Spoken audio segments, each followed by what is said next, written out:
Opening credits. One Vow. A Second Chance New Adult Romance. By Summer Cooper. Auto-narrated, using Google technology. Chapter 1. Finn. The emergency room at Aspen Memorial Hospital was packed. The smell of blood was as potent as the antiseptic cleansers we used to clean the floor. Doctors shouted orders. Machines whirred and beeped. Lives hung in the balance. One patient after another rolled through the glass doors on gurneys or staggered through to collapse when they should have been on a gurney as rain pounded the windows. The rain was probably more than 40% responsible for such a busy night. The problem was, I couldn't concentrate on any of the patients because I had one angry fiancé threatening all that I hold dear. Which was hardly surprising, since that was how she'd managed to become my fiancé in the first place. A nurse passed. "Dr. Makenzie, can you help with bed 2? I held up one finger. Dr. Finn Makenzie, me, needed to see patients, not be embroiled in what had the potential to be the drama of the century. Yet I stayed in the cubicle with my fiancé, because there was no telling how she would punish me for whatever I'd done to censored her off now. I yanked the blue curtain closed as if it might muffle the sounds about to erupt from the mouth of the ever-so-steely Beth Cooper, not the sounds that raged around us. Beth stood in front of me with her cheeks flushed red under her makeup, and her eyes narrowed so that all I could see were lashes and anger. "What the hell are you talking about, Beth?" Beth and I had gone to the prestigious Gloucester University together once upon a time, and somehow, 10 years after graduation, she managed to track me down and blackmail me into marriage. There were at least 10 people who needed me more than she did out there, but Beth didn't care about that. All she cared about was herself. Lacerations. Broken bones. A case of dehydration and a migraine. And whatever the hell was going on in bed 2 needed me to be the doctor that I was, but Beth came first. In the grand scheme of things, a wedding I didn't want to happen that now wouldn't happen didn't measure up to what the patients were going through. Truth be told, I didn't care about said wedding. Not that it mattered to Beth. She was fierce and angry, panicked to the point of mania. In other words, a normal day for her. I said the reason they wouldn't give us the license this morning is because you're still married. She wasn't quite shrieking yet, but history, along with the vein throbbing in her forehead, said it wouldn't be long. Beth Cooper was the definition of high maintenance. Weekly manicure, monthly hair appointments with Ronaldo to maintain her Marilyn Monroe platinum hair, an annual clothing budget that could purchase a nice 3-bedroom in Gloucester, and Botox injections from Dr. Capaldi, plastic surgeon to the stars. Well, that can't be right. I signed the papers over a decade ago. Whatever clerical genius messed this up was getting a bottle of 80-year-old whiskey from my Christmas gift list. Did you send them back? She had one hip censored and a hand clutched onto it. Of course I sent them back.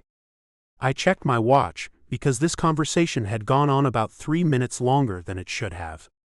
And the look on her face, irate red cheeks, enraged flashing eyes and a ready-to-kill sneer, meant that unless I found a way to stop it, it wasn't going to be ending anytime soon.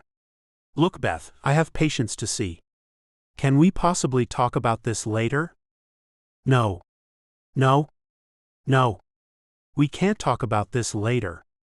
And now she was shrieking. You're married to someone else. And we're supposed to be walking down the aisle in 9 days. 9? She closed her eyes and breathed out slowly. I'd seen her do this before. About 100 times already. And there was nothing I could do to stop the snowball effect of bad behavior. The cursing. The screaming. The tears. And I was powerless to stop it. And you're married to someone else. Do you know what that means?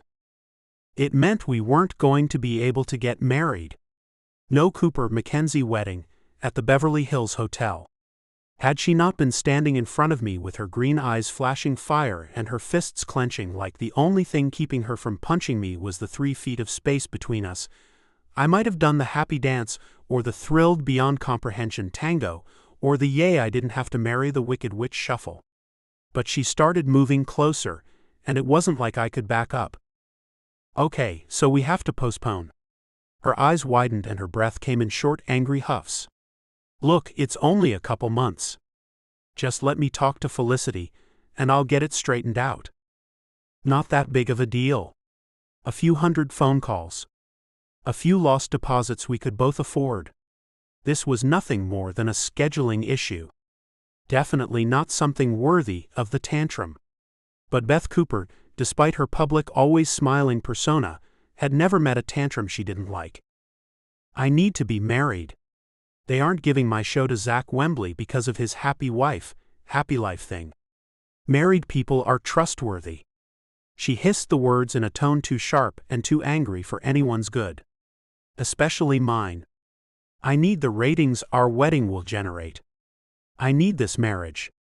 And they're deciding right after Christmas. We can't wait a couple months. She crossed her arms and shook her head, hair sprayed so stiff it didn't so much as shimmy. I won't wait.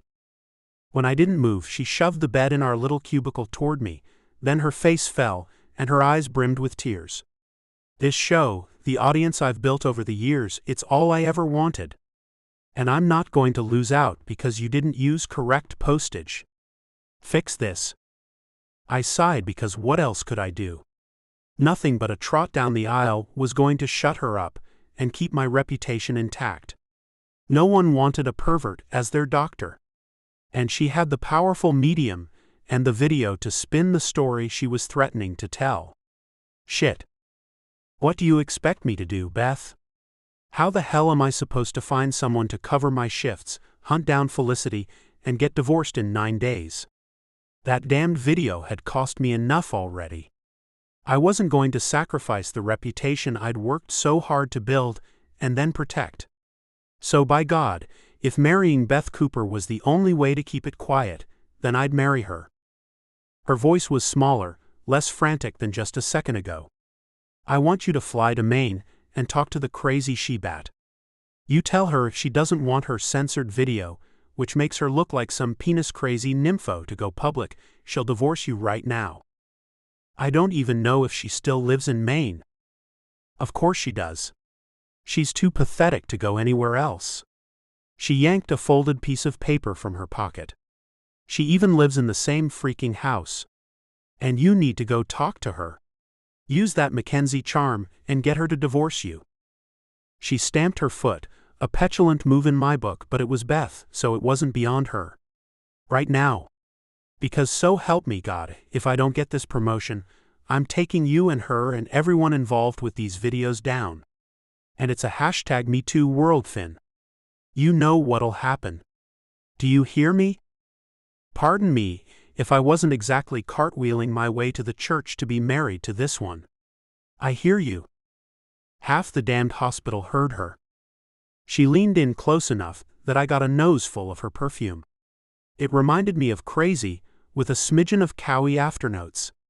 My future was that smell, and I almost groaned in misery out loud, but snapped my mouth shut to hold it back. Make this happen, Finn. She turned and walked to the door, and I stared because there was nothing else I could do. I'll book you a flight. Not only would she book my flight, I wouldn't even have to worry about packing, arranging a ride to the airport, or telling whoever needed to know I would be gone for a couple days. When something mattered to Beth Cooper, it really mattered to Beth Cooper. And she would do whatever it took to make sure I was divorced by a week from Saturday, because that was the kind of thing she did. But what she didn't do was love anyone other than herself.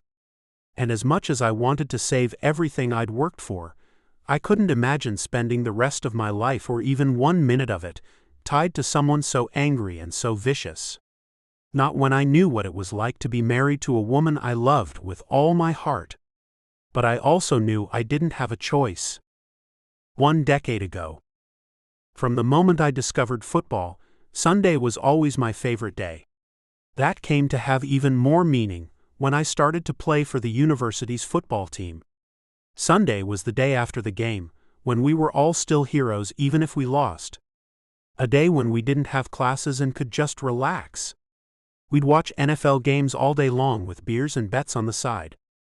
This particular Sunday was wasted on me because I felt as if I had a hangover, my knee was in a splint, and my bedroom was dark. This Sunday, I wasn't a hero. I was a casualty. Tackled on 4th and goal at the 1-yard line, leg bent awkward, pinned under a guy from Oklahoma who weighed in at a proud 220, all of which landed on my right leg. Hence the druggy hangover, splint, and darkness. Monday wasn't much better, but by Tuesday I was fed up with Vicodin and decided not to watch the live stream of my classes today, a luxury afforded to athletes and distance learners. Today, I was going to grace my teachers with my presence. On crutches. I limped across the campus from the Alpha Alpha Phi fraternity house where I lived. Not my finest hour. And the next one was worse. I hobbled into class drenched in sweat, arms aching, knee throbbing, head ready to explode. All this effort for anatomy and physiology. For a class that I could have probably passed in my sleep, thanks to a photographic memory and a 2-hour-a-day pre-party study time schedule, because Alpha Alpha Phi was a party frat and we partied every night. I took the first empty seat I found and sat down. I propped my crutches on the wall beside me and wished that before I set off on my hour-long trek to class, I'd remembered my backpack with my notebook and pens. Optimistic me thought listening might work, but the me who knew my devil that didn't give a F attitude was fully aware that listening without reading would never work for me. Of course, I could always just sit here for an hour and wish I wasn't thinking about my notebook and pen, because a photographic memory only worked on things I could see, not what I'd heard. The room was huge with raised seating and long curved tables broken into 3 sections and divided by steps leading to each tier. In front, there was a single desk and a whiteboard that ran the length of the wall. Nothing about this room was extraordinary. Nothing memorable. It was a classroom, like 100 others on campus. But it was magical. And it started with, "Hey." The voice. Then the smile. Then the eyes. She didn't appeal to me all at once, but in waves. And it started with her voice. "Hi," I answered while I studied her. She wrangled her bag over my head, well, almost over except the corner that caught me in the temple. "Sorry." She slid into the seat next to me. From the 1,000-pound bag that whacked me in the head, she pulled a legal pad, 3 pens, 2 highlighters, an anatomy book that accounted for the girth and weight of her bag, a twin to the one I'd left at home, and a tape recorder she set on the corner of her desk. When she turned and flashed me another smile, I almost fell out of the chair. It was a holy shit moment, the kind a guy like me would never be lucky enough to have twice. The kind that imprinted on my guts. God, she was extraordinary in ways I didn't usually find women to be. No problem. And I sounded like I'd just rounded the corner from junior high to puberty. A crack that made Prob and Lem sound as if 2 different people, one an adult male and the other much younger, on the cusp of censored hair and pubes, said it. She stared at me for a second, and my fool heart fell for her right then. For her eyes. Blue like a summer sky. Big enough I could see, if not forever, a very long time. I fell hard enough, I wasn't even bothered by the floweriness of my thoughts. If you hear me actually burst into tears during class, don't worry. I suck at science. She said, and her voice was music to ears that finally knew what real music was. One more smile out of her, and I was probably going to end up making a fool of myself. She was that kind of dangerous to my well-being, and my cool guy reputation. The long dark hair that curtained her face as she settled in drew my gaze, and I wondered if the dark brown strands were as silky as they looked. Before I could answer, Dr. Klein walked in, white lab coat, ruler straight spine, wiry gray hair that sprouted from her head in about 70 directions. If she wasn't Albert Einstein's time-traveling twin, she was definitely his modern-day doppelganger. She even had the mustache. The Wonder Girl next to me leaned over. "I'm Felicity, by the way." She held out her hand. "Felicity Fields." "Chancellor Fields' daughter?" I asked, my voice a croak again. She nodded. And if her smile was potent, her skin was silk. Satin. Perfect. Extraordinary. I'm Finn. She chuckled. I know who you are. We all know who you are. Between the fact that the melody of her laugh had me mesmerized, and that she hadn't let go of my hand yet, I could barely draw in a useful breath. And she knew who I was. That made her even hotter. Not that I would have believed it possible, until I saw it with my own eyes. Suddenly, I didn't care one damned bit about the anatomy of the musculoskeletal system. I cared about getting to know Felicity. I wanted to know what music she liked, her favorite books and classes and TV shows. I wanted to know about her family and friends. Her everything. And it couldn't happen fast enough. I leaned closer and caught a whiff of her. Jasmine. Lavender. And I stuttered because every word I'd ever heard or learned to say disappeared from my mind. I didn't have a single thought left. Nothing. And now I was the creepy guy in class who was sniffing the girl sitting next to him. I joked straight and cleared my throat. Loudly. It was more a growl than a simple clear. Dr. Klein looked at me. Of the 50 or so students in the class, she stared at me. Long. Hard. A glare, really. That glare would have shrunk a lesser man.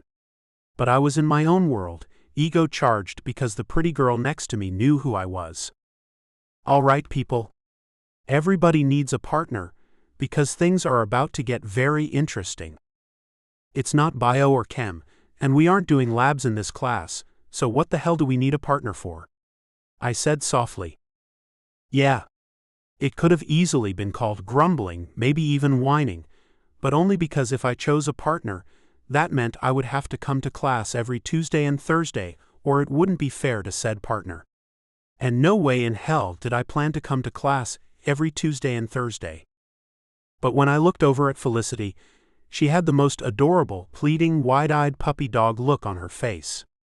And if those batting eyelashes weren't meant for me, the rest of my life was meaningless. As soon as I had the thought, I wanted to kick my own ass. I wasn't some drama queen who needed the meaning of life. But I wanted this girl. Maybe for more than just the usual wham-bam thank you, Finn. I felt connected to her. Or maybe I kept my mouth shut because I was depressed and tired and horny. Plus, still hungover from the drugs. Either way, I nodded instead of explaining that the chances of me ever coming back to the live version of this class were slim. And if my head hadn't betrayed me, my mouth was all set to give up. Okay. An answer I could only chalk up to letting my censored be in charge of my response. All right. And it took a whole minute for a grin to spread across her face, and for her to lean in and whisper, I can't wait to tell all my friends that Finn, Makenzie, and I are learning anatomy together. I chuckled at the slight high school cheerleader shoulder shrug and the wiggle to her eyebrows. There was something so adorable about her. I dated plenty of girls since high school. Plenty. But I'd never been so immediately in, censored, and hoping for more. So ready to follow her anywhere. And I hated myself for admitting it. Really hated myself. Dr. Klein moved to the whiteboard while her assistant handed out 3-inch binders full of course material. Notes. All the information that would be on the exam, sorted and organized into categories for purposeful studying. With my partner and her beautiful blue eyes and smile that was brighter than the sun. Chapter 2. Felicity. Over the last decade, I hadn't spent much time thinking about Finn Makenzie. Shit. That was a lie. I spent a lot of time thinking of his stony gray eyes, his bright smile, and oh, the censored. Hundreds upon hundreds of hours thinking of censored, his soft lips. The skills he had with that magical mouth of his, and the way his censored caressed and teased. Every once in a while, I remembered his touch. The friction as his fingers slid on me, or the way we used to slide together, skin against skin. Usually, I thought of him after a couple of tequila shooters, or immediately preceding a long, cold shower or two. A lot of hours. And that was the truth, but never once did I imagine him knocking on my door, wearing an easy half smile, and a coat not nearly warm enough for a Maine December. But there he was, standing on my porch, same censored smirk, same honey gold hair, same F me body. I'd opened the door because he came back. Hi, Lee. I slammed it shut because it took him 10 years to do it. Come on. Let me in, Felicity. Oh, did I mention the voice? That low timbre, the quiet resonance that made my heart palpitate and my panties all but catch fire. Even 10 years later. Although, no way in hell was I sharing that piece of information with him. I opened the door because I was weak, but I kept my voice strong because pride. What do you want, Finn? We need to talk. No? 10 years ago, we needed to talk. 10 years ago, we had something to talk about. Now we didn't. I shut the door again. He chuckled from the other side. Lee, we can do this all day. I'll knock. You'll open the door. I'll say something stupid and you'll slam it shut again. He paused just long enough for me to swallow my heart.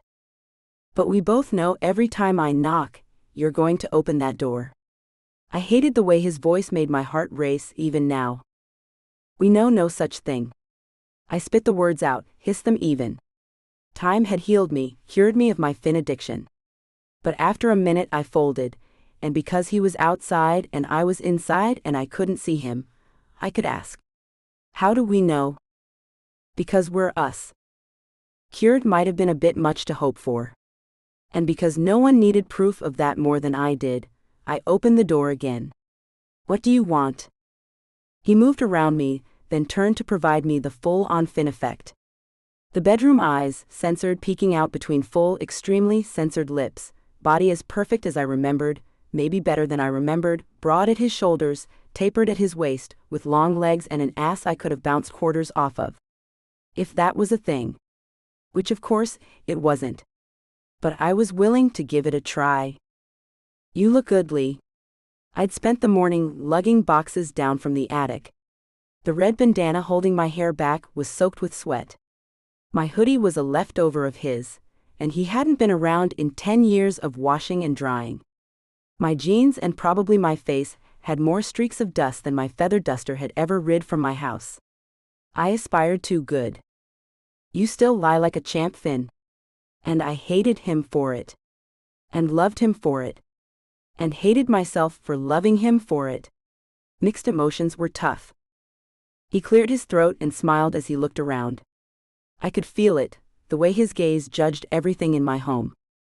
I hadn't taken down the picture of us at the beach, the sunrise over the ocean from that same morning, and the shadow box of memories I'd kept was still there because I was stronger than that damned box of movie tickets and photos and piece of shirt he'd worn to our wedding.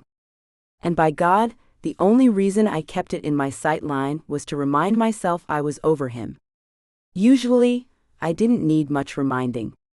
Well, not as much as right then. In my defense, he was usually 3,000 miles across the country. I would have thought you'd moved by now. Could've. Would've. Should've. Really should've, since I was about 10 seconds from embarrassing myself by blurting out how much I missed my husband. Him. The same man who hadn't waited 2 full weeks before he left me. And leave our love nest, and all those memories from our 11 days of marriage? I scoffed. On the outside, unaffected. Borderline rude even. But inside, so affected. Never even considered it. Except every other day, and twice a day on PMS week. Those memories kept me warm on many a lonely night. He looked me up and down, leaving a trail of heat. And all that burgeoning heat censored me off. How dare he once over me? And how dare he use my memories for his sick pleasure? My memories. My sick pleasure. Freaking confusion.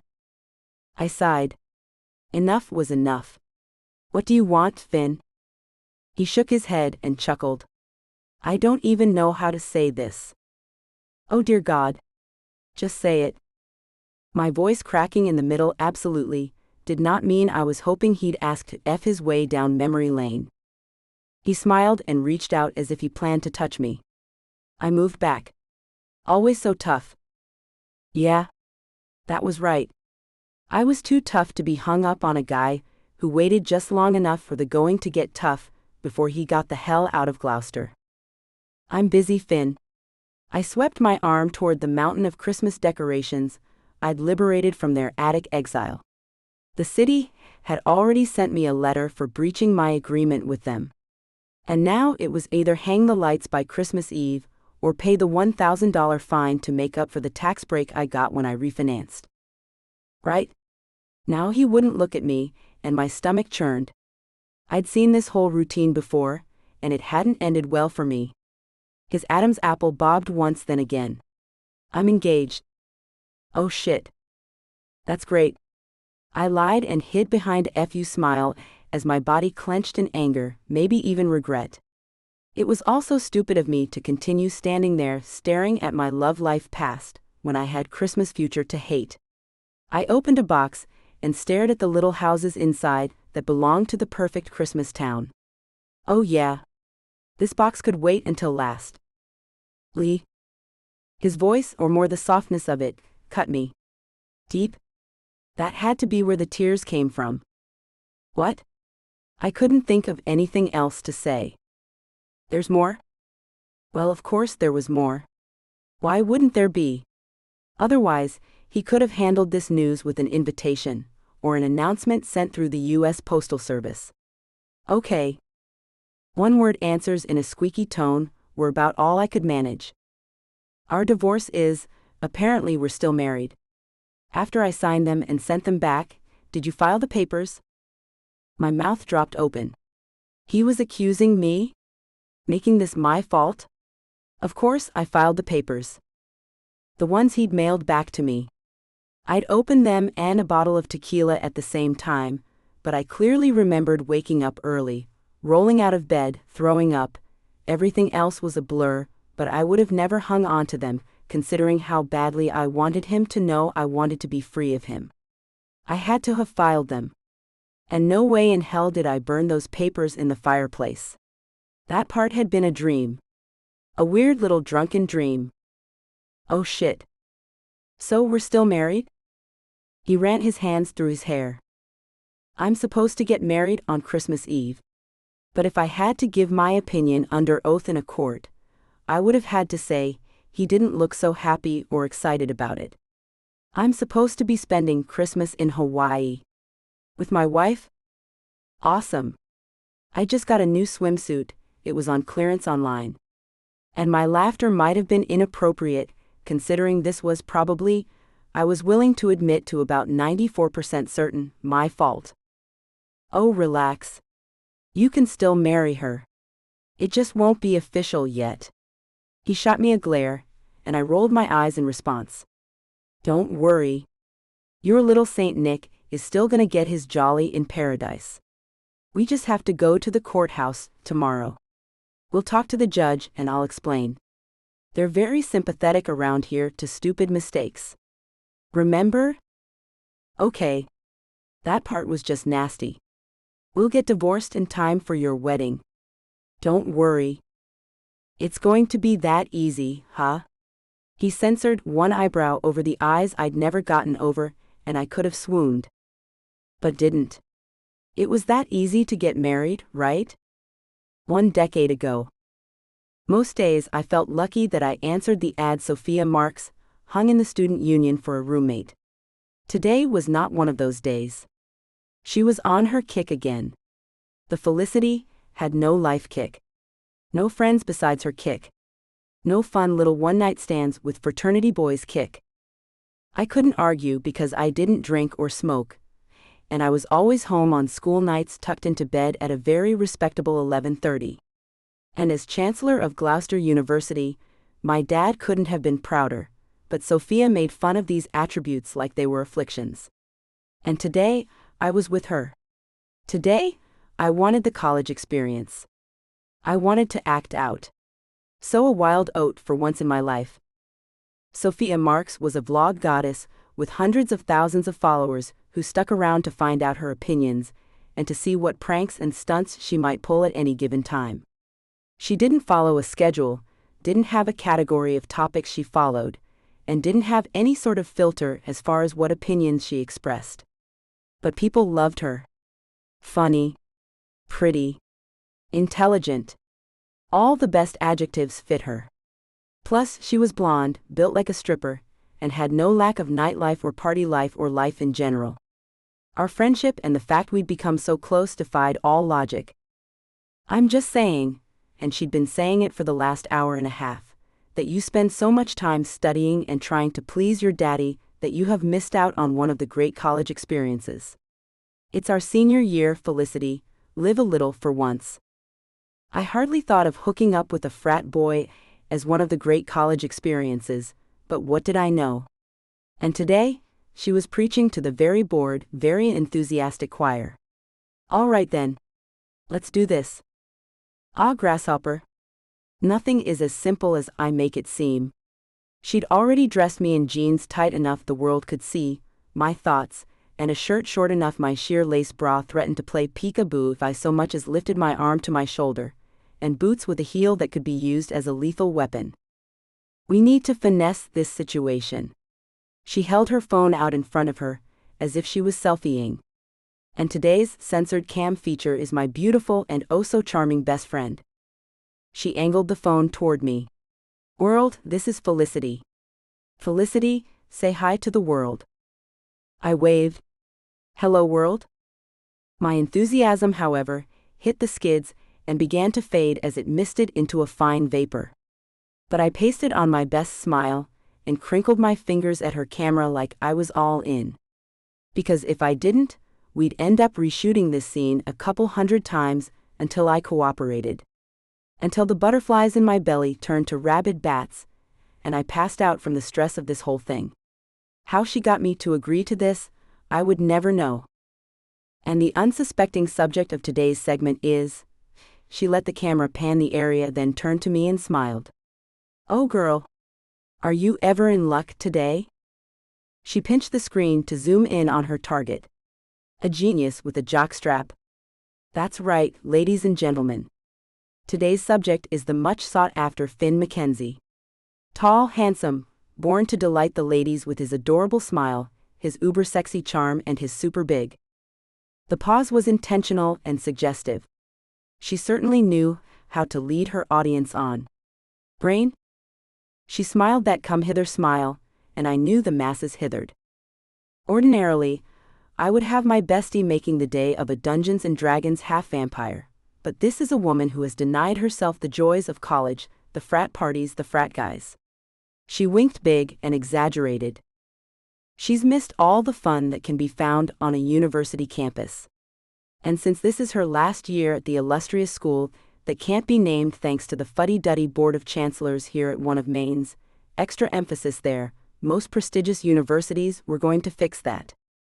Over the last few months, the university demanded she stop giving out her location because once or twice, she might have earned herself a stalker that showed up on campus. Turned out internet fame was dangerous. But so was walking up to a stranger and censored him without warning or a word of approval before the unrequested and possibly unwanted with potential for rejection lip-smacking. Still, that was the plan for this afternoon.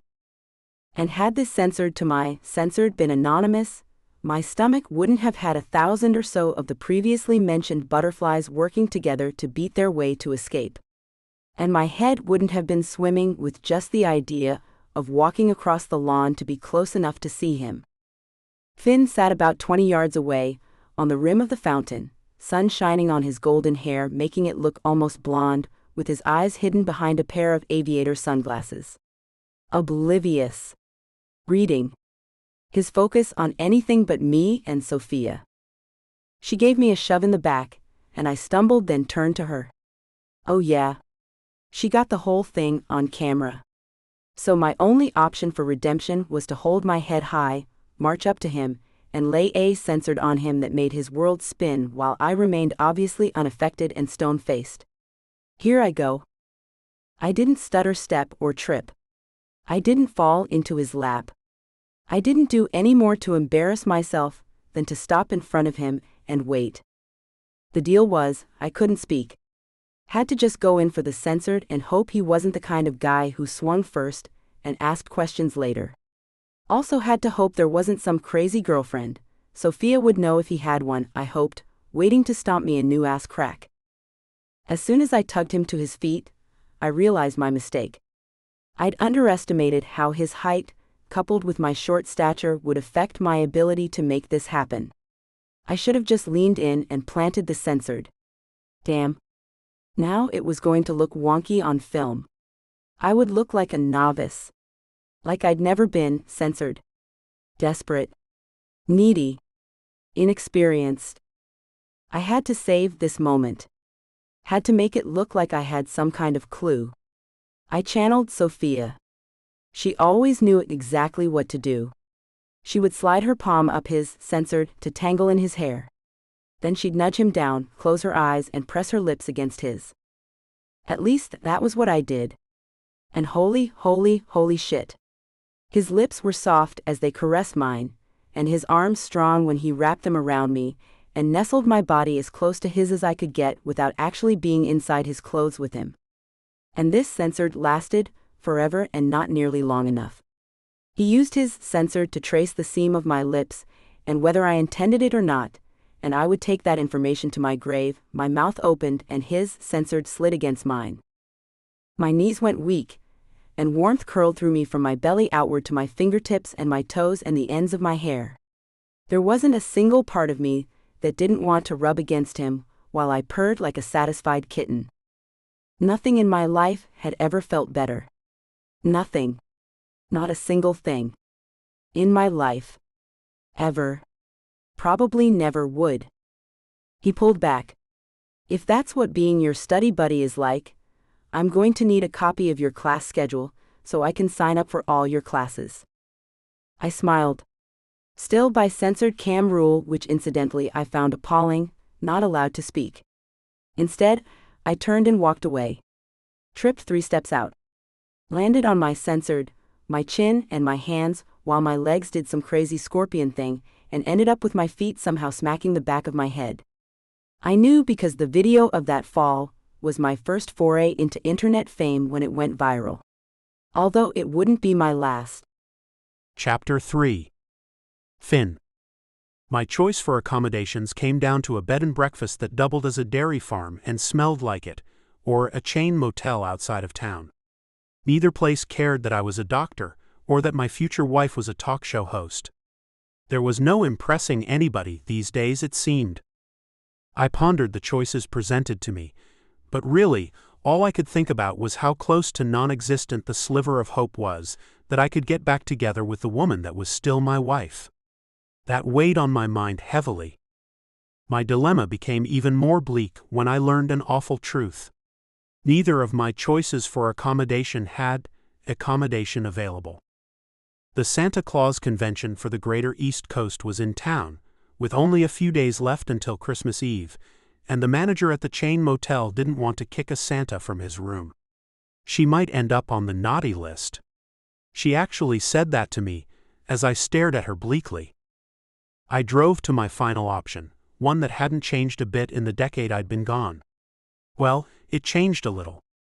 The same sofa sat in front of flat screens the size of the walls they hung on, and the same tables held a new tower of beer cans, since ours was demolished right around the time everything else fell down around us. The place still smelled like stale booze, smoke, and sweat socks, though. No way could I stay there. I walked out and drove to a bar. There wouldn't be anyone there I knew, and that suited me fine. I didn't want to admit how seeing Felicity again affected me. Seeing her made my guts twist and my heart. Censored. So much time had passed, and eventually, I'd learned how not to think of her. How to shield myself when some woman I passed on the street wore Felicity's perfume, or had hair with the same sun-streaked color, or had big blue eyes. Today she undid all of it. Well, actually, I did, since I couldn't blame her for all the reactions that went through me when I saw her again. I could try to drink them away though, which is exactly what I did. With a guy who'd lost his job. Fired after 27 years. He shook his head and stared down into his whiskey. At Christmas. Hard time to be unemployed. I could be sympathetic. And in town for Christmas with the wife's family and her perfect sister Cheryl. He nodded and downed his drink, then motioned for another. And her perfect husband, Chip or Skip or Joe. He glanced at me. Tell you the truth, she goes through 'em like my wife goes through purses. His laugh, a loud guffaw of noise, tumbled through the emptiness of the bar. You got a wife, kid? Well, yeah. That was the truth. I definitely had a wife. A beautiful, smart, funny, sexy wife. I do have a wife. You ever have to tell her you got canned 5 days before Christmas because you took a trip with her, one she demanded you take, by the way, when you didn't have the time off to take? In the bad situation game, he won. But it wasn't going to stop me from crying into my beer later. In the car. Where I'd be sleeping. Can't say that I have. But if he wanted to play the who had it worse game, I wanted my turn. But, have you ever been? I laid out the whole situation. By the time I finished, he had wide eyes, an open mouth, and a new drink for each of us. I took a long sip, okay, a big drink, while he continued to stare at me. Okay. He nodded once. Okay. Here's what you do. His eyes flicked closed, then opened and closed and opened again a couple more times, as if he needed to blink to work out his words before he spoke again. You march over there, don't drive. Cops here are censored S. about DUI. You march over to your house, you have just as much right to that house as her, so that has to mean something. He picked up momentum with each word. And I didn't bother to tell him she would kill me for staking any claim on that house. Anyway, you march over there. You walk in like you own the place, and you demand to sleep in the bed with your wife. When I opened my mouth to object, because it didn't take a genius to know how that would go with Felicity, he held up his hand. She's the one who didn't sign the papers or file, or whatever it was that happened. You did your part. Maybe it was because I was drunk that I agreed, or maybe because he was absolutely 100% without a doubt right. I had signed and sent the papers back to her. It was on her if we were still married. And maybe it wasn't subconscious. Maybe it was her missing all this. And by all this I meant me. That's right. I did my part. Of course, it could be clerical. He shrugged one shoulder and finished the drink in front of him. Aghast, I stared at him, mouth open, brow crinkled. No. No. And though all my head shaking wasn't good for my equilibrium, I continued. No. No. Not clerical.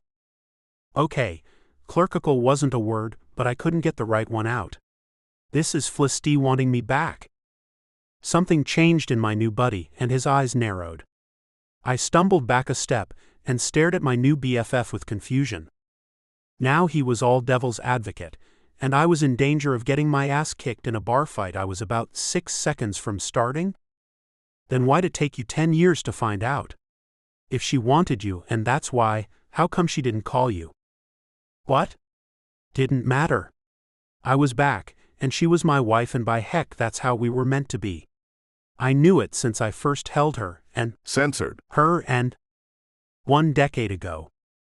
She had fire dancing in her eyes. And I could feel the heat from her anger. We were halfway between the diner and her house, and it didn't take an expert in all things Felicity, which I'd become over the last 3 weeks, to know something was wrong. More than once during dinner, she'd taken my hand and laid it on her leg, her bare leg thanks to the shortest skirt I'd ever seen her wear. She sat closer. Rubbed her censored against my arm 6 times as we walked from the movie to the restaurant, then 4 more times in the last 3 blocks. She'd even worn heels, mile-high heels that made her legs look even longer. Legs I pictured more than once wrapped around my waist. Legs I wanted to censored from ankle to thigh. I stopped walking a second after I realized she'd let go of my arm and was standing a few feet back. I turned to face her. What's wrong? I don't know, Finn. You tell me. She stared up at me, a glare on her face as she planted her arms on her hips. You're the easiest guy on campus, everybody says so, until I want to get laid.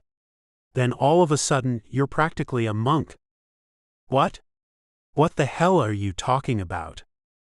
Because if she was saying she wanted to have censored, then I was down for that. I was totally down for that. I could be censored, in less than 3 seconds if she was so inclined, public street or not. I'm talking about the clothes and these freaking shoes. She reached down and flipped open the buckle on the sexiest shoe I'd ever seen, then stepped out.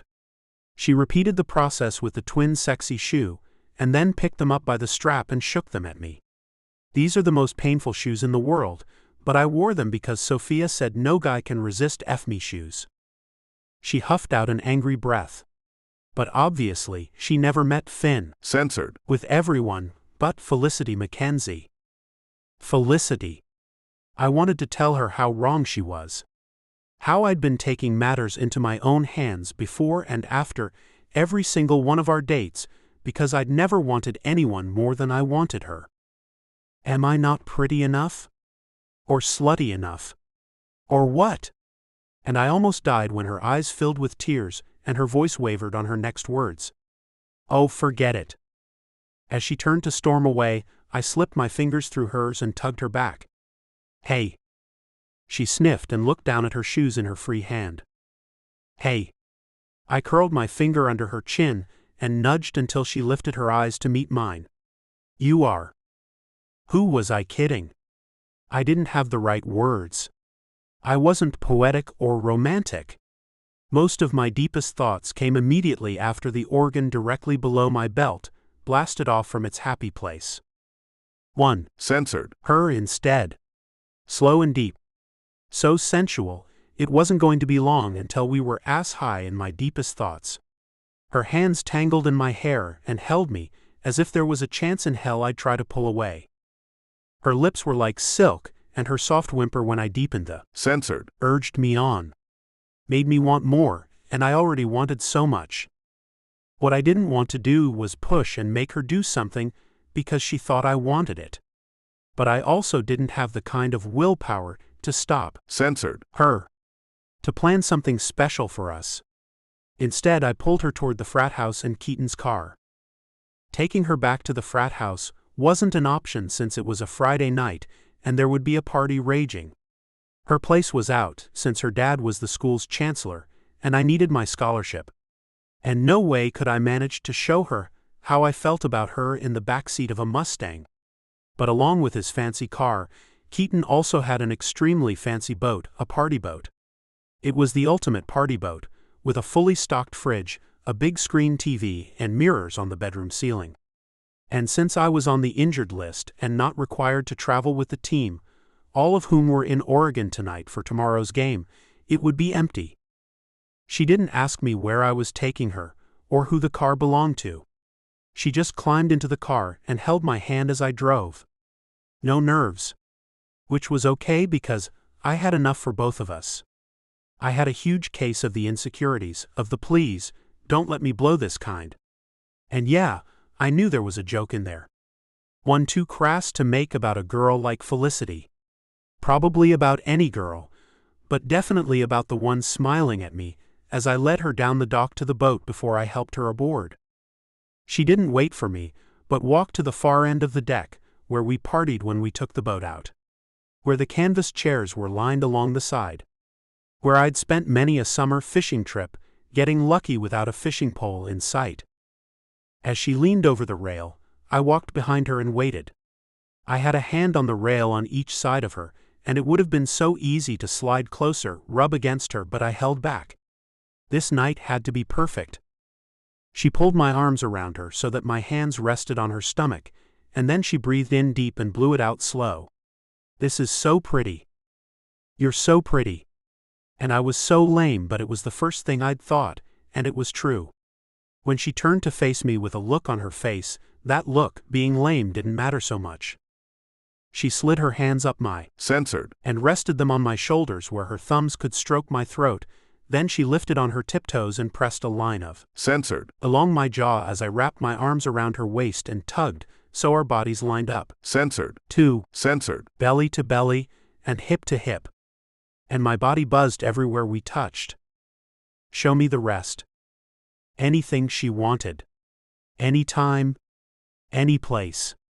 Somehow I'd managed to fall for her. That made everything else so simple and so complicated. But for tonight, we walked into the kitchen and bar area. Galley. I pointed to the seating across from the bar. More party area. I pointed to the steps on the right that curved around to the bedroom under this room. That's how you get to the guest room. Bunk beds. I had no idea about boat terminology. And this way. I pointed to the other set of steps. Goes to the master bedroom. I looked at the refrigerator. Thirsty? When she shook her head no, my mouth simply refused to comply and let my body take the lead. It wanted to go straight to the bedroom, so I hauled back on the reins my body wanted to run away with. Take it slow, I reminded myself, and ran through a menu of food. Hungry? There's sandwich stuff and meat I could throw on the grill. What?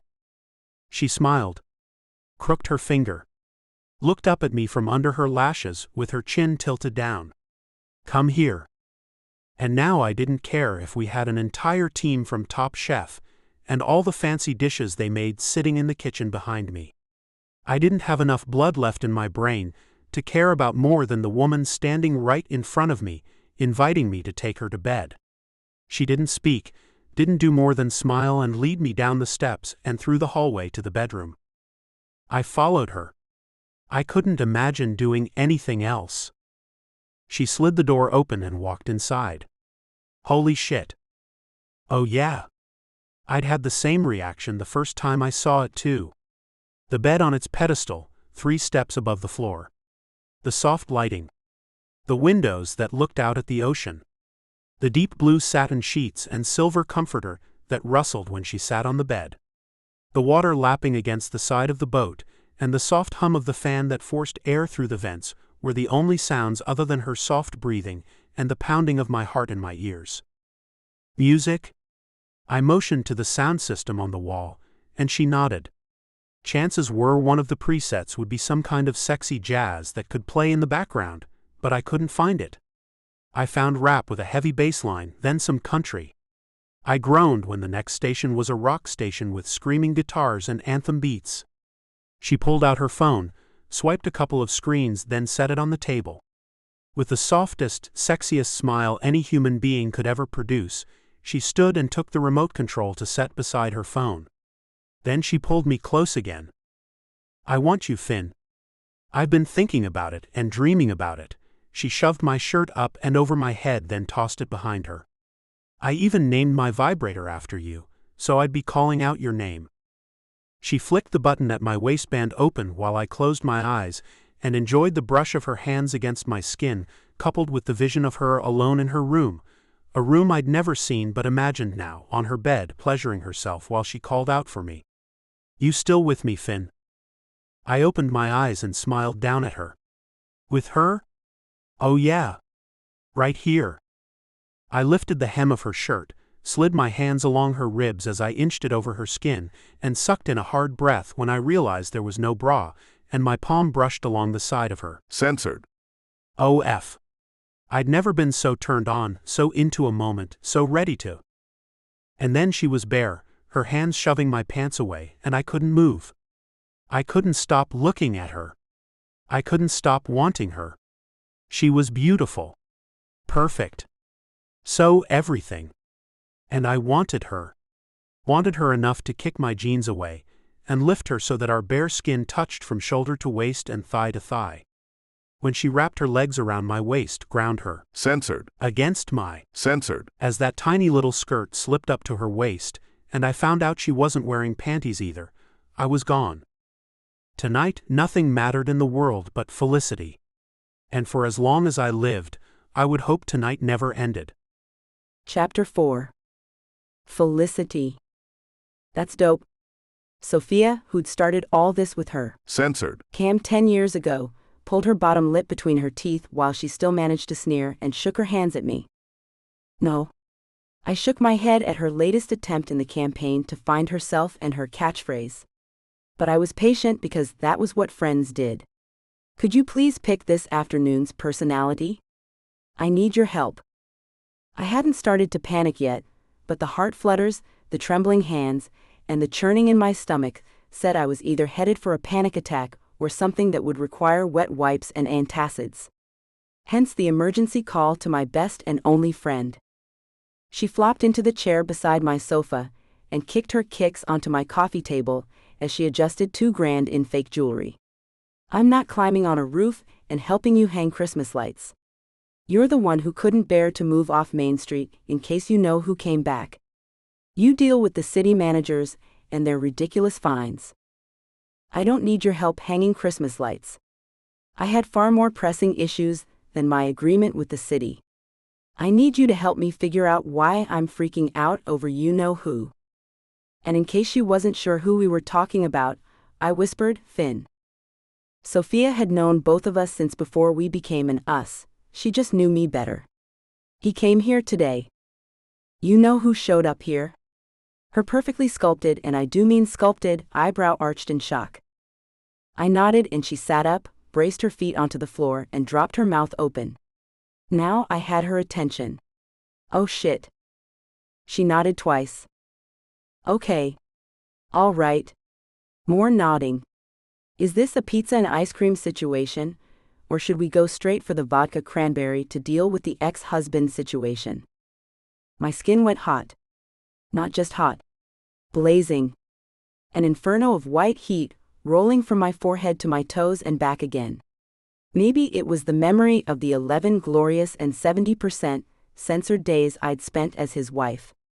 Not glorious or censored enough to keep him, but whether it was that or my inexplicable and equally flaming embarrassment, I could have fried eggs on my skin and served them up with a side of toast and bacon. But I glanced at her. Almost too embarrassed to look at her. I'd effed up on a grand scale. I had to correct her and didn't want to. But I did it. Current husband. She. Censored. An eyebrow. Oh shit. Houston, we have a tequila situation. She went to the kitchen like a woman on a mission and came back with the emergency bottle of Cuervo I kept, usually for her emergencies. She poured me a shot, gestured for me to drink, waited quietly while I did, then sat back again. Go. I shook my head as a picture of Finn, with the beautiful face, the eyes, the body, popped into my head. Why couldn't I just hate him like a real ex-wife? He left me, broke my heart, and yet the censored was real. He looks good. She nodded, blonde ponytail bobbing. Of course he does. She took another drink. Go on. And he smells good. Like citrus with hints of cinnamon and mint. You sniffed him? Oh, Fliss. She sighed disappointed, and I widened my eyes, unused to being the unhinged one in our relationship. No. He hugged me. With those gloriously strong arms at my waist, his broad, censored under my cheek, he achieved hug perfection. At which time there might have been some sniffing. He hugged you? She looked me up and down from my red bandana, dusty overalls, and worn sneakers. Okay. I needed a shower, but I wasn't near to scaring small children yet. Yeah.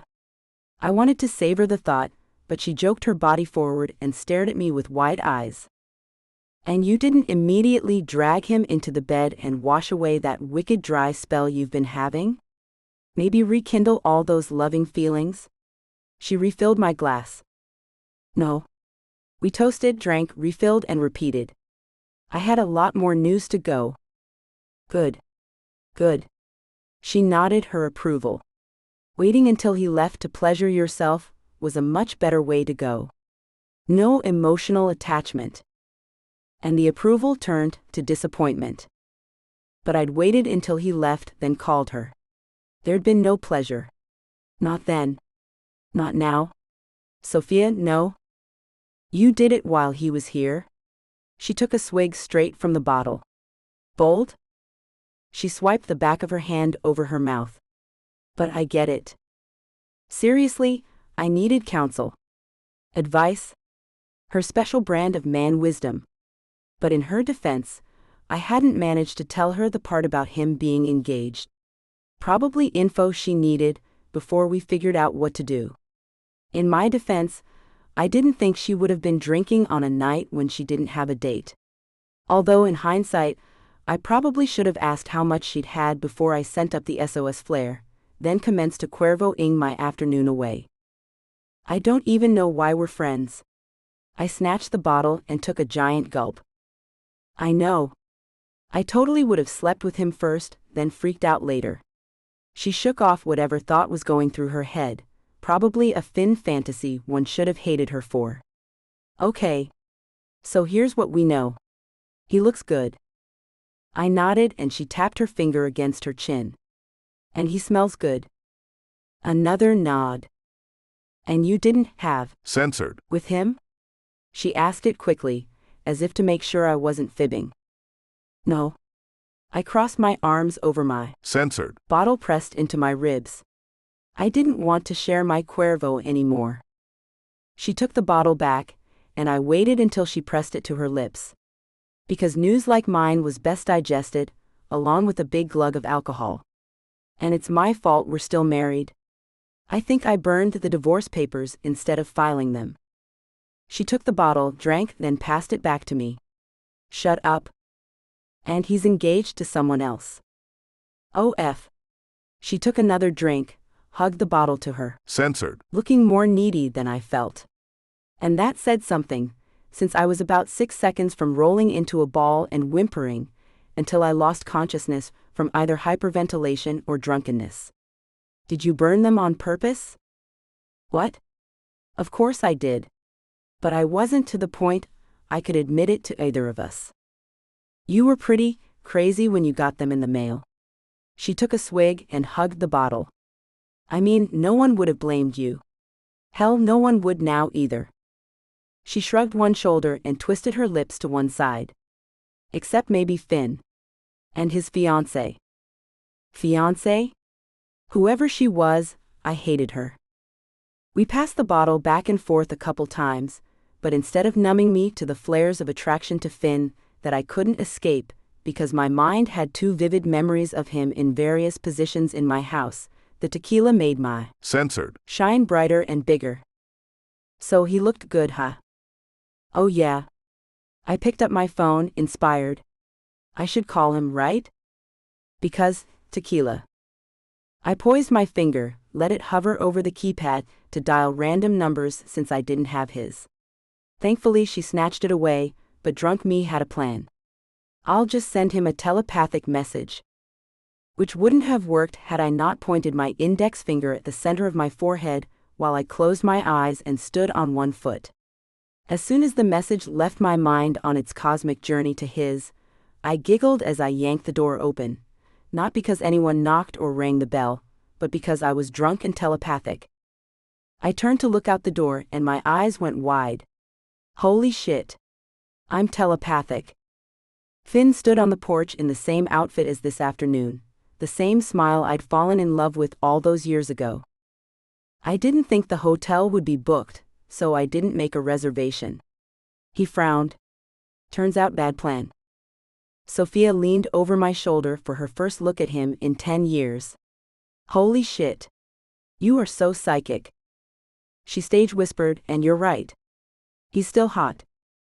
I turned with every intention to shoot her a supersonic death glare, but I ended up nodding. I know, right? But I had Finn standing on my front porch, technically our front porch since we were still married, and I'd fully supported the community property part of our marriage once upon a time. Hang on.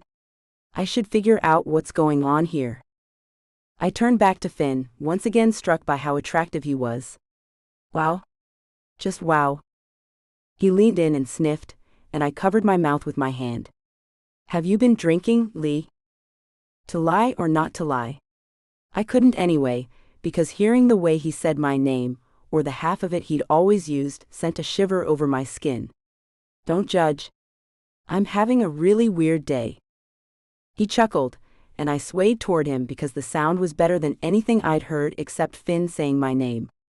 Of all the things I'd forgotten, how had Finn Makenzie's laugh made the list? Deep, resonant, memorable in ways most other sounds were not. Me too. He nodded toward his duffel bag. The East Coast Santa Convention is in town, and they're taking up all the rooms at the hotel. I don't have anywhere to stay. How was I supposed to know what he meant when he let his censored, slide over his lower lip and his head tilt? All I could see were visions of Finn coming in for a censored, that led to a touch that led to all the human contact, male human things I'd been missing. And you want to stay here? Yes, please. Sophia leaned over my shoulder and gave me a hard shake as she again stage whispered, "Bad idea. Horrible. Run to the closet and hide. I'll handle this." She joked my shoulder and moved to stand in front of me. But tonight, I didn't need protection. I needed Finn. And if I hadn't enjoyed being so near Finn, smelling his cologne, seeing his eyes, I wouldn't have jockeyed for position, and we wouldn't have ended up falling out the door onto Finn's luggage while I screamed at her. "Get out of my way," she yelled. "I'm not letting you have censored, with him." I rolled over to hold her down when two arms slid around my waist and lifted me off my best friend, so I bicycle kicked through the air. Then as Sophia stood, I slowed down, exaggerating every motion until we both laughed. And he set me on my feet. Sophia narrowed her eyes and balled her fists. If not for the tequila, I would have moved to protect him. Also, if not for the tequila, she would have aimed better, and I wouldn't have been unprepared, and her punch wouldn't have landed in my face, my left eye specifically. I went down hard, skinned my knee, and probably broke a rib when she landed on top of me. Again. "Oh God, Lissy. I'm so sorry. I meant to hit the jackass." She pushed off me and sat back on her heels. "You know, the slimeball jackass who just waltzed back in here on a cloud of Old Spice or some shit, looking all fresh and tight, making you want to play the slap and tickle game." Even drunk, I knew this was bad. "Sophia. Stop. Do they even make Old Spice anymore?" I looked at Finn, who shrugged. And even though she was talking smack about him, he smiled like he understood. Or maybe I imagined it because I'd spent so many long nights fantasizing about and remembering that smile. "He smells like spice and citrus." And censored, "He smells like I want to have." censored. That didn't come out right. Didn't come out entirely wrong either. And he smiled again, or maybe still, so a little humiliation was worth it. Stop picturing him. Censored. Oh, she knew me so well. And real-life Finn looked just as damn good as imaginary Finn. And imaginary Finn had been the kickstarter to many a sweaty midsummer night alone with my vibrator. Sophia stood and wiped herself off, as if I hadn't broken her fall, and kept her from getting so much as a speck of dust on her outfit. Joker face here should know what he does to you. How you haven't had a real relationship in 10 years because you can't get over him. And how unfair it is that you haven't had an orgasm that wasn't self-induced since college. Oh shit. My mouth dropped open. Tequila made Sophia's secret vault spring open. I needed damage control to save face. To not want him to take responsibility to rectify that last one. I looked at him. Flare. He chewed his lower lip, probably to hide a smile, but I was too drunk to know the difference. Can't just make up words, Lee. He glanced at Sophia, then at me. Don't worry. You aren't going to remember this tomorrow. And that would have been consolation enough, but you will. He grinned and helped me up, then kept hold of my hand, brought it to his lips and pressed a censored against my knuckles as he looked up at me from under his lashes. Oh yeah. Because I couldn't stand there staring at my engaged husband and maintain any sort of self-respect, I turned to Sophia. I'm going to get started on the forgetting. I censored her cheek. Don't drive home. Stay or Uber. I had things to forget. So many things. 1 decade ago. There was no graceful way to get out of there. Not that I hadn't done a walk of shame before, but I was on a boat, a yacht, with Finn Makenzie, who knew his way around not only my body, but a boat kitchen. He set a plate in front of me, where I sat at a counter that doubled as a table. It's not much. It was an omelet with vegetables and cheese and goodness served to me by Bear censored Guy Bear, censored because I was wearing his shirt. And it was perfect. The omelet, the boat, the sun rising over the ocean, Finn Makenzie's unbuttoned jeans. Everything was perfect. And to be honest, I didn't care about the omelet. Or the boat. Or the sun. I only cared about Finn. I wanted to know everything. All the little details that made him who he was, which just so happened to be more perfect than any guy I'd ever met. When's your birthday? He squinted, then censored his head and smiled. January. After a second he added, 10th. When's yours? October 29th. I shrugged. I always had Halloween birthday parties. One year I went as a woodchuck, but everyone thought I was a groundhog, and every day until Christmas someone managed to find a way to ask me if I saw my own shadow. Stop it with the too much information. He chuckled. That's cute. And that was all he said. Didn't elaborate with a cute little anecdote of his own. What he did was better. He took my fork, used the side to slice off a piece of the omelet, then fed it to me. And as divine as it was, literally melt in my mouth goodness, it only took a second to realize that I wanted more than the religious experience of censored him, censored with him, and now being fed by him provided. What was your favorite Halloween costume? I was at my flirty best. Censored. Puffed out onto the counter. Eyelashes freshly mascara-ed, and batting at optimal speed for attractive. Censored. Swiping along lower lip with flawless precision. And he turned away. Back to the stove, then to the sink with the skillet in hand. I didn't really, Halloween wasn't my thing. Oh. And someone who hadn't spent the last few weeks memorizing every expression, etching into my brain what each tone of voice meant, wouldn't have known I upset him. But I wasn't just anyone. I'd sponged up all the things about him he probably didn't realize then, all the things he probably did. Finn? I didn't spend a lot of time in one place. He turned to look at me, but leaned back against the counter, letting it stand between us as the physical manifestation of the mental wall I wanted to bust down. But I didn't know what question to ask, or if I should say anything. I stared instead. Creepy stared.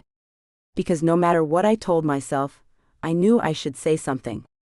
Something profound that let him know I was here, not judging, not pitying, just here. For him. But I managed 0 words. My parents died when I was 7, and I got bounced around from family member to family member. Wasn't much time for Halloween costumes. He didn't look at me, he looked at the floor, and my heart melted for him as my throat tried to choke me to death. Not quite a woodchuck story, but so much more than I expected. This was deep and meaningful. This was real. Not that I'd made up the woodchuck story, but this one had a depth mine didn't. I stood and walked around the counter to hug him. We'll make up for it. He wrapped his arms around me and laid his cheek on top of my head as I listened to the steady beat of his heart. Every day from now on. And I meant it. Because somewhere along the line I fell for Finn Makenzie. I see a whole mess of matching costumes in your future, mister. I love you, Felicity. He tilted my head up and looked deep into my eyes. And I'd read enough romance novels and seen plenty enough rom-coms to know there were only 3 words I could say back, and the 3-second rule wasn't just for dropped food. It applied here too. I love you too. And if I sounded breathless and needy and desperate, it was because I wanted to make sure he knew I was for real. I didn't add so much because his mouth brushed against mine, and there wasn't room for words. This time when he carried me to the bedroom, when he moved onto the bed beside me, when he censored me, I knew in my soul that Finn Makenzie was the man I wanted for the rest of my life. Chapter 5. Finn. In the last 10 years, it had never occurred to me that I would ever wake up in this house again. Smelling her perfume on the borrowed pillow, or seeing her shoes neatly lined beside the door. Hearing her voice, faded and in the distance, cursing. I sat up on the blue denim sofa that could have used some serious breaking in. I held my breath and listened. Son of a cow. Sounded like she was outside yet, above me. In short, on the roof. I pulled on my jeans and a t-shirt, then a jacket not nearly heavy enough for the wind blowing in off the ocean. When I opened the back door and saw the ladder lying on the ground across the yard and resting on the short fence, my heart attempted a speedy escape through my throat, and I risked a glance up to where a string of lights dangled over the gutter. Lee? The only sound in the backyard was the wind. But I'd already heard her, knew she was up there. Or I would have been more freaked at the evidence around me. I moved the ladder back in place and climbed.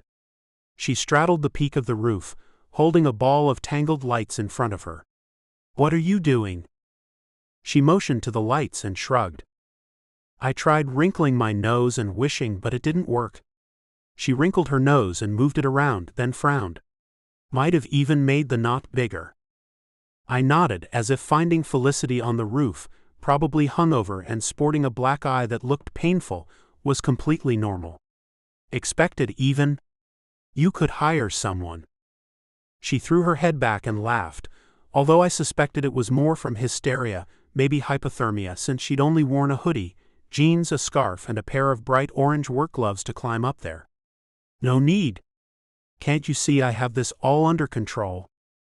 And as if to emphasize the opposite of her point, when she waved her hand, she let go of the ball of lights, and it rolled down the rooftop to somersault over the edge and thunk onto the lawn.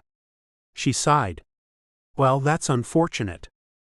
And the ladder? Same old me. I wanted her to need me. Or to at least say she needed me. Wind. When I tilted my head, she rolled her eyes. Fine. I accidentally kicked it when I stepped around it. She clucked her censored against her teeth and waved a hand again. Oh please. There are hours of daylight left. It wasn't time to panic yet. Besides, Mrs. Ellerby will be out walking Pookie around lunchtime. She'd call the fire department for me if I asked. She pulled her phone out of her hoodie pocket, then watched as it flipped out of her hands and slid down the roof to land beside the ball of lights on the ground. Or I could have called 911. She stared down at her phone. By standing on the roof and yelling 911, 911. I grinned because we both knew she would have ended up calling me. And I was glad for it, even though I assumed it was the reason she frowned. What are you doing up here, Finn? She sighed her head. censored To the right. The house, the lights, not your problem. So shouldn't you be downstairs all snuggled in bed?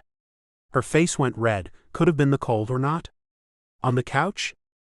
A picture of Beth and her ridiculous middle-of-the-night text message filtered through my mind.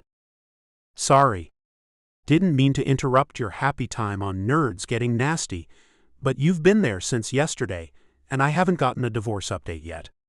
So? We need to get to the courthouse. And now I felt like jumping off the roof. Right? She straightened, but the hand fluttering that signaled her nerves started. Of course. She threw her leg over to the backside of the roof and stood to walk down the pitch like she was an old pro.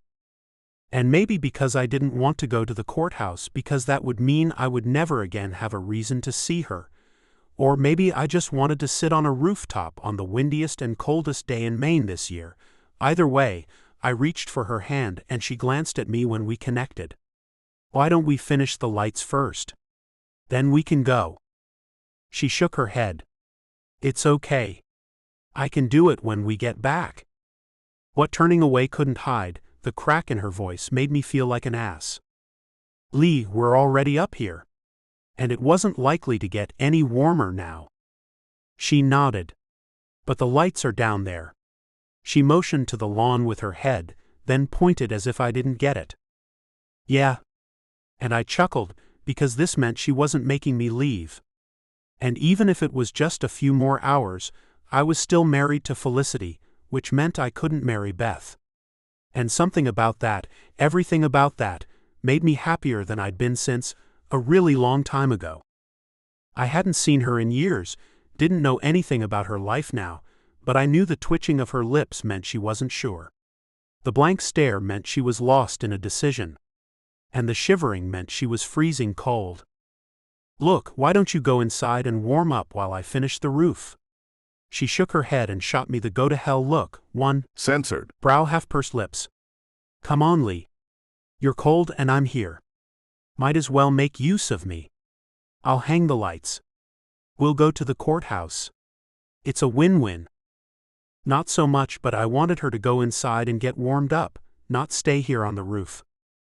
Was it pathetic that I had to convince her to put off the trip to the courthouse to dissolve a marriage I'd walked out on a decade ago? Of course it was. But I'd always been on the wrong side of pathetic when it came to Felicity. 1 decade ago. My stomach churned. I couldn't breathe. Not only had I lost any hope I ever had of becoming a doctor, but I had to tell Felicity the entire truth, a truth that guaranteed I was going to lose her and hurt her. OF.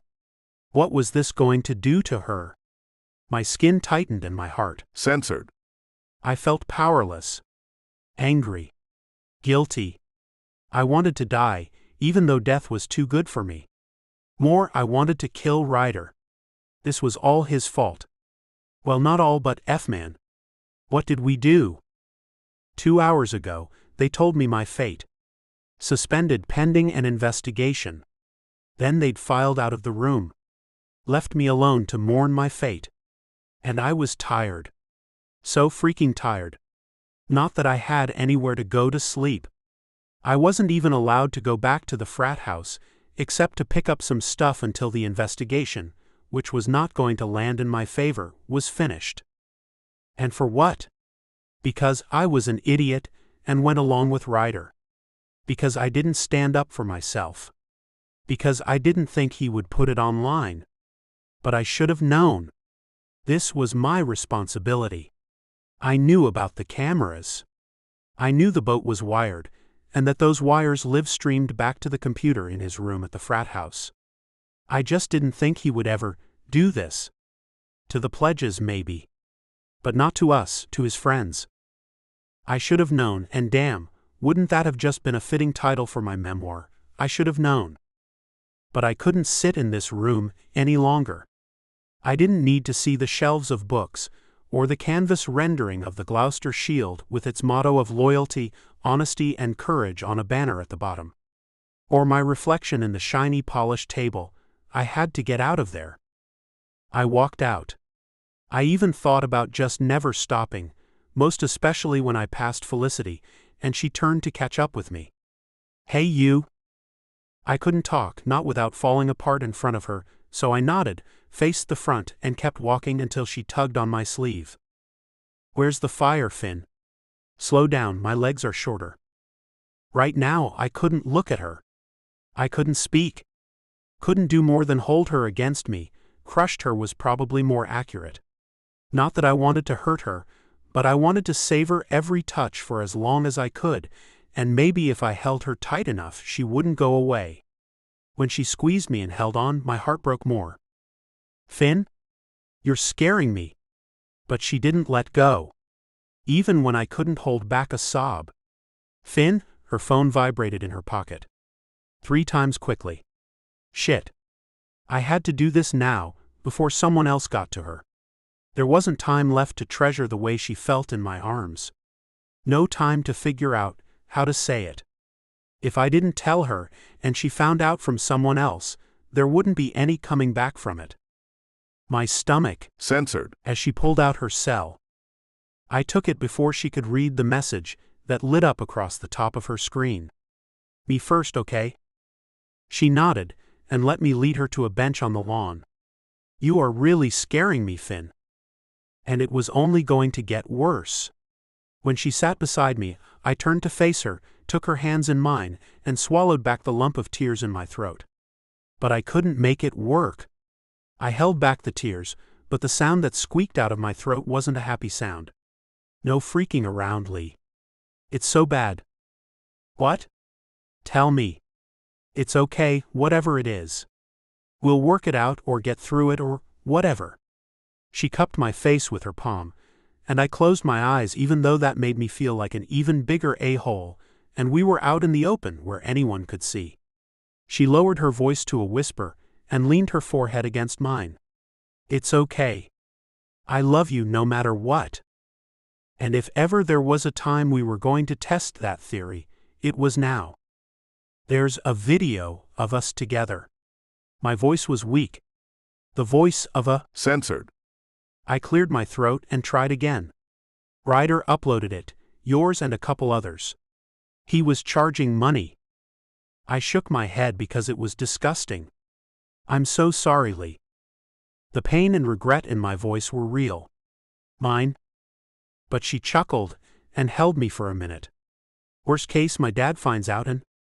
She shook her head. Whatever. It's not that big a deal. But some of the light in her eyes faded. Honestly. Who cares about some college Censored. video? Probably 3 people have seen it. It was more, but the situation was untenable. The word viral wasn't likely to help. Cowardly or not, I nodded again. Then she pulled me onto my feet and held my hand in hers. Come on. Lee. I needed to get this over with. Finish it now so I could figure out what to do. She dragged me a few yards before I dug in and we stopped. What are you doing? This was the path to the library. I wasn't even sure if I was allowed to go in there. Where are we going? I want to look it up. I want to see it. Turned out that it was also the path to her apartment across campus, the one she shared with Sophia. When we walked in, I took a moment to be thankful Sophia wasn't there. If she knew, she would have plenty to say. And if this was my last night with Felicity, because I had to tell her the rest before this night went further, then I didn't want to spend it fighting with her best friend. I sat beside her on the bed as she pulled out her laptop. Okay. What do I Google? I reached to close the lid to the computer, but she held it open. This is serious, Lee. My eyes went watery, and I blew out a slow breath. I didn't know he was going to upload. It's okay. She ran a hand over my forearm and gave a weak squeeze when she got to my wrist. But then the video account appeared. 93,415 hits? She closed the screen. Oh shit. I'm so sorry, Lee. So sorry. I couldn't even look at her, knowing I was going to lose her hurt too bad. So you said. And she sniffed and wiped her eyes. But you knew he was filming us? I couldn't lie. This was her life too, and she deserved the truth. Yeah. Even if it made me look like a... Censored. Which I'd always been good at hiding before. But I didn't want to be that guy anymore. Not with her. Lee. It took her a long time to look away from me, to stop hating me with her eyes. When she went back to typing before she looked up again, and her voice was lower, sadder, we both knew the answer to her question, and it wasn't one that helped my case. Did the other girls know? I shook my head. No. Then it went back to being silent. For a minute. Is it wrong that I still want to see it? Her skin went dark with color. Just the one I'm in. You know? I'm curious. My guts twisted. I got to go. She shot me a quick glare that turned into a pleading gaze. Look. You did something wrong. Stupid. Asinine. Totally slutty. She shook her head, not accepting my cowardice. You just have to apologize and mean it. Fix what you can and move on. She pulled in a slow breath, then let it out slower. It's not like you can undo it. She was so wise. So wonderful. How do I fix it? I don't know. She sat back when I didn't look away. Hey, don't blame me. I'm not the one who Kardashian-ed my way onto the internet. She shrugged. Not on purpose, anyway. I hung my head, and she nudged me with her shoulder. Oh, come on. Couple years, you'll either be a breakout porn star or this will have all blown over before you get your own Keeping Up reality show. But this isn't the worst thing. F me. I had to tell her. She didn't know, but if I lost her now, I'm probably getting kicked out of the university. She shrugged. There are other schools. None that'll take me after this gets out. My head was about to explode. I had nowhere to go, no future, and every freaking bit of it was my own fault. I'm going to end up a shift manager at the taco hut. Old and alone in my parents' basement. Spend my best years joking off to old playboys Dad keeps in the closet downstairs. I wasn't making light of it. If I ended up broke, old and alone, I deserved it. But she smiled, and for a minute, my worries disappeared. No way you're getting shift manager. She ran her hand over my cheek. Finn, you did some dumb shit. You can't undo it, so what are you going to do about it? With her arms folded under her, Censored. and the grim look on her face, it wasn't rocket science to know I would be doing it without her. And it broke me. Crumbled my courage. I'm so sorry.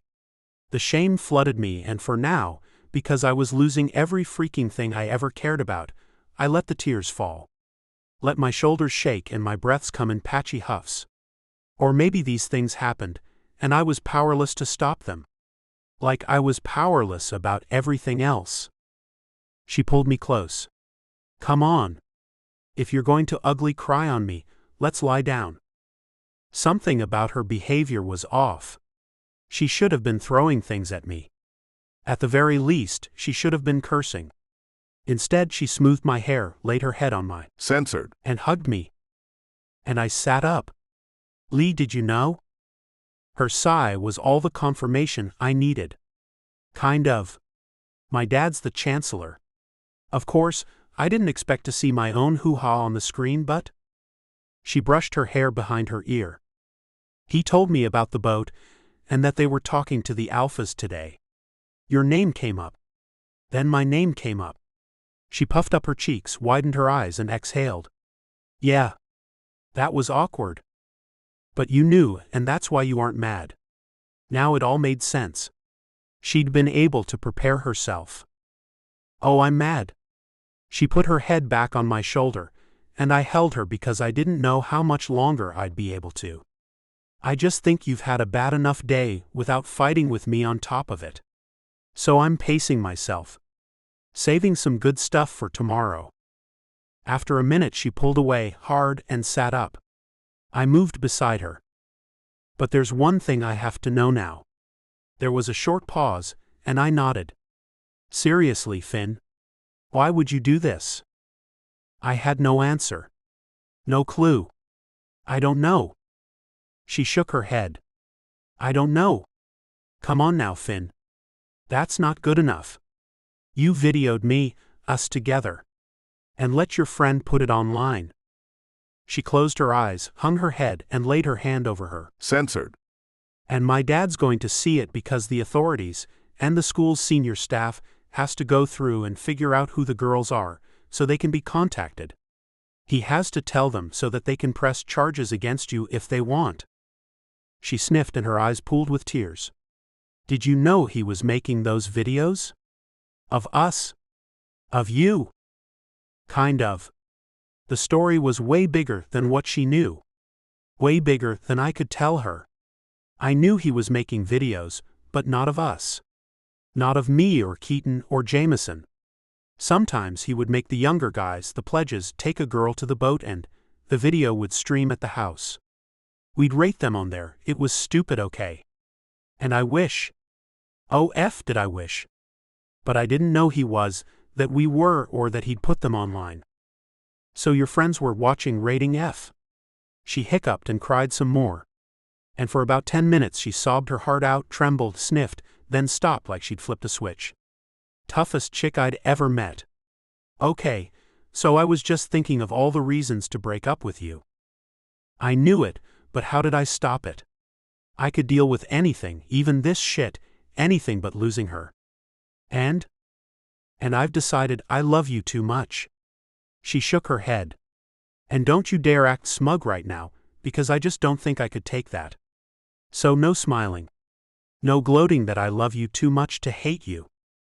But she was wrong. I wasn't smug. I was grateful. Determined to make this up to her. No matter what it took. Whatever you did with anyone else, I can't help you with, but my dad said you could end up in trouble with the law. Yeah, They told me that too. But if we're married, they can't make me testify against you. She chuckled. So what do you say? I know it's not the most romantic proposal, but Finn Makenzie, will you be my husband? If that was her plan to save me, I was more than willing. Lee. But married. To her. It wouldn't solve the problem with school or with anything else, but I'd have Felicity. And nothing meant more to me than that. Yes. Chapter 6. Felicity. We weren't holding hands. We weren't even brushing shoulders. But I couldn't have been more aware of Finn's presence had I been riding on his back. Or his front. I was aware of him. Definitely. Hyper-aware. Stupid aware, and trying to walk with such awareness was apparently more difficult than I could manage gracefully. Instead, I stumbled over imaginary cracks in the sidewalk. Tripped over my perfectly tied and nearer my calves than my feet shoelaces. Are you happy, Lee? His voice rasped, husky and rugged. Serious. As if walking next to him wasn't enough to throw me off balance, random, out-of-the-blue questions would do it. I staggered a step, caught myself, and managed to look up at him without face planting on the sidewalk. Define happy. You know, dance in the rain, have a snowball fight, laugh until you pee happy. Are you? Since my answer made me sound like a candidate for Prozac, I smiled at him. Are you? I have my moments. He smiled, and for a second, I wondered if he was thinking about another woman. But since that did nothing to make me walk straighter or be happier, I ignored what he could have been thinking about, in favor of what we needed to be thinking about. I'm pretty happy right now. Good. I cleared my throat. What the hell was I supposed to do with happy right now? What the hell was that supposed to mean? Happy to be getting a divorce? Happy to be engaged to someone else? Or happy to be here with me? I shoved the dangerous thought to the side. So the divorce shouldn't take long. Marty, the only attorney I knew, and certainly the only one willing to draw up papers at 6 o'clock in the morning on the Monday before Christmas, said once we sign we can go before the judge, and he'll explain what happened to the other papers. Then as soon as the judge signs off, probably Wednesday if we can get on the docket, then you'll be all free to get married. Those words tasted bitter. Or maybe it wasn't the words themselves, but the picture they inspired. Finn waiting at the end of an aisle, smiling as some nameless, faceless woman walked toward him. Oh, okay. He frowned. That's good. He nodded and watched his feet as we walked toward Marty's office for our appointment. Not the one we'd missed to hang the lights, but one Marty had grumbled would keep him from a meatloaf dinner at his mom's. I owed him big for that one. We walked past the square where the Christmas festival was gearing up for tonight's festivities. The week before Christmas was always a big deal in Gloucester. And tonight we had a snowman making contest with fake snow, caroling on the square, and hot cinnamon apple cider while Mrs. Obernuff led the Gloucester Ballet Troupe's version of the Nutcracker. And every night, Joe Langdon offered carriage rides that zipped through town for the Christmas light tour. Hence the reason I had to risk life and limb to frostbite to hang lights. There were 1,000 things I wanted to know about Finn. What happened after he left? Where had he ended up? If he made it to medical school after all? Why he left me? But in lieu of saying anything with substance, I smiled up at him. You'll like Marty. He isn't a typical lawyer. And by typical, I meant in any way normal. He was silver spoon-born and gold-plated bred. So he never charged for legal services, he just expected to be repaid with a good deed. Which meant, since he was chairman of All Things Christmas Festival, I had to play one of the elves to his Santa for this week's festivities, but I didn't mind. Handing out gifts and taking pictures was a small price to pay. Especially since I did it every year anyway. I'm sure he'll be fine. If fine meant a Colonel Sanders Santa Claus look-alike, mustache and beard trimmed according to time of year, with a law degree and an overabundance of year-round cheer, then yeah. He'd be fine.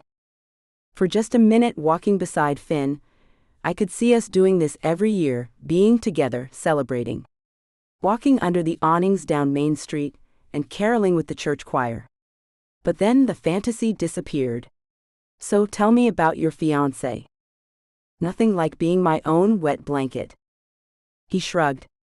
It's complicated. Not the ringing endorsement of love, the list of her positive traits that I expected. Complicated. That's a big word for someone who's supposed to be the love of your life. He didn't look at me. Didn't touch me.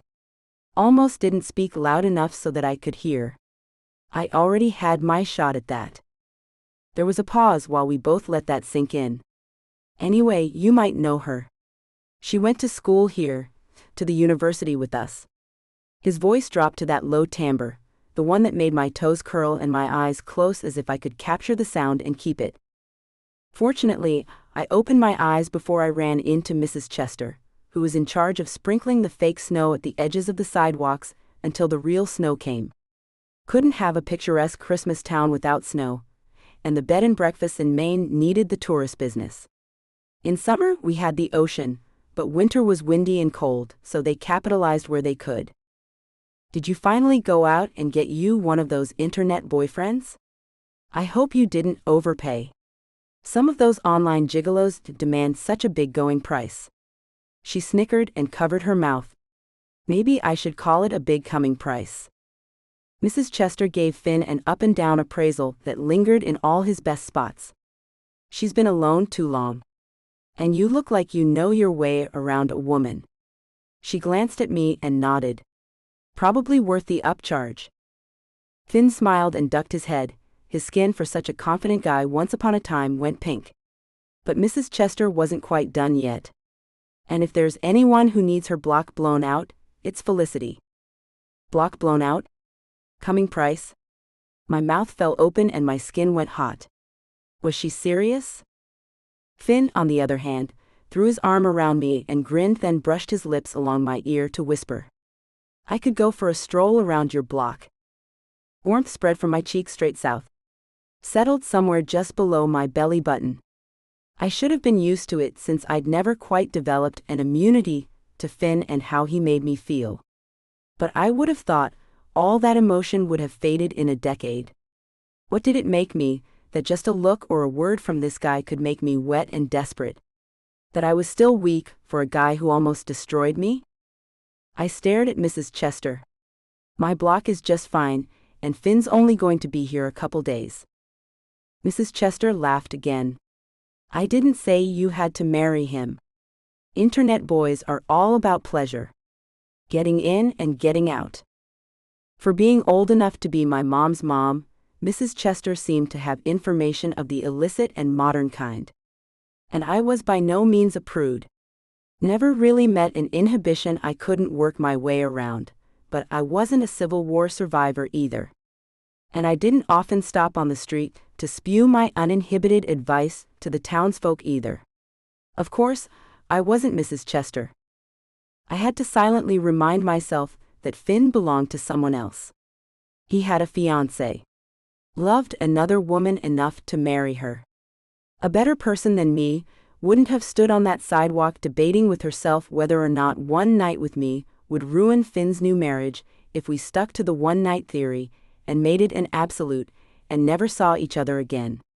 Maybe if we didn't get loud enough to shatter windows and alert the neighbors of our illicit activities, nobody would know anyway. I almost had myself convinced we could make it work until that last one. Censored. With Finn was amazing and earth-moving experience. Loud anyway, and did I mention amazing? Because it was. He's getting married, Mrs. C, to someone else. I wanted to spit to get the taste of that mess of syllables out of my mouth. Instead, I quietly stared at Mrs. Chester and felt her frown all the way to my soul. I'd battled the same sentiment all morning. That's a shame. She patted my hand as if I'd suffered a tragedy, then she pulled me in for a hug. Maybe he has a friend? She paused for a second. Or maybe the fiancé never has to know. You could use my place. I'm never there. You could use some of your woman skills and lure him. What she'd thought was a whisper wasn't even close, and Finn chuckled, then covered it by pretending to wipe the lower section of his mouth. And shameful as it was, I was glad she'd said the words aloud. Planted a seed in his head. Then I hated myself for it. I pulled away from Mrs. C and glanced at Finn. He was in love enough to propose. I wouldn't even try to lure him. He frowned, looked away, and didn't affirm my goodness and purity for not using my wiles to tempt him. When he glanced back, our gazes locked, and my passion smoldered as I imagined his doing the same. It took a moment to come back to my senses, to wipe away the image of him. Censored. His way down my body, of Censored. my way down his. But somehow, I'd ended up in front of him with my hand slipping over his. Censored. Across a button on his shirt, and I shook off the. Censored. And yanked away. Instead of hauling me against him for a. Censored. That said, his fiancée didn't matter to him. What was supposed to happen? He cleared his throat and took a step back. We should go. I nodded because words failed. It was nice to see you. Finn gave her a little wave, then walked a couple steps. When I didn't immediately follow, he stopped and turned, widened his eyes, and gave me a little wave. When we were out of earshot, he stopped walking, so I did too. What? You have a history with internet boys? Mrs. C hadn't said anything that should have made him think I did. Not that anything I do is your business, but no. He stared long enough. I ran a cautionary hand under my nose, then sighed. There was no reason for me to humiliate myself with honesty, to put all my business out there between us, but what brain and mouth each knew were different. Apparently. I haven't had a relationship since you packed up and left me. I dated a little, but nothing ever stuck. His mouth twitched and I wanted to punch him. Complicated or not, he had a future in front of him with someone he obviously loved. I had the new prospect of internet dating to look forward to. Oh yeah. I would be punching him at the next available opportunity. I'm sorry. He looked into my eyes, and my heart clenched at the great return of all my loving feelings, as if it was trying to protect me. Thankfully, where my heart failed, my legs took up the cause and carried me toward the courthouse. The last thing I needed was to spurt my feelings for Finn all over the town square. When he caught up, I didn't stop walking, but there was something we needed to get straight now that my brain had my feelings for him in a chokehold. I don't need your pity, Finn. I'm happy with my life. And I'd honed my lying skills so much that even I almost believed me. I have a great job. Some money saved. A lot of money, actually. I can pick up and go whenever I want. Not that I ever did. So I don't need your pity. Saying it a second time made it real. Right? 1 decade ago. The clickety-clack of her heels on the concrete kept me well appraised of her proximity, just in case the volume she called out to me didn't. Felicity. Felicity Fields. Wait. No one on campus willingly stopped for Beth Cooper, the same woman who wore her press pass like jewelry or some sort of all-access badge. It was almost a given that any conversation with her would end up in print or on some digital forum. Not because she was gossipy, but because Beth Cooper didn't have conversations that weren't purposeful to benefiting her career or her next great story. And thanks to the Alpha Phi scandal unfolding right under her nose, she was all over the front pages. She wrote a story picked up by the AP and printed in more newspapers than the Gloucester Messenger. Digitally, she'd gone viral. But now that the school was national news, she had to get the story before someone else found something bigger. Hence the chasing. Felicity Fields. Stop. She had the voice of a screeching falcon, loud and high-pitched. Because she wasn't known for giving up, and I had no intention of telling her anything anyway, I stopped. Waited for her to catch up and then catch her breath. She stared hard at me, as if she was trying to gauge the details she would use in her article. Maybe my hair color. How I dressed. My connection to the university's administration. With Beth Cooper, there was no telling. But there was also no way I was willingly giving her anything to use. I don't have a comment, Beth. We'll see.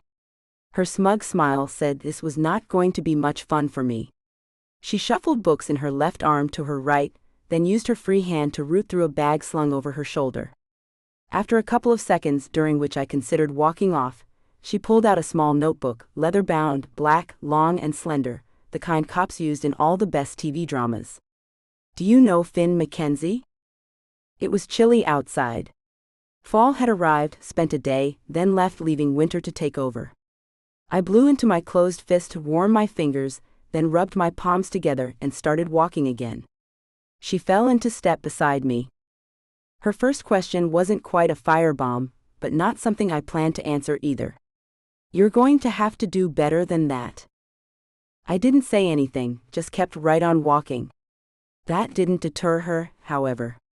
Oh no, not little Miss Junior reporter with her nose in everyone's business. Did you know he was making videos? That they planned to put them online and charge money. She took a long pause, which said to me that she wasn't just a reporter but might have had a more personal connection. A victim's connection. For people to look at them? I knew now. That counted. I wasn't going to tell her that, because I wasn't going to tell her anything. I blinked at her slowly, as if she was very stupid and needed time to catch my point. Which she did. Okay. She whistled a breath in through her nose and let it out through her lips. Did you know you're not the only one Finn used as a co-star? I wasn't naive enough to think he'd only been with me. Nor was I dumb enough to think I was the only one he filmed. But I had to focus on breathing now, because it didn't take a genius to know she was ramping up. 2 years this has been going on. That's a lot of girls. She waved the paper at me again. I could have lived without the teeth clenching and the heat of her stare burning my skin. Do you care about the other girls? Their humiliation? She grabbed my sleeve and we both stopped walking. They're all giving statements to me, to the police. They want these bastards exposed. This is only going to get bigger. Breathe, I reminded myself. More details are going in the paper every day. I know you probably think you're in love with him and he's in love with you, but this is what he does. He's charming and beautiful. They all are, and it's hard to believe someone like him would do this, right? If I hadn't been certain before, I knew now. Beth Cooper was one of Finn's co-stars. She hardened her voice and stared through me. It's only a matter of time until the number of girls on this list goes up, the details come out, and Finn gets charged. Charged. With a crime. Shit. Felicity. They did a horrible thing to you. To these women. She held up her list and lowered her voice, probably thinking she could use kinship or my empathy to make me talk to her. But she didn't have to tell me how bad it was. I knew. I leaned into her close, and I saw her eyes grow big, eager for the juicy details. I paused, took a deep breath as if about to let it all out, and said 4 short words. I looked dead into her eyes with a steely gaze of my own. I have no comment. And I meant it. Especially when all I really wanted was to find Finn and see if we could figure out a way to work through this without him having to go to jail. She sighed. I hope you're not one of those girls who's blaming the victims. Which, in her opinion, no matter what I thought, I was one of those victims, so that was crazy. Finn Makenzie and Ryder Kennedy, Jameson King and Keaton Shaw. As if she thought I didn't know of or about the others, she nodded. Yeah. Those are the other guys going down for this. Those are the names that people are going to remember. We trusted them. And this is our chance to spin the story the way we want it. To tell everyone we were victimized, and maybe we can use our experience to help someone else. Someone who doesn't have a voice. Her points were valid, but it was Finn, and my loyalties were divided between what I knew was expected of me as a victim, and what I felt not just about Finn, but about what happened. So I reiterated my point. I have no comment. It was the only safe thing to say. The only thing no one could twist. And I have to go. I turned to walk away, but her words stuck with me. How could I marry Finn knowing what he'd done? How could I not use my voice to tell the world this was wrong? Chapter 7. Finn. I'd never met the man responsible for my first attempt at divorce from Felicity, until now. He was taller than I imagined. But the horn-rimmed glasses were right on. And the puny frame, along with the way he blushed and smiled, choked on his Censored. whenever Felicity spoke to him. But I could be a good sport, because he'd only been doing his job. I held out my hand. Marty. Felicity chuckled. That isn't Marty. Finn, this is Dakota, Marty's office assistant. Instead of shaking his hand, she pulled him down for a hug. A hug for Elf's sake. Like they were tight. Like he'd seen her. Censored. And I hated him. Unreasonable, but honest. I curled my fingers, ready to pounce, because if the hand at the small of her back moved so much as 1 millimeter lower, Secretary Boy was going to eat at least the 4 front teeth in his goofy-looking face. When she pulled back, she took a look at me, then moved a step closer to Dakota. She frowned. What's wrong? Wrong? Why would something be wrong?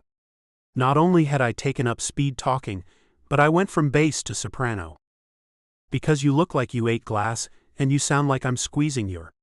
She glanced at my crotch. You know, balls. And now, with her talking about anything ball-related, I had an entirely different problem. I'm fine.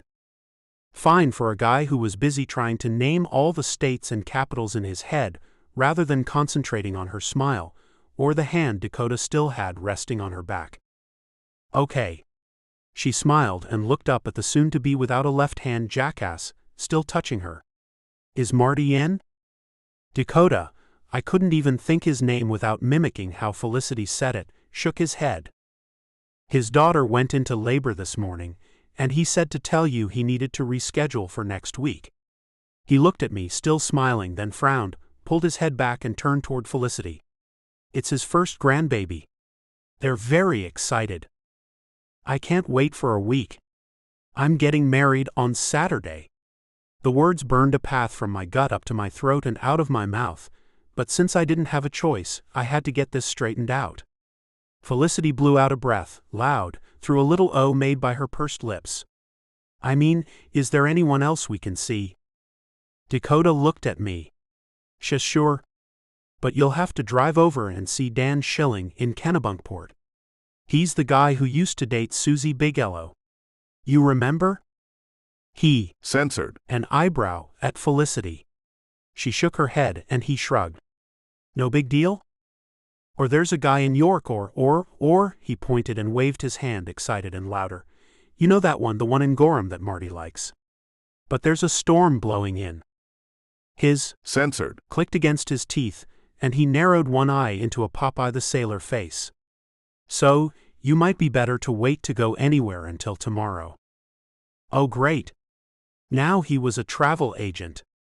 And a weatherman.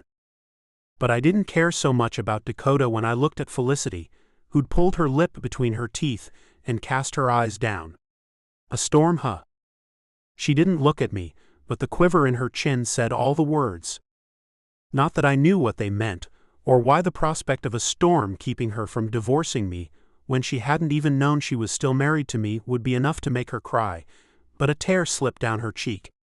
Hey. You okay, Lee? She sniffed, shook her head, wiped her eyes, and held up her hand. I'm fine. Dakota moved in, and he was the only one who didn't seem to know he was a couple seconds from losing the arm he clearly planned to slip around Felicity's waist. I watched, waiting while he decided what to do.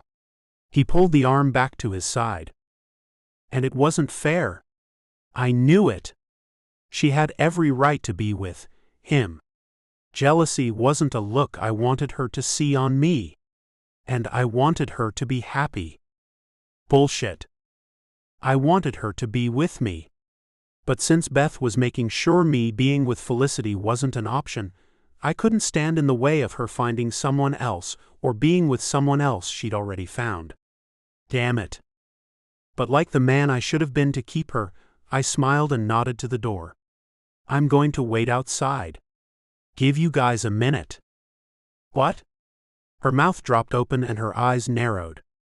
"What the hell are you talking about?" I didn't answer because Dakota laughed. "I think he thinks we're together." He shook his head and grinned, holding his left hand up so I could see the gold band on his third finger. "I'm married to Sophia." Sophia. I would have never guessed. Oh wow. Congratulations. He was definitely tougher than I thought then. 5 years ago. Felicity crossed her arms and stared at me, shaking her head. Dakota laughed. "Wait until I tell Sophia you thought." He didn't get to finish, because Felicity stepped closer to me. "Were you jealous?" "No. Too fast. Too loud. Too much. And no one in that room believed me. I certainly didn't." Dakota's wide eyes and smirk and the slight tilt to Lissa's head, and the way she chewed the corner of her lower lip, said I might as well have saved my indignation. She looked at him, and they both looked at me. I'd spent the last 10 years on the straight and narrow. I hadn't told so much as a teeny-tiny fib, because I took my second chance seriously. And maybe that was why I was a shitty liar. "We should go."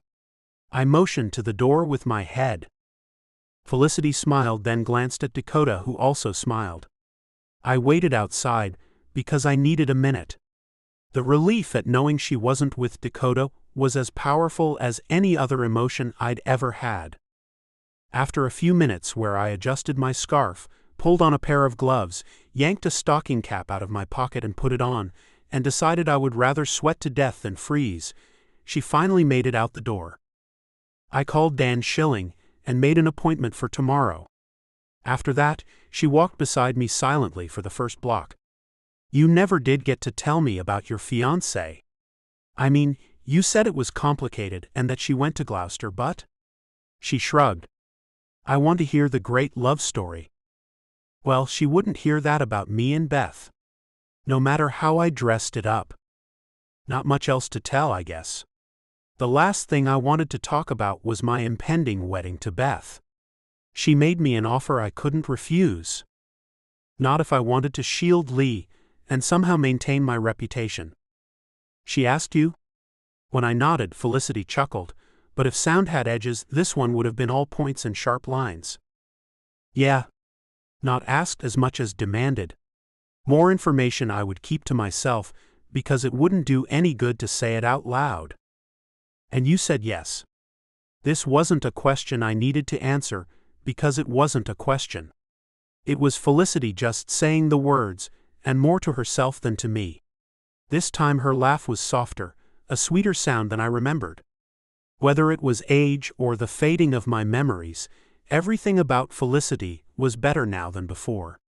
"I guess I always just hoped that wherever you were, or whatever you were doing, you'd still be thinking of me, and I don't know." She shook her head. "Longing, maybe. I guess I'm just a little sad that you didn't wait." She paused, even stopped walking and rolled her eyes. "An entire decade. Pretty silly, huh?" We started walking again because I didn't want to tell her I'd waited. It wouldn't be fair to either of us to tell her no other woman measured up to her. That the 11 days I spent as her husband were the best days of my life, and carried me through some long, lonely years. Not that I'd been alone all that time, but aside from a few one-night stands and a couple of friends with benefits, nothing ever stuck. Not silly at all. She cleared her throat and shoved her hands into her pockets. "Does your fiancé know you're staying with me?" I didn't miss the pause or the squeak in her tone when she said the word fiancé. The question was reasonable, but I didn't like having to answer it. I didn't like Felicity thinking anyone had power over me. Because in truth, the only one who had the power to keep me from making my own decisions was her. Felicity Lorelei Fields Makenzie. The only woman I would die to protect. And by die, I meant Mary Beth Cooper. No, but she wouldn't care. We don't have that kind of relationship. And wasn't that the saddest thing I'd ever said? I might have been a guy in the minority, but I wanted a woman who needed to know where I was, who cared about who I spent time with when I wasn't with her, who didn't mind that I needed and cared in the same ways.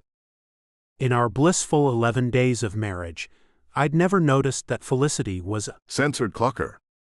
Apparently she was, because she did. I would care. She stopped walking again and this time moved in front of me. You wouldn't trust me? I couldn't blame her. I wasn't entirely sure I was in a situation where I could be trusted. She slid her hands up Censored. over my coat, but I felt the touch like it was her palm against my bare skin. Everything burned. No, that's not what I'm saying. Her gaze caught mine, held, and I didn't want to move. Ever. Again. I wouldn't trust me. Her Censored. swiped her lower lip before it disappeared into her mouth. Her eyelids fluttered.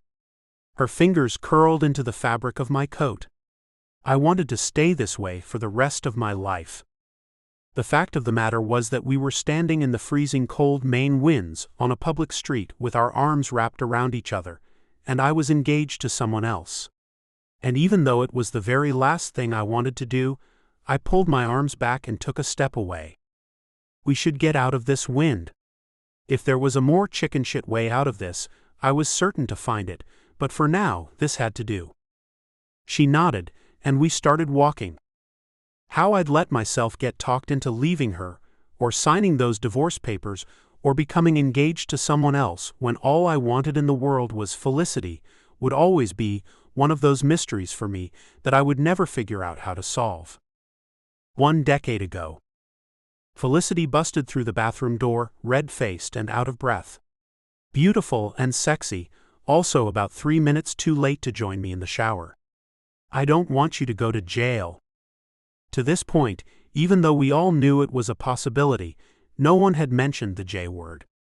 We hadn't talked prison cells or striped jumpsuits, flip-flops for shoes, or no touching on visiting days. Although I'd thought a lot about it. Especially since we'd all, Jameson, Keaton, Ryder and I, been called to the police station, all given statements, all been kicked off the team and suspended from school pending investigation, but no one had said jail until now, and I certainly didn't expect it to be her. Completely. Censored. Hair still dripping, body mostly dried, I wrapped a towel around my waist and crossed my arms. I don't want to go to jail. She still had her coat on, but she walked in, put her forehead against mine, Censored. and tucked her freezing cold hands between my wrists and my sternum. I inhaled a sharp breath, then folded my arms around her, trying to soothe her because it was what we both needed, but my body always responded to having her so close and my towel didn't leave much room to hide. Still I held her.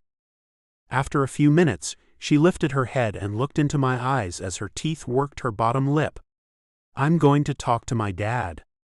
I dragged her into this enough as it was. Even though, honestly, I didn't mean to.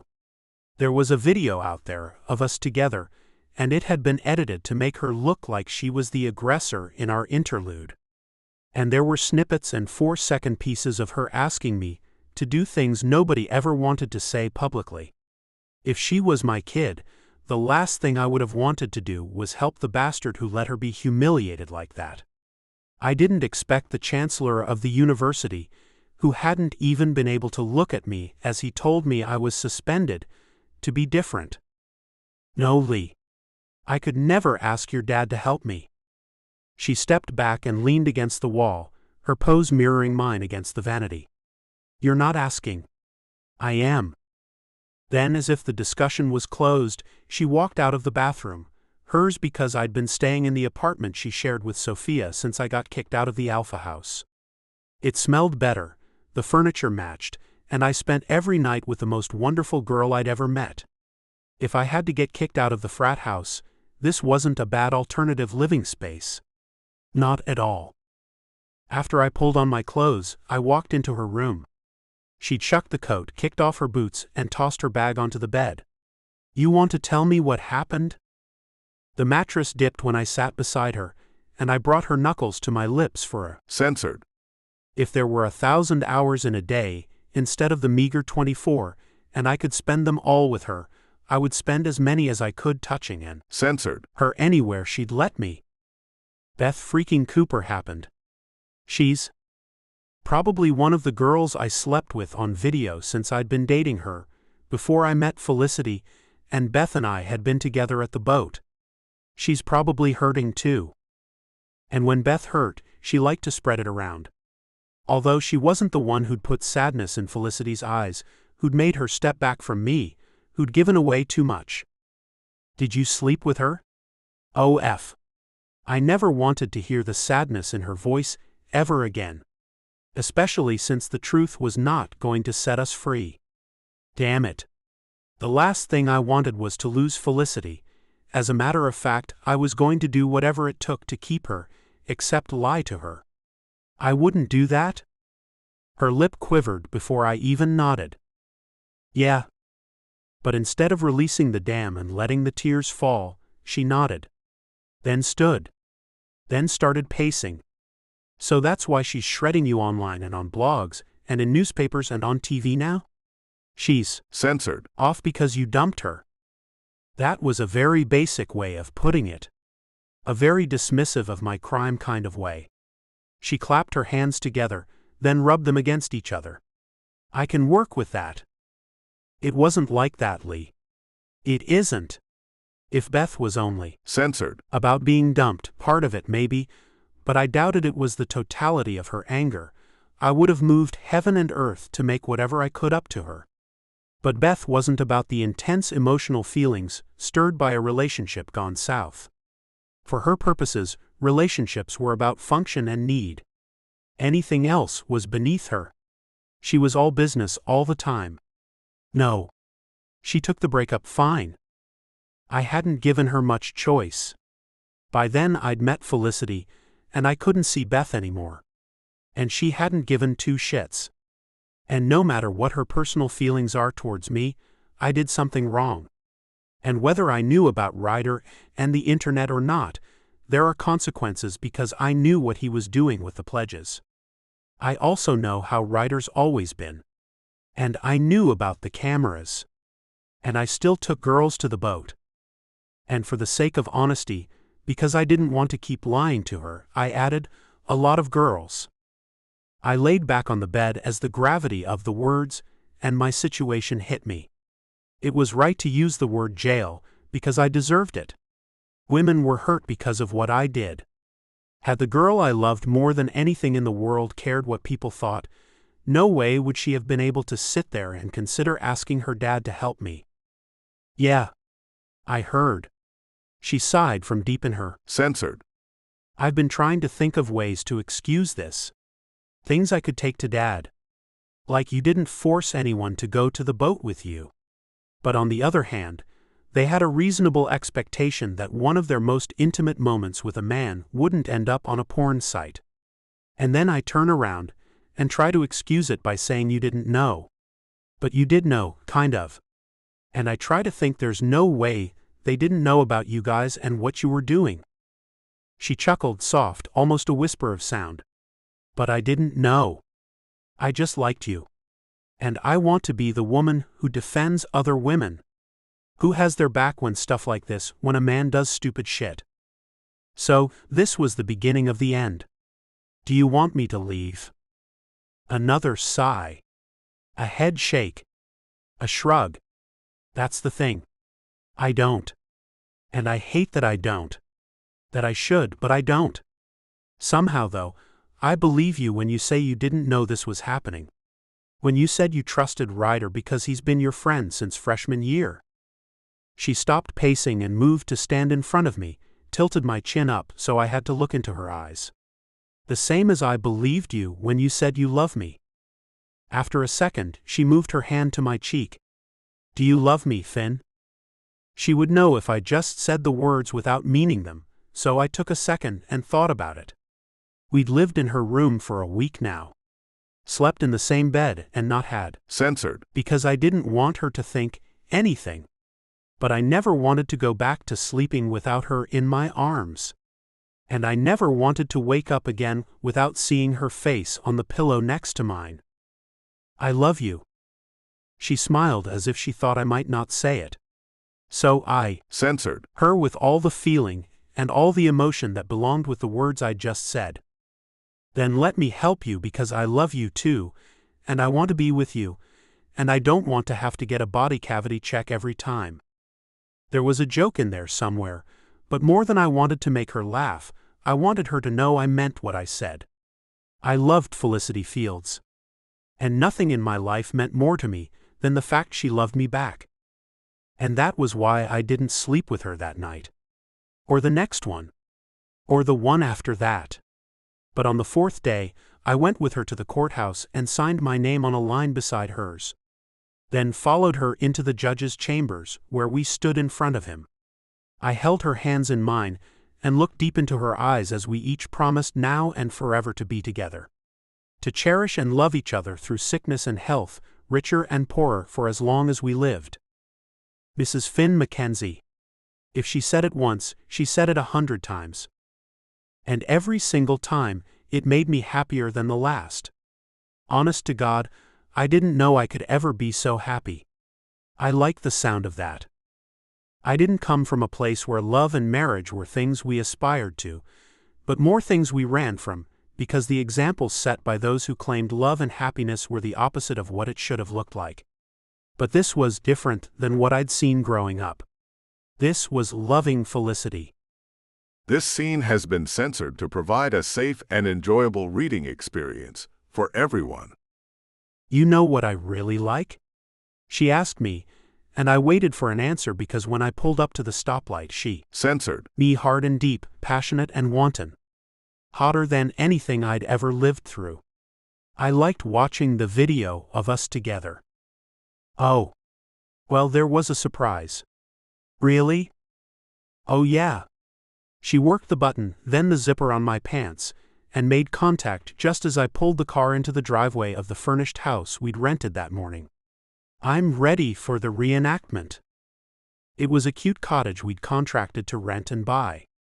It had 2 bedrooms, a kitchen, a dining room, and a living room. And if I had my way, we'd be reenacting that video in every room in the house. Unfortunately, Fate and her father had other ideas. Chapter 8. Felicity. At some point in my life, there would come a time when I made a conscious decision to stop humiliating myself for Finn Makenzie. But 10 minutes ago, when I probably would have gone down on him in the middle of the sidewalk in the business district, and he rejected me, I knew today wasn't that day. And if he stayed in town, tomorrow wasn't looking so good either. And since there was no way to move past it without falling into a hole until I could figure out what to do about it, I pretended I hadn't just made a pass at him. You want some coffee or tea, maybe some? Oh yeah. Hot chocolate. Back in the day, Finn's passion for all things chocolate and doused in whipped cream was almost as intense as his passion on the gridiron in the classroom and in the bedroom. Although I had a feeling his addiction to hot chocolate with whipped cream, sprinkles, marshmallows, and even cinnamon might have outweighed the rest. And nobody made a glass of piping hot chocolate as well as I did. I'd spent all of high school perfecting the art at Milburn's coffee shop in York. And that I'd spent 11 of the best days of my college career learning all the best things to do with the aerosol can of Ready Whip didn't mean I had to put any of those things into practice now. Unless he wanted to. Not that I would bring it up, on purpose. He nodded and followed me into the kitchen. While I whipped up a batch of chocolate sweetened by the finest syrup Hershey, Pennsylvania had to offer, Finn stood close enough that I could feel the heat from his body, and I could smell his cologne, which should have been named after him since I could never smell anyone wearing it and not think of him. He was close enough to intoxicate me. And maybe that was why. What if throwing our divorce papers into the fire wasn't an accident? I shot him a sidelong glance as he leaned a hip against the counter and Censored. An eyebrow. And even I didn't know where I was going with this. I'd considered it more than once today. I mean, it was an accident in that I didn't consciously mean to burn them. I don't think, but what if? I stirred the chocolate in the pan.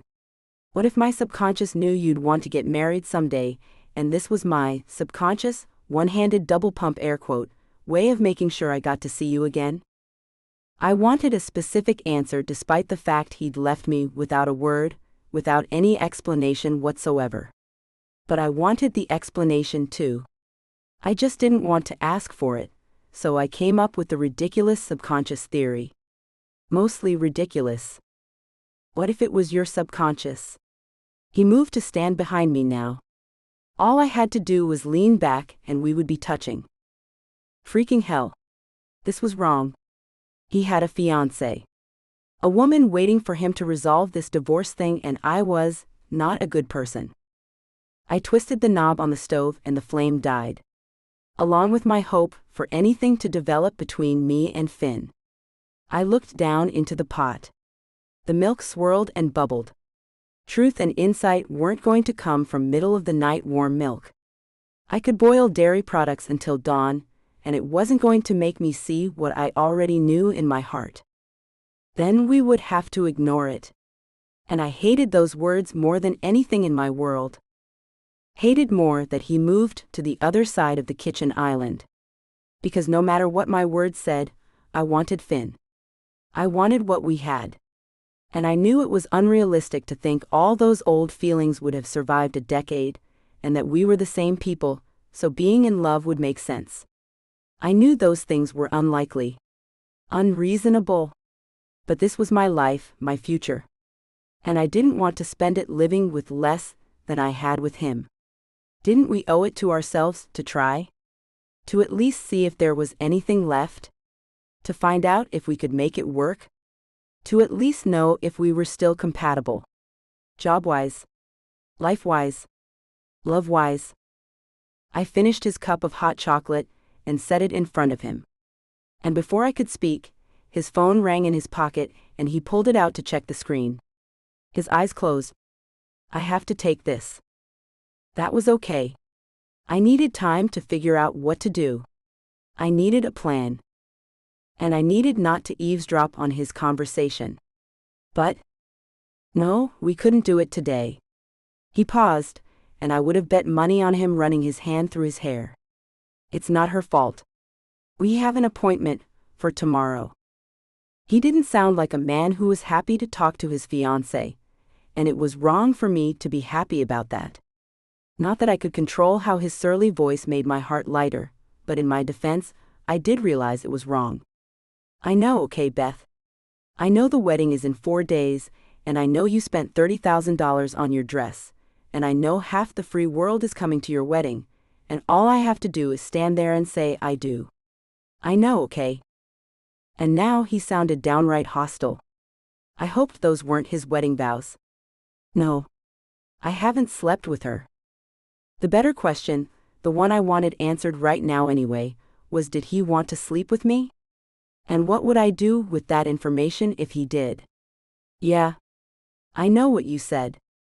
I'm not going to sleep with her. He didn't have the soft voice of a man consoling an insecure bride. He was more in the throes of homicidal rage, or at least pre-wedding panic. And it was wrong for me to be happy about it. So I stopped. Stopped listening. Stopped grinning. Stopped trying to plot my way back into his life. I wasn't being fair, and that was all there was to it. It was probably hard for her to know he was in Maine with his ex-wife when she was wherever hoping I would cooperate, and she'd get to wear her $30,000 dress to marry the man of her dreams. And it wasn't her fault he was mine first. It was time to let go. But I didn't want to. This was hard. Too hard. I walked through the kitchen to the bedroom and closed myself inside.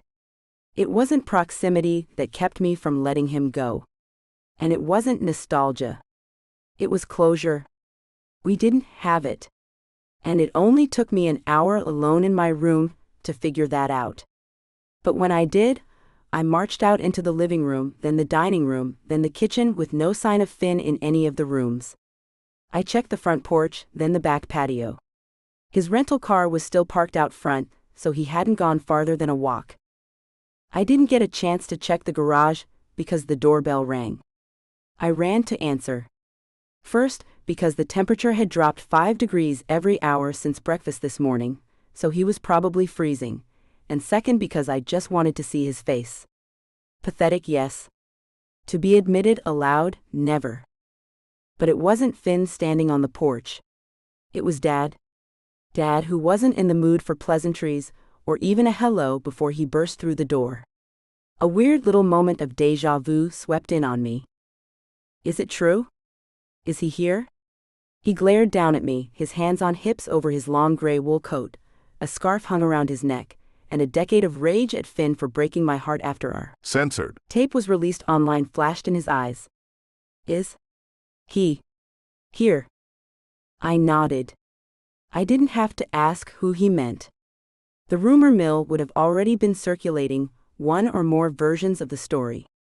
We talked to Mrs. Chester, which was in the same realm as putting my business on a billboard and hanging it in the center of town. Damn it. I should have been more careful, been a better actor. Dad wasn't a fan of Finn's 10 years ago, and I couldn't imagine after he'd helped me through losing him that his hatred would die. Apparently. Is it true that you're letting him stay here too? When I didn't answer with more than pursed lips that said I didn't want to answer at all, he threw his hands up and turned away only to turn back a second later. Then he walked through the house and opened all the doors, including the small pantry in the kitchen, searching. Where is he? I seemed to have misplaced him. And I wasn't kidding. Damn it, Fliss. I'm not in the mood for your sarcasm. There was no sarcasm to it. But if Dad wasn't in the mood for sarcasm, he wouldn't have been in the mood for honesty that sounded suspiciously like it either. Dad, he was on the phone. I went into the other room. He must have left. For good? Hope lit in his eyes. But no point in lying. I doubt it. We have an appointment with a divorce lawyer tomorrow. We have to get this resolved because... I shook my head. This was not my best day. Not my best life. Because his fiancée spent a boatload on a dress, and she's very anxious for their Christmas Eve wedding. Dad stared at me for a second before he nodded. Are you okay? And this was why I'd never missed having a mom. He knew exactly what to say. What to do. How to be a friend when I needed one, and a dad when I needed one of those. Yeah. Plus, he could spot a lie at 80 paces and knew exactly when I needed a hug. He pulled me close and ran his hand over my hair. He smelled like pipe smoke even though he'd never touched tobacco in his life, and he felt safe. Want me to kick his ass for coming back? And if any dad could, it was mine, with his muscled arms and barely 50-ish body. But I shook my head. If there was one person I was comfortable telling the truth to, it was Dad. No. I want you to kick his ass for leaving in the first place. And wasn't that just the damn truth? 1 decade ago. Finn put a plate in front of me and leaned down for a Censored. When he pulled back, he smiled, and all was right in the world. It was my wedding day. And Finn Makenzie was my husband who knew his way around a kitchen. How much better could life get for one day? It isn't much, just a grilled steak he'd stood outside and cooked. For me. I sighed, probably seeing the world through my rose-colored glasses, but that was okay. The reddish tint made everything a bit more lovely. And a baked potato. I didn't want to order pizza on our wedding night. Damn, I loved his shy smile. And that he thought so hard about our wedding night. A knock, more of a fist bang against the door, swallowed up my answer. Felicity Fields. You opened this damn door before I break it down. Dad. Oh shit. I probably should have told him about moving into this house, and about my wedding. That I'd married one of the Gloucester Four. That was what the papers were calling Finn and the other alphas involved in the video scandal. You didn't tell your dad? I shook my head, because I didn't feel like yelling over the banging. I stood, glanced at my steak like I was on death row and it was my last meal, then pushed Finn out of the way when I opened the door. Daddy. He shuffled past me and grabbed Finn by the front of the shirt, using his momentum to slam Finn into the wall. You little son of a cow.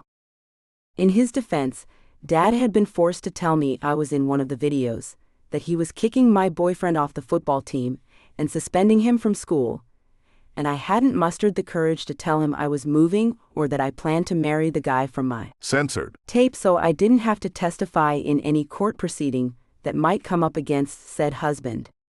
And because I loved him, I tugged Dad's sleeve and pushed my body between him and Finn. You moved in with him. You moved out of your apartment with Sophia. And you didn't tell me any of it. He let go of Finn's shirt and turned away, his back to both of us. I'm sorry, Dad. He's going to ruin your life. His voice was low, colder than I'd ever heard. Look what he's already done to you. To all those poor girls. He scrubbed his hands over his face, then spun and pounced on Finn again.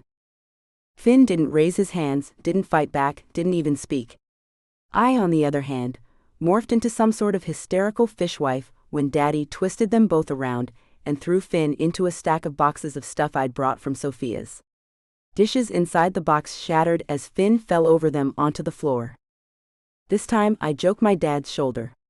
Stop it. He's my husband.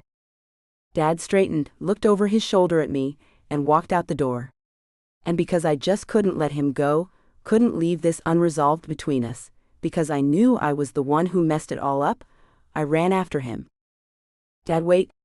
He'd made it as far as the sidewalk and stopped. But he didn't turn to look at me. Wind whipped between the houses and down the street, blowing my hair and chilling my skin, but I only cared about changing the look in my dad's eyes. I'm sorry. Sorry? This isn't one of those things an apology fixes. He shook his head. This is a guy who's going to break you. Sweetheart, you deserve better than a college dropout, than someone you're going to have to drive to Wiscasset to see on visiting days. I didn't know if what Finn did was a prison time offense or if Daddy mentioned Wiscasset for shock value, but the idea hit its mark, and I pictured Finn in an orange jumpsuit behind bars. But I didn't shudder, didn't gasp or cry. I stared at my dad, my best friend, who should have been supporting me. And I should have talked to him about all of this, the video, my feelings for Finn, the wedding, but I didn't because I still couldn't look him in the eyes. I couldn't face the disappointment I knew I'd see there because of that goddamned video. While I hadn't been able to meet his gaze since the scandal broke, he hadn't looked at me either. My stomach churned, and I wanted nothing more than to throw my arms around him for a hug. I wanted to go back to the days before he found out about the videos, to a time when he called me every day, and when we went to dinner every Thursday night and tailgated at football games on Saturdays. Dad, I love him. I can't watch you do this, Fliss. He threw up his hands and walked around his car. Come with me. You can get an annulment, we'll fix all of this. Because I'd never argued with him, or given him a reason to be angry, so I'd never seen this side of him. It took every ounce of courage and energy I had to say no. He nodded once, then climbed in and drove away. Gone? And I stood there staring until his taillights faded, and the car disappeared, until the wind blew through me and Finn came out to wrap my coat around my shoulders and guide me back inside. I didn't think much more than I was sorry I hurt my dad. So sorry. Finn wrapped his arm around my shoulder and guided me inside. Probably not the wedding night he wanted, certainly wasn't the one I dreamed about, but he held me through the night as I cried over the scene with my dad. And when I woke up next to him, I wasn't so upset anymore. Chapter 9. Finn. Everything in the house smelled like Felicity, the sofa cushions, the towels, every molecule of air. Not that I minded. Felicity was one of my favorite scents. I needed only to figure out how to bottle it and take it with me when I left. Which, even after only 2 days, I wasn't in a hurry to do. I liked waking up to hear her humming, and listening to her sing in the shower. I loved the way she talked to the birds when she threw birdseed out in the mornings. And the way she looked? Older. Better, if that was even possible. Her hair was longer. Eyes brighter but with a wisdom behind them that came from living. You want breakfast? She poked her head around the kitchen wall and looked at me as I rubbed the sleep out of my eyes and wished for a cup of coffee that magically appeared on the table, if magically meant she walked it across the room and set it in front of me. She looked down where the blanket covered my boxers. "You got a tent pole down there, or are you just happy to see me?" I chuckled. "Always happy to see you." She joked her gaze back to my face, and waited a second after my shrug to shake her head. "Your fiancé know you talk to other women that way?" I should have been the one embarrassed, but it was her cheeks that went red. I wanted to tell her the truth, and I wanted her to stop reminding me of Beth and the wedding. "I don't talk to other women that way." That she thought I would speared something in my gut. "I don't see women other than you." Felicity crossed her arms. "That's a good line. New material?" I reached for the mug because I couldn't look at her. I didn't want her to see how her doubt affected me. There wasn't much in my life I'd remained true to, thanks to time and history. My own bad behavior. Those things defined my lack of loyalty, but I'd been true to Felicity. It's why I was alone. And marrying Beth Cooper didn't mean I wasn't alone. It only meant I was alone with Beth Cooper beside me. But no way could I tell Felicity without admitting all those things to myself. So I nodded. "You know me." She didn't. "Not anymore. I like to keep things fresh." She turned, but not before I saw a flash of pain in her eyes. And I couldn't let that go. I couldn't let her walk away, thinking she was just another in a long line of women I hit on. I threw the blanket off and followed her into the kitchen. "Lee." There was nothing I could say. Not while she was bent with her head in the fridge, and I couldn't take my eyes off her ass. That made me a pig, and Felicity deserved better. But damned if I was ever good enough of a man to look away. And I didn't until she stood, arms full of breakfast items. "Scrambled okay?" I nodded because I didn't give two shits about eggs and bacon. She was cooking for me. In the kitchen we shared. And it was hot. Almost as hot as the way her jeans hugged the curve of her hips, or the way her shirt defined the swell of her. Censored. This was not the way to make a hard-on go down. "Lee." She didn't turn, but she stopped moving. Stopped adjusting her ingredients. Stopped pretending to be busy. "Finn." It was wrong. And so right. I moved to stand behind her and breathed in the smell of her hair. Put a hand on her shoulder and would have turned her around to face me so I could lower my head and taste her lips, but the back door opened and Sophia breezed in. I took a giant step back as she Censored. An eyebrow, and Felicity whistled out the air stored in her puffed cheeks. "Am I interrupting?" I said yes at the same time Lee said no. Sophia Censored. An eyebrow and smiled at me. "Cozy." Felicity shot her a withering look, and I smiled. "Was till you got here. And I see you've wiggled your way back into her personal space. Good job." Sophia chuckled and looked at Felicity. Her smile faded. "Why aren't you dressed?" "It's Wednesday and we have a—" She shot me a look then widened her eyes at Lee. "Thing. Remember?" Lee pursed her lips and wrinkled her brow. "A thing. On Wednesday. Right?" She glanced at me. "I have a thing." I grinned. "Me too. And I wasn't talking about an appointment." "Yeah. We can all see your thing." Sophia narrowed her eyes and stared at my boxers. "But Felicity has an appointment." Vague. Mysterious. Perplexing. An appointment. Why don't I go along and after, we can get lunch then head off to see the lawyer? Sophia glanced at Felicity, and I watched them both. Felicity shifted, opened her mouth, closed it, tilted her head and widened her eyes at Sophia. Sophia shrugged, and remained as innocent-looking as a thief caught red-handed. "I'll drive." That was me being helpful, not nosy, not fishing for information about this mystery appointment. "No." Felicity shook her head. "No. I should be back in time for us to get to the lawyer." She glanced at Sophia and pressed her lips together, then flared one nostril. Sophia nodded. "Oh yeah. Plenty of time." This is just a little 2-hour bookstore thing. Bookstore? I love bookstores. What with all the books and the books? Wow, I went full on lame ass. I'll just come along. You won't even know I'm there. She looked at Sophia while I watched her. I could almost see her mind spinning, trying to figure out a way to keep me from going along. Oh, come on. I'm bored. She didn't waver. 1 trip instead of 2. Environmentally responsible. I added that last bit in, just for good measure. Sophia rolled her eyes at the flimsy straws I continued to grasp at. After, I'll buy us all lunch. Damn, Felicity. Just tell him so he can stop this, whatever this is. Sophia wiggled her finger in front of me. Lee shook her head and sighed. It's a book signing.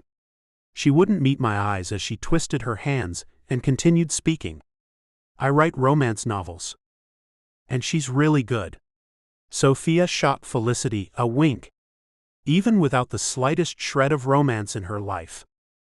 Felicity PFFT'd, then crossed and uncrossed her arms, shook her head, and PFFT'd again. I have plenty of romance in my life. Sophia laughed. Writing love scenes between Scottish lairds and Regency ladies is not romance in your life. Lissa's face reddened. Then marooned. Then went downright brick-colored. I would never put a laird with a Regency socialite. She shook her head. And that isn't my only romance. How I wanted it to be. Selfishly. Sophia chuckled. So, you're finally willing to admit you named your vibrator? Maybe we could talk about this later. Lissa's words came deep and through gritted teeth. I remembered a vibrator, from a very long time ago. One she'd named after me. Surely it wasn't the same one? Sophia straightened, sobered, and huffed out a loud breath. Of course. You have to get dressed anyway, because we have to go. Oh, I had to go buy some books. The thought of reading Felicity's words, of reading about the worlds she created, made me smile. She'd done it. She'd achieved her dream. I wanted to hug her and congratulate her with champagne. I wanted to tell her how proud I was between. Censored. Instead, I watched her walk away, and Sophia watched me. You know I'll kill you, right?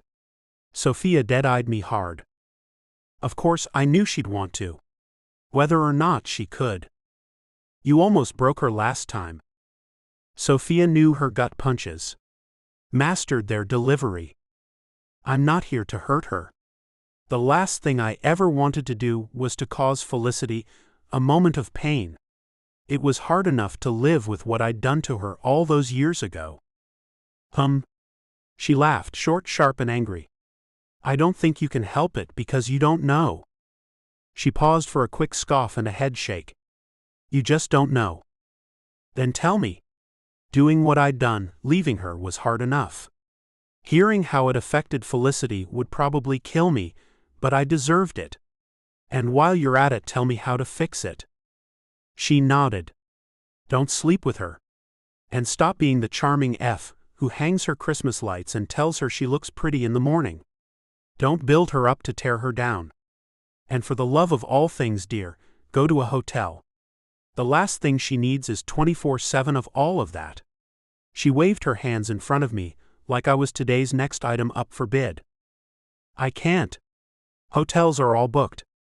If I didn't sound the least bit depressed about staying with Felicity, I couldn't help it.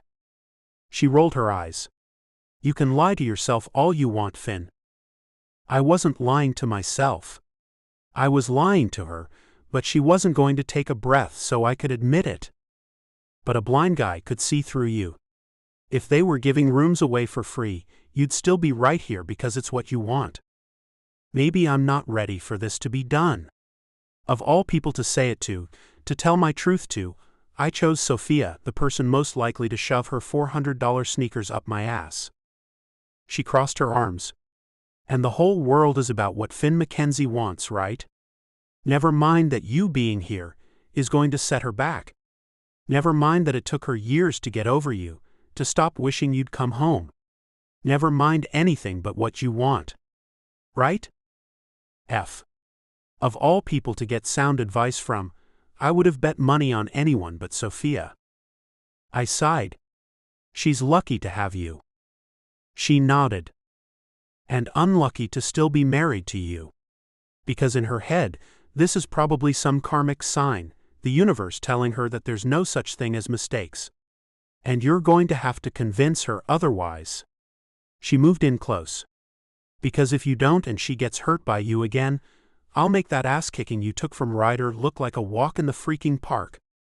Of all the things I'd chosen to forget about, the beating that started the beginning of the end shouldn't have been one. Maybe I forgot because there were so many better things to remember. 1 decade ago. Waking up next to Felicity made waking up one of my favorite parts of the day. Along with seeing her smile, hearing her laugh, and watching her sleep until she opened her eyes to look at me. In the day and a half since the wedding, we hadn't managed to do more than sleep. Too many emotions over her dad. Too much conflict. But now she was smiling. At me. Wearing my t-shirt after a shower that had left her hair dripping down her back and her skin scrubbed fresh and pink. F. So pretty. Beautiful. Mine. And I was hers. Every time I thought about it, about us and our future, warmth spread through me. The rest of our lives played out in front of me. The house we would make our own, bright colors for paint and art she drew, my hand-carved chess set, a shelf for the books we both loved, babies with her eyes and her smile, her easygoing attitude, her kindness. I wanted to give her everything, be enough for her, undo.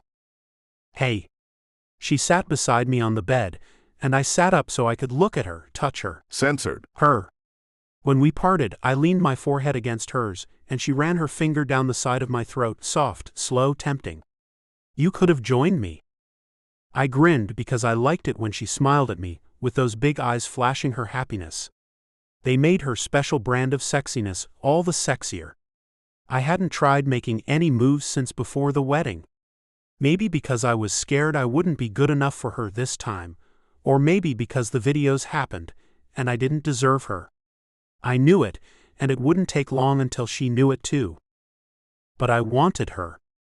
And there was no way to deny myself when she Censored. Me so sweetly. Then she turned that Censored. into something torrid and sensual and wild. She swiped her Censored. against mine and laid her hand over mine, Censored. caressing then scraping my skin. Feral. Freaking hot. Finn. And shit, the way she said my name. It was amazing. Lee. I tucked her hair behind her ear. You're beautiful. Instead of talking, she fluttered her hand down my bare stomach under the blanket, curled her fingers around mine. Censored. And I almost came, but instead sucked in a breath so deep I could have floated away if I didn't want to be with her so bad. But I had to make sure this, being together, was what she wanted. Are you sure, Lee? She frowned. Sure I want to have. Censored. Or sure I want to go bowling? Bowling? Now. Please no. One of those I very much want to do. She grinned at me, a devilish grin that made me wonder. Should I get my ball? I wanted her more than I wanted anything else in the world. Wanted her. A life with her. To bury myself inside her and never leave. She stroked me and leaned in to lay Censored. on my collarbone. I think you have all the equipment we need right here. Her fist pumped faster and I closed my eyes. Please, Finn. Touch me. Make me yours. There wouldn't be a need to ask twice. I probably wouldn't have survived if she did. Instead, I Censored. her. Wrapped my arms around her. Nothing in the world smelled as good or tasted or felt as good as Felicity. Felicity Makenzie. My wife. I stilled her hand because there wasn't any way I was going to last unless she stopped, and I wanted to please her, to show her how she affected me.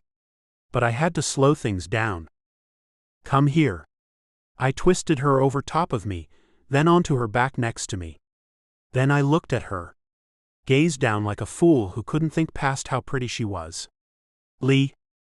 I pressed my lips against hers, soft at first, but when she traced my mouth with her, censored. the world went hazy, and desperation along with need welled inside me.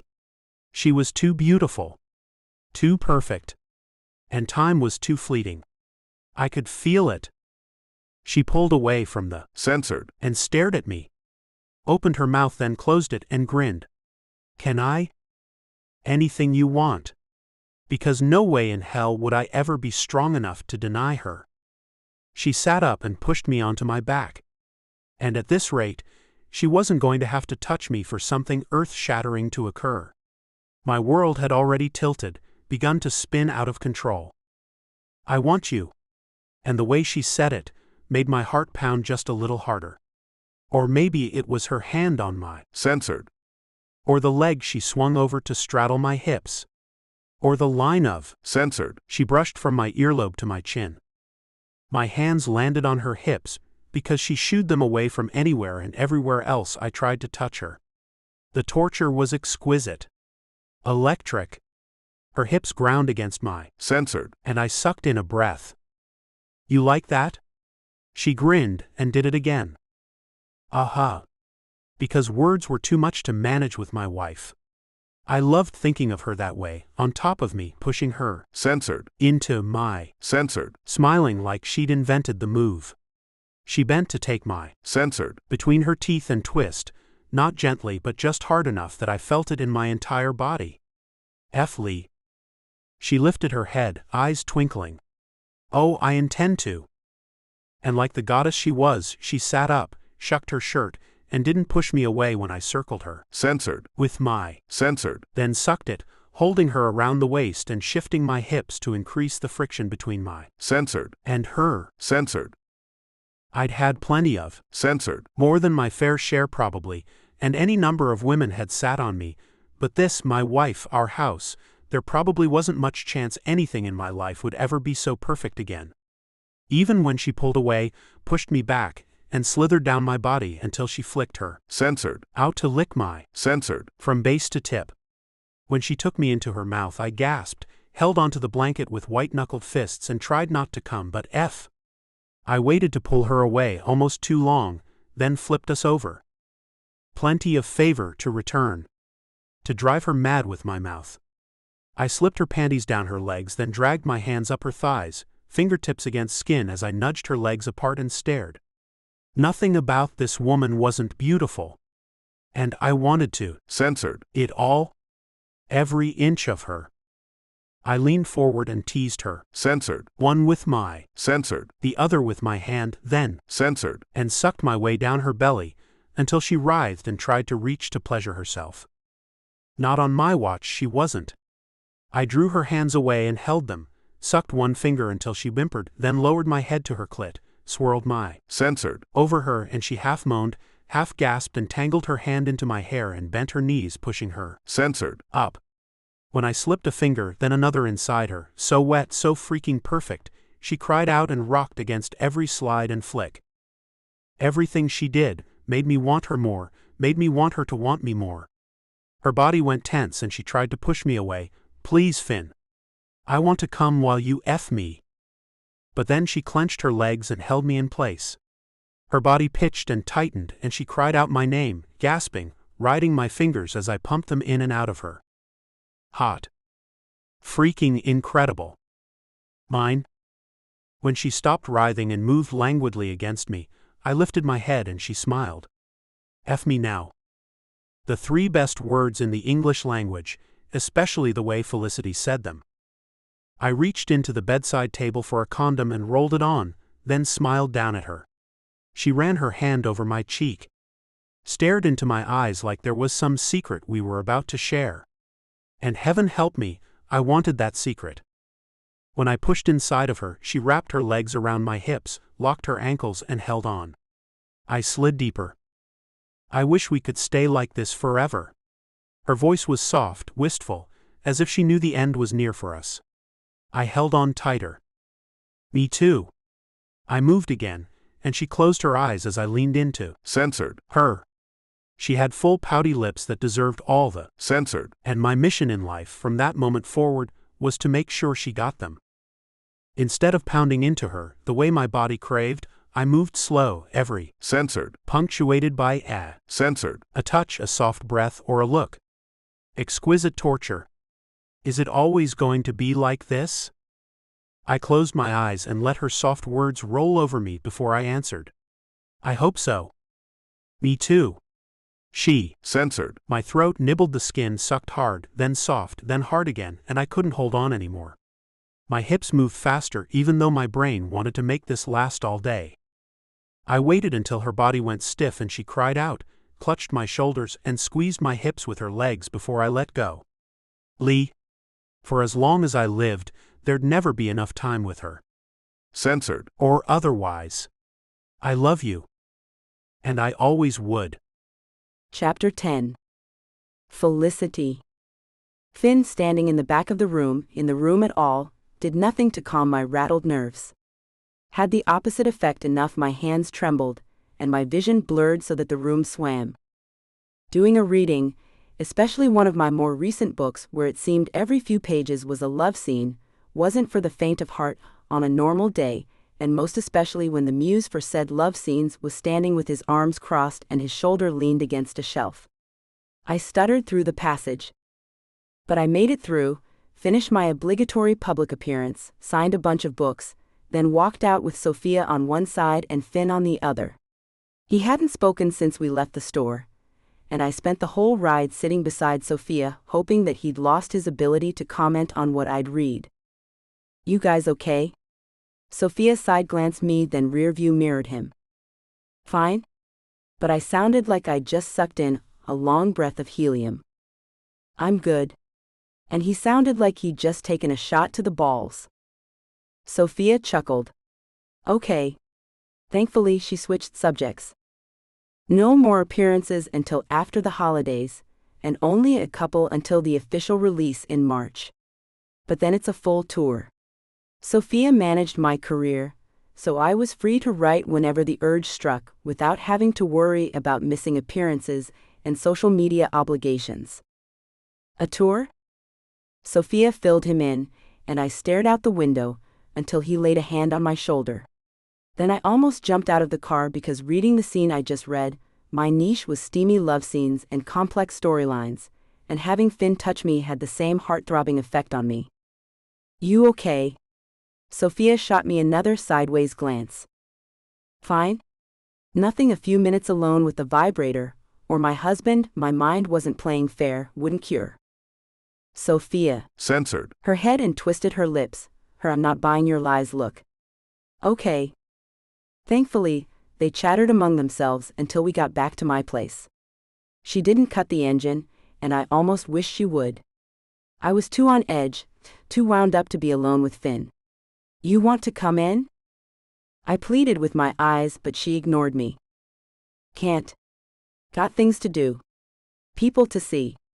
Finn thanked her for the ride and climbed out, then she grabbed a fistful of my shirt and twisted, pulling until we were almost nose to nose. "You need to go in there and stake your claim on that guy. I recommend you do it." censored, "But," she shrugged, "if you let him go this time, it's your own fault." My mouth dropped open. "What the hell are you talking about? He's getting married." She joked me in again. "He's already married, you moron?" She said it like moron. "To you. And you two seem to be the only two people in the world who don't get that." She shook her head and let me go. "Come on now, Fliss. The whole time you were reading from your book, you stared at him and he stared back. The two of you raised the temp in that room by a good 50 degrees. I was sweating, I can tell you that. If she had one of those old-fashioned painted fans, she would have used it for her dramatic, always dramatic purposes." "Did you even know there were other people in the room?" She chuckled. "Because as someone who was most definitely watching you watch him, and vice versa, it really didn't seem like it to the rest of us. Of course, I knew you were all there. Far as I was concerned, she was losing it. Didn't look like it to anybody else. She'd been my best friend all these years, and I trusted her with my career, my friendship, with almost every detail of my life. But this time she was wrong. Right? Look, Fliss, if you want him, you have to speak up. You have to tell him. Oh, if only life was so simple. She let me go, and waited until I'd smoothed the wrinkles she'd put into my blouse before she spoke again. Softer but more impactful, he came back for you. She had that wistful tone I always imagined the supporting character in every story I wrote using to get her point across. I used the dry, you-know-nothing main character tone. He came back to get divorced. I rolled my eyes at the romantic notions in her head. Maybe she spent too much time reading my novels, or maybe she should have been the one writing them, because real life never worked out this way. Even if I wished I could write the ending for this one. He left me for a reason. And he'd only come back now to make the leaving permanent. Not a fact I could forget as well as Sophia could ignore.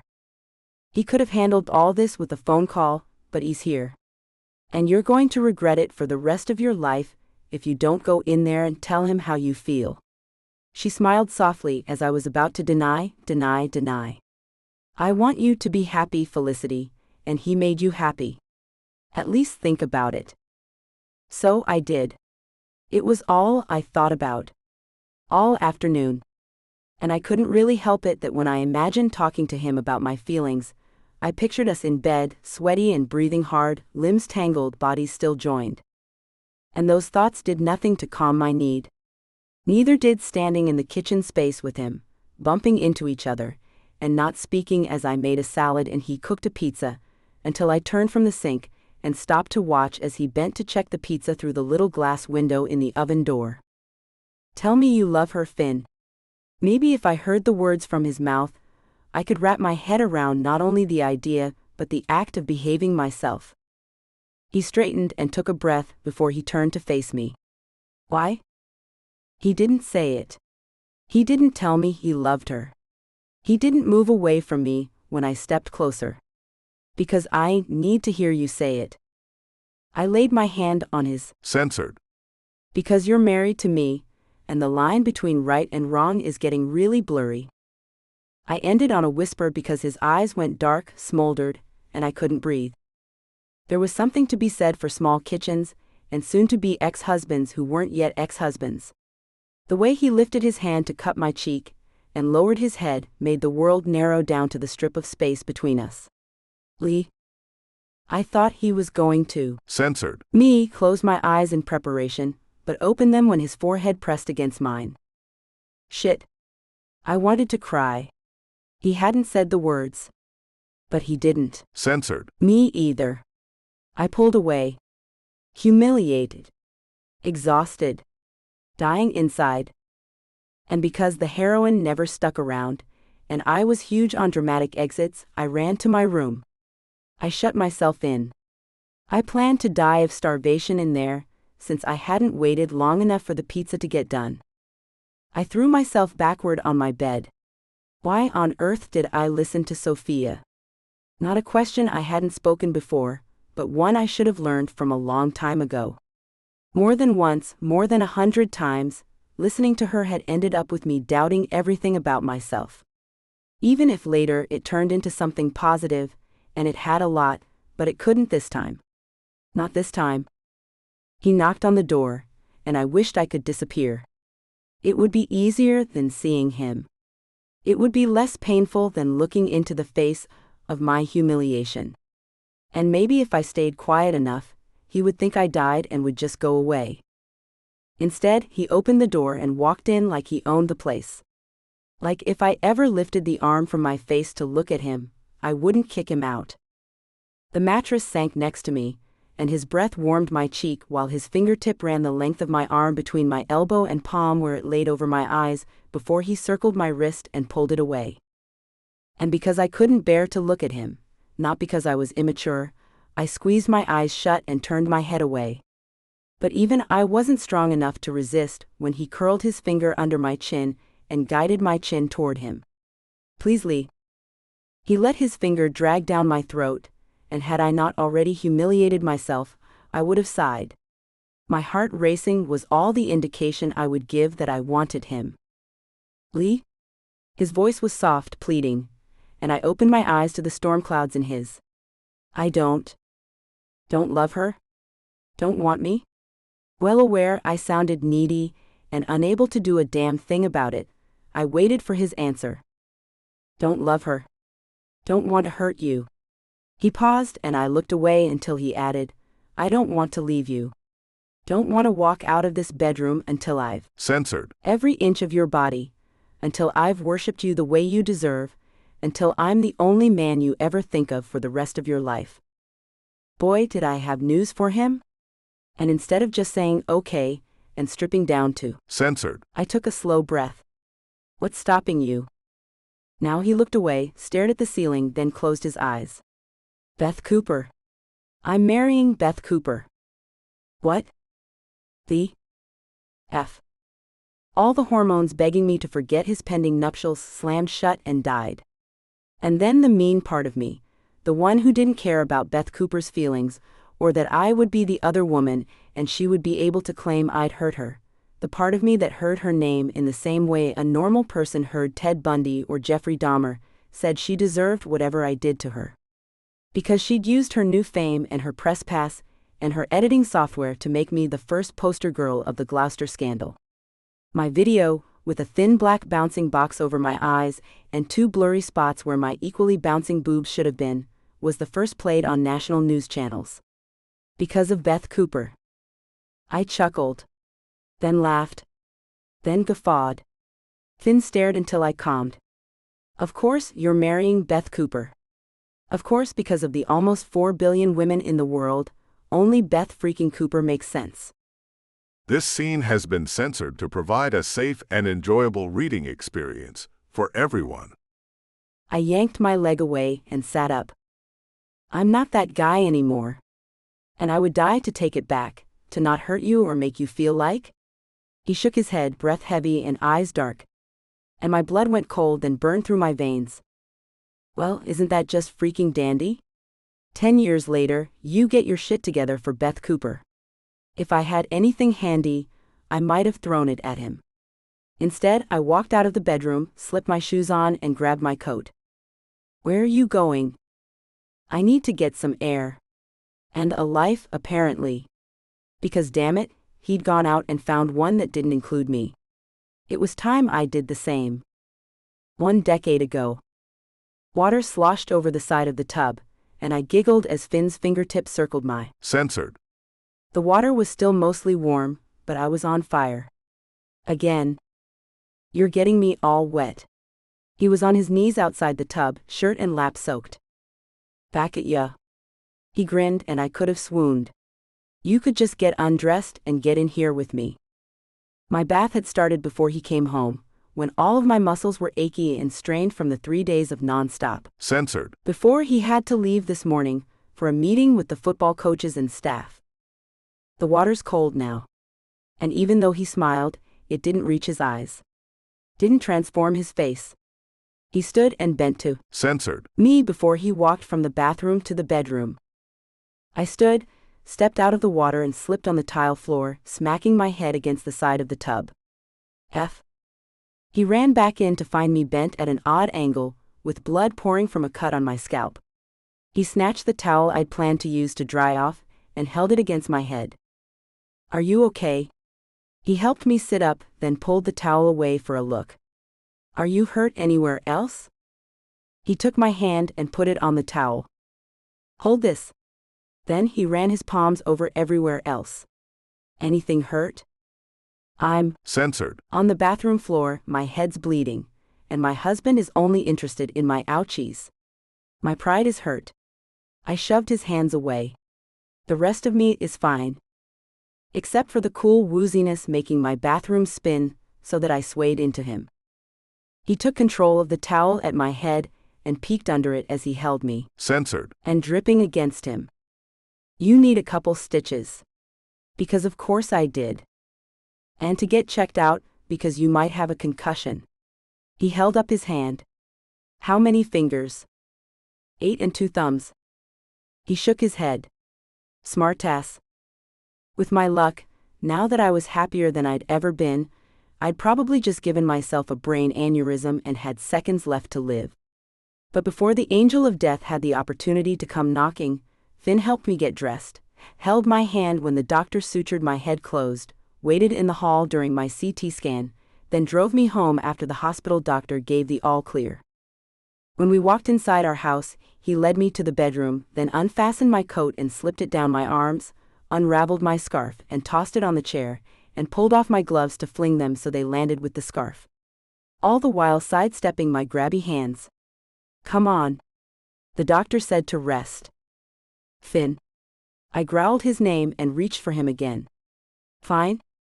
"Not fine at all, but salvageable at least. Will you rest with me at least?" He nodded, and once we were settled with my head on his censored and his arms around me, I pressed censored against his throat. If I looked up, I might have seen the sadness in his eyes, maybe even tears, but I didn't and fell asleep instead. By the time I woke, the sun had set and my room was dark. Finn's side of the bed was cold. I stood, wishing for an aspirin, then walked out into the living room. From our house we could see the school's backside. The peak of the steepled ministry building. The dome, over the basketball gymnasium. And he stood at the window staring, shoulders shaking. I touched his back, and he sucked in a shallow breath. "You okay?" "Coach said I'm getting kicked out of school." He didn't turn to look at me, but his voice was thick, soft, broken. "I'm never going to be a doctor." His shoulders curled in. "I'm everything all those people said about me. All those foster families that said I would never be anything. They were right." "Oh, F." My heart broke for him. "I'll talk to my dad." I wrapped myself around him, scooted until I could see his face. "Finn." He looked down and his tears shattered me. "Just leave me alone, Lee. Please. I don't want to talk about this with you." "Okay." "Not okay." I wanted to help him, hold him, tell him it didn't matter at least, but in the absence of permission, maybe I really could talk to Dad. I unwrapped my arms, bundled up for the cold, and walked straight to the street lined with expensive houses that all had maids. When I got to the big one at the end, I stomped up the porch steps and banged on the door. I could hear his TV inside. He was probably reading a newspaper or something in the back of the house, so I banged again, and after a few minutes, he opened the door so I could breeze past him. I was 4 steps inside when he shut the door and turned to me. "Felicity. You okay?" I scoffed. "Funny you should ask. Because I'm 100% not okay." "You kicked Finn out of school?" He shook his head. "It wasn't just me, sweetheart. The board voted. All the boys involved were expelled." Funny, but a man who valued integrity and honor couldn't look me in the eyes. "He can appeal." "Did you fight for him at all? Did you stand up and tell them he didn't know?" I'd had that argument with him already. Dad glared at me and wrinkled his forehead, as if he couldn't believe I was asking. "I'm not going to fight for the man who took your reputation and flushed it down the drain." "Oh, Dad." The disappointment was thick in my stomach and churning away. His own fraternity brothers said he knew the cameras were there for months. And Dad matched my feeling with his own tone. "And he took you there anyway, Fliss. He knew. Beth Cooper, Susie Raines, Alicia Bates. They all asked for him to be kicked out." Beth Cooper? The same woman who was all over TV, chasing down interviews with victims, had gone to the chancellors against Finn? She deserves the same justice you do. I wanted to hit something, to shake my dad and make him understand how important this was to me. "The final vote's next week." He took my hands in his. "Please, honey, leave him now. Don't wait for the fallout of this. That freaking video has been on TV all week." He lowered his head. I had to watch my little girl getting screwed by this guy on freaking CNN. So no, Felicity, I did not defend him. He's lucky I don't go over there and beat his ass. My dad never said the F word. In all my 21 years of life, I'd never heard it pass his lips until now. And he'd never had a violent moment. Of course, neither had I ever disappointed him in such a big way. Shit. I was an English major. Not pre-law. I didn't have an argument in me, since I couldn't deny anything he said. He's my husband, Dad. It was all I had as a defense. Yeah, I know. But Dad was one of the great thinkers of my time, one of the men who asked questions designed to make a person think. It was his skill. Your loyalty is admirable, and I hope he's done some other thing to show you he deserves it, but at some point you're going to have to ask yourself if it was all worth it. And I hope it is. I hope he's true and honest and honorable, and he treats you the way you deserve with all the love in the world. But if it turns out the answer isn't yes and all this wasn't worth it, come find me. We'll pick up the pieces. But I can't watch you be with him. He shrugged one shoulder and a tear slipped down his cheek. What does that mean? You're dumping me? Dads didn't get to dump their daughters. But mine lifted his head, sniffed once and adjusted his glasses, then did it. I'll be here when you need me. He walked to the door and held it open. My invitation to exit. Right now you don't.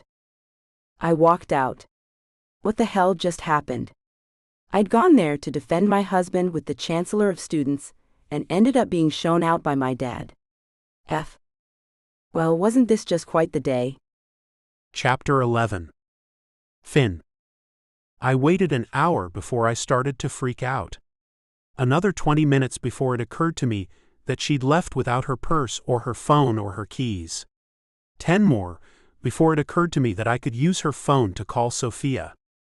She answered and music blared in the background. Hey, Felicity's phone. Which must mean this is the future Mr. Beth Cooper. She laughed at her own joke. Because Felicity is with me, and we are getting our drink on because woo she is. Censored. At you. I'm not. Censored. At anyone, and it's Mr. Dr. Beth Cooper or Dr. Mr. Beth Cooper. Ask him which one it is. I tried to figure it out when I looked him up online, but couldn't figure it all out. Felicity's words slurred in the background. And then her voice was in my ear. Hey, you can go to bed because I'm not coming home tonight. I'm going to find someone who doesn't require batteries or permission to rock my world. And by rock my world I mean screw me cross-eyed and immobile. I want to see heaven by morning. Oh yeah? No. I couldn't go find her and offer my services in that respect. It would be wrong. You bet your ass I am. She scoffed into the phone. Because you want Beth Cooper. Fine. But I'm not going to sit around and wait for you anymore. I'm sorry. But I need action in my business areas. Oh shit. Okay. But if she asked me, no way would I be able to turn her down. Finn? Her voice was soft, a breath the most Censored. sound I've ever heard. Yeah? Is it okay if I think about you while? Where are you at? I'd drive across the country for this. I'm not telling you so you can come here and Censored. block me. Her voice broke. I need this, Finn. I need someone to touch me and to want me. Please just let me have it.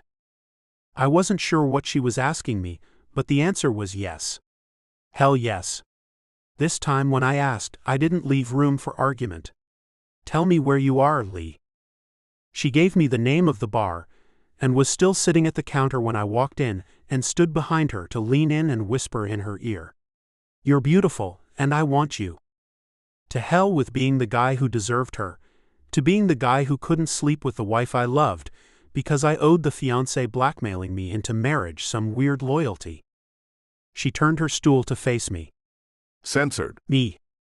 It wasn't a dare or a challenge. It was Felicity asking for what she wanted. For what I told her I would give her. I took her face in my hands, stroked her cheeks with my thumbs until her eyelids fluttered, memorized her face again, then lowered my head. I wanted soft and sweet, a prelude to how I planned to love her as soon as I got her home, but she curled her fingers into my shirt and pulled me in, then held me there. When she pulled back, she chewed her lower lip. I don't want to have. Censored. Parts of me were going to be unforgivably blue, since I'd done nothing but think about. Censored. With her since I called her on Sophia's phone. Okay. I mean, I do. Just not tonight because I want to remember it and I want to be good, and I'm too drunk for either of those things. I almost offered to remember it enough for both of us, but she chuckled. I guess we could capture it all on video. She threw her head back and laughed while I watched. After a minute, a full, loud minute, she sobered and fought for control with twitching lips and an inability to meet my gaze. Too soon? It's been 10 years. Lee. If only she knew.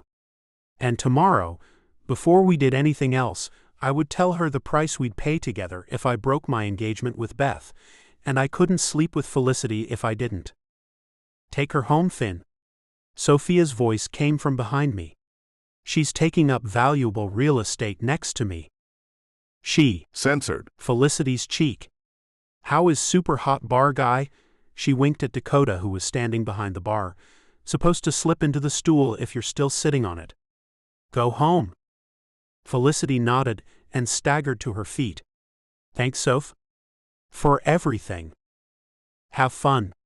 Sophia nodded and winked as Felicity staggered out of the bar in front of me. I led her to the car and helped her into the passenger seat. As I slid in behind the wheel, she leaned her head back and stared at me. Finn, I have to tell you something. I nodded, unsure my morals would stand up to a soul-bearing confession from her, but sure I wanted to hear what she had to say. If she loved me, or if she didn't, I needed to know so I could decide what to do with the information, cherish it or not. Because loving her back had never been my choice. I have to pee. I laughed. Well, let's get you home.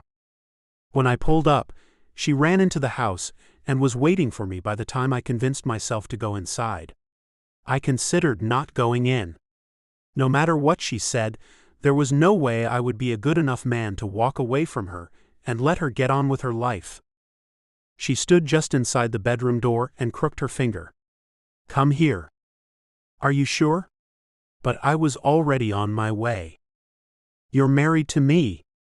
That makes you mine. Unless you're mad I burned the divorce papers then? I stopped walking.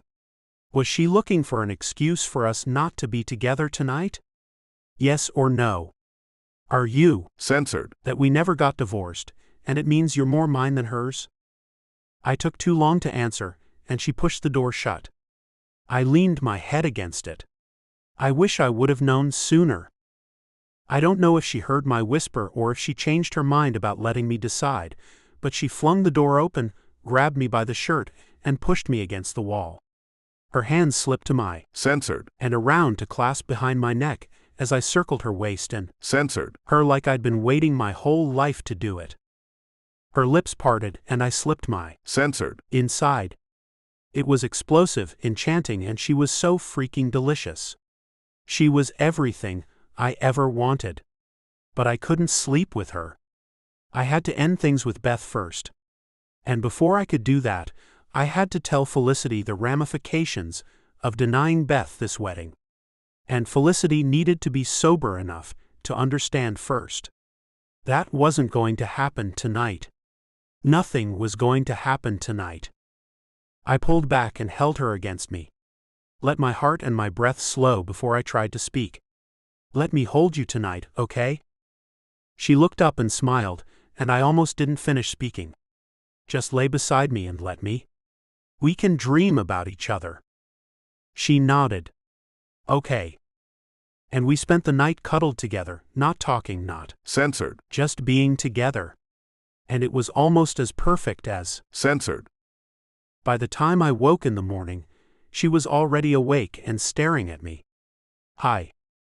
I pushed my hair back so I could see all of her face and smiled. Hi. I'm not drunk anymore. I nodded because I didn't know where she was going with it. I'm hungover. And tired. But not drunk. Her eyelashes fluttered against her cheeks. Thank you for not taking advantage of me last night. Oh. I wasn't expecting that. It's okay. Holding you was enough for last night. Great, now I sounded like I expected more. And while I wanted more, so much more, I didn't want her to think I expected it. I mean, I like holding you and sleeping beside you. Listening to you breathe. She closed her eyes and blew out a breath as she ran her finger over my lips. Shish. Another breath. And I knew this was going to suck. You're getting married, Finn. And I can't, you're marrying someone else. And that's okay. I get it. It's hard being alone. But you can't stay here anymore. She swallowed hard. I'm not strong enough to, you have to go. Because you want me. I wasn't taunting her. Hearing her say the words would give me the strength to tell her the truth or set her free, depending on which way this went. Her sigh was long and deep. Because my claim to you is expired. Because Beth Cooper wants to marry you. Her voice cracked. Because I have a memory of our time together before that is so perfect and so exquisite, this is never going to be that. It'll never live up to it. It'll just end up ruining both then and now. This was a hold my beer kind of moment.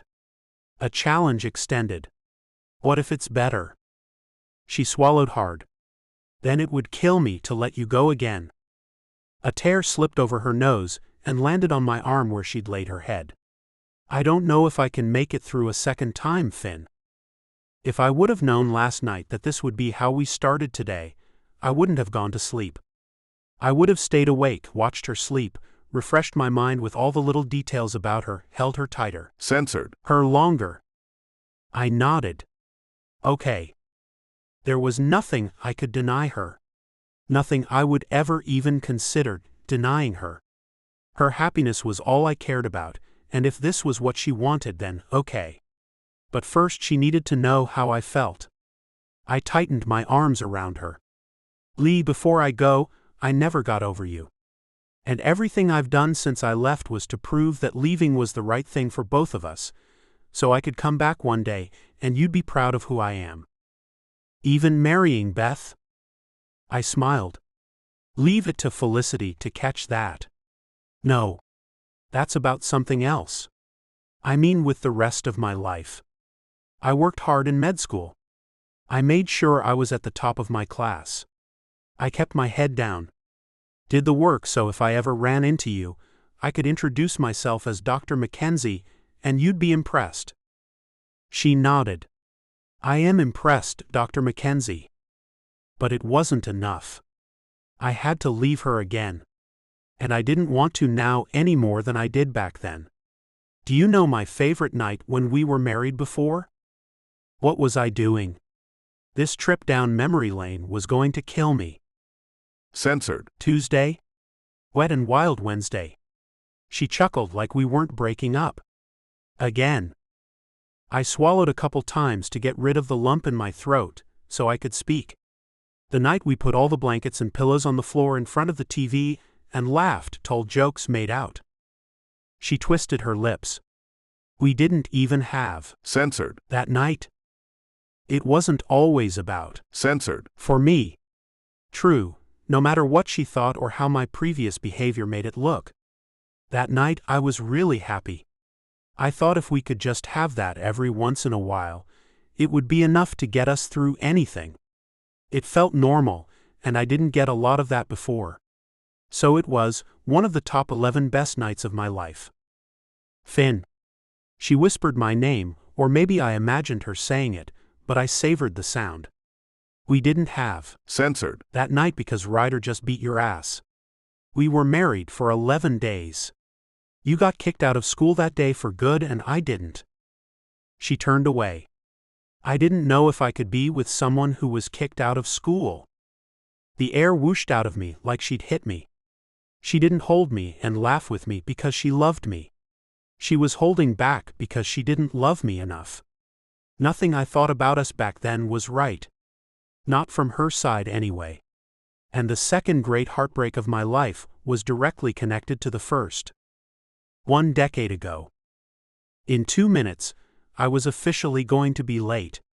And of all the things I couldn't afford to be, late for this meeting with the Board of Chancellors wasn't it. I was going to save my own ass, to rat out my best friend and put an end to the first fraternity established at Gloucester. I was going to take a deal that would keep me in school, or at least let me get into another school. Lee made the deal. She went to her dad and pleaded, begged, and cried. Now I had exactly one chance to tell all. I should have taken the car, but I wanted to walk so I could clear my head, organize my thoughts, figure out what to say to do the best I could to save myself. I passed teachers, students, people who had no idea what I was about to do, although unless they'd slept through the entirety of the last 2 weeks, there was no way anyone I passed didn't know what I'd done. The voice, the "Hey buddy, where you headed?" made my guts. Censored. I didn't have to guess what Ryder was doing on campus right now. He'd been kicked out 2 weeks ago without being allowed an explanation. I also didn't need to wonder if catching me at this exact moment was a coincidence. Ryder didn't do coincidence. I have a meeting. But he knew that. Don't do this, man. That he could ask after what he did, that he used all of us to make money, that he humiliated not only us but all those women, was a sign Ryder wasn't the kind of guy who was going to learn. I didn't answer because I didn't know what to say. How could he ask me not to save myself and the others? Finn. He stopped walking. I turned and he punched. I didn't see it coming. I wouldn't have expected it. I wouldn't have expected that he would have jumped on top of me and pounded his fist into my face over and over again. Or that he would have stood over me, spat and bent down to haul me up by my shirt. We were friends, and I would never sell you out. The fact that he actually had sold me out when he sold those videos of me seemed to have escaped him. He let go and my head banged hard against the concrete sidewalk. He walked off, and I watched as the light slowly faded away. I woke later, after the sun set, in an alley. My thoughts were broken into as small increments as I could whittle them down. I missed the meeting. Felicity would never forgive me. The school would never forgive me. And for the 2 or 3 minutes I remained conscious, I couldn't forgive myself. I deserved this. I just wished he would have waited a few hours. The next time I opened my eye, only one worked. I was in a hospital room. Alone. I was hooked to a machine. Am I okay? My words sounded like grk, but it didn't matter because no one heard me anyway. I tried to sit up, tried to move, but I managed only to wiggle a finger as I tried to reposition myself. What the hell? My body wouldn't respond to a single one of my commands. But then it came back to me. Ryder. The meeting. And I needed to get home. To explain to Felicity why I'd missed the chance to throw myself at the mercy of Gloucester University and their council of leaders led by her father. This time I pulled myself up. And a nurse rushed into the room. Hey. She pushed my shoulder until I finally relaxed against the pillow behind me. But she also underestimated the urgency of my being able to leave. As soon as she let go, I moved again. This time she shoved me without any regard for my pain. Listen. We found your ID. We're trying to get a hold of someone. It hurt to breathe, and the talking was probably going to be my final act of courage, but I had to try. My wife. My mouth felt broken. Her number's in my phone. She handed me my cell from the table by my wallet. My broken cell. I wasn't going to win any good husband awards because I didn't know my wife's number. No. This couldn't be happening. We'd only been married 9 days. 9 glorious days with Felicity, who would probably end up thinking I left her because no way her dad didn't call to tell her I didn't show up. I needed to go home. Needed to see Felicity. The hospital was probably one of the hardest places I'd ever tried to sneak out of. Someone in scrubs was always walking down the hallway, and I couldn't take the elevator for the obvious reasons. Well, I didn't have my own clothes, and my ass was hanging out of the back of my little gown. But I made it out, and made it home to find Felicity on the sofa, crying. She hadn't even looked up when I walked in. I sat beside her, with no idea what I looked like or how she would react when she looked up, but I certainly expected her anger. You missed the meeting. Her eyes, normally sparkling and happy, burned with anger and disbelief. Lee, did she not see the bruises? The stitches beside my eye? My busted lip? They kicked you out, Finn. She nodded, then scoffed, then buried her head in her hands. Kicked you out? What about Jameson and Keaton? What about Ryder? They'd all been offered the same deal. I don't give a F about them. Her mouth compressed into a thin line. Her eyes narrowed. It was like her face was shutting me out, one expression at a time. I cared about you. Cared.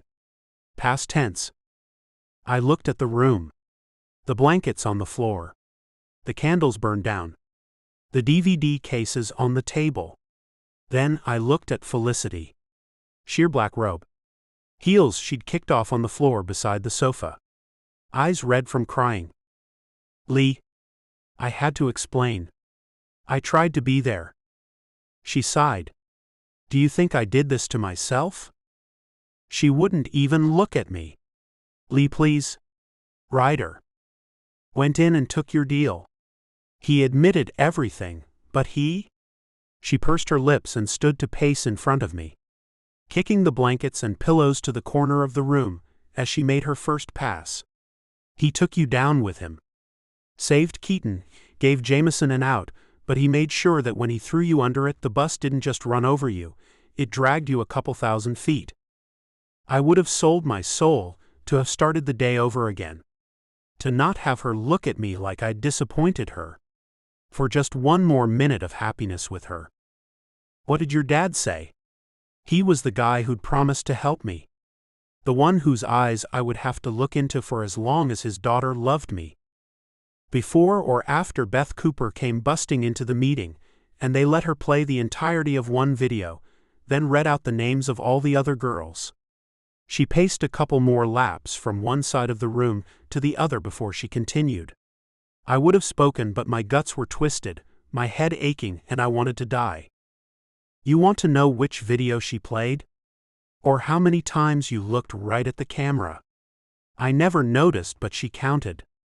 She stared hard, and my shoulders sagged under the weight of it. Do you want to know? I never lied about knowing the cameras were there. Weak. Lame. Not much of a defense. But it was all I had. She nodded. I guess you didn't. She sat beside me. And I didn't really care about it until I got out of class early and decided to go to the hearing to support you. I thought what I was asking you to do would be easier if you saw me there. She shook her head but took my hand in hers. I knew how hard it would be to blame Ryder. I saw you guys for the last 4 years. Best friends. And Keaton and Jameson, I knew it would be hard, and I just wanted to be there for you. Her voice wavered and tears pooled in her eyes. Instead, she sucked in a long breath and ran her hand through her hair. I had to watch my husband F her. Beth showed her own video. This was a woman who knew shock value and how to use it. Shit. I looked down, because meeting her eyes was too much to bear. I didn't know he would. Bullshit. You said yourself you knew the cameras were there. And if you didn't know he would put them online, you at least knew he could. She pulled her hand away from mine and folded it with the other in her lap. God, Finn. You want to know the worst part? I did not. Yeah. The worst part is I had this great night planned for us. I set everything up this morning. I was so excited. And part of me still wants to fix the pillows and turn on the TV, lay beside you. I thought even though we would be celebrating for you, you might be sad over your friends. She looked at me, then closed her eyes, as if it was too much to look at me. Too hard.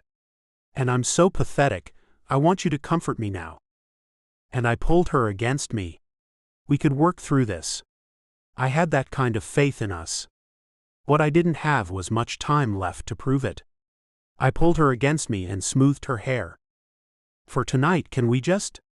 She nodded to the blanket and pillows. We can deal with every other thing tomorrow. Yeah. I wanted to change out of my hospital gown first, but I didn't want to leave her. I didn't know how much time I had left with her, but if this was going to be my last night, I wanted to remember every second. Every smile. Every flutter of her lashes. Every. Censored. I could sneak in. Chapter 12. Felicity. The admission that I might not have loved him as much as he thought I did, back then, was almost as hard as seeing his suitcase by my front door. As knowing the roads were icy. Or that the night was cold. Or that he was leaving again, and this time because I told him to go. So as he stood slipping his arms into his coat and twisting his scarf around his neck, I watched. Too scared to speak, to ask for what I wanted. Stunted by his rejection. But this was my last chance. And if I let him slip away. Finn. He turned, and I waited one more second. Too long. Then marched to where he stood, shoved him against the wall and Censored. Him like it was the last time I would ever get to. I tangled my fingers in his hair and held him until he Censored. me back and wound his arms around me, opened his mouth, turned us so I was the one pinned between him and the wall. When he pulled back and leaned his forehead against mine, I closed my eyes and caressed his scalp with my fingertips. Stay this time. Tell her you can't marry her because you want to be with me. What? Please? Seriously?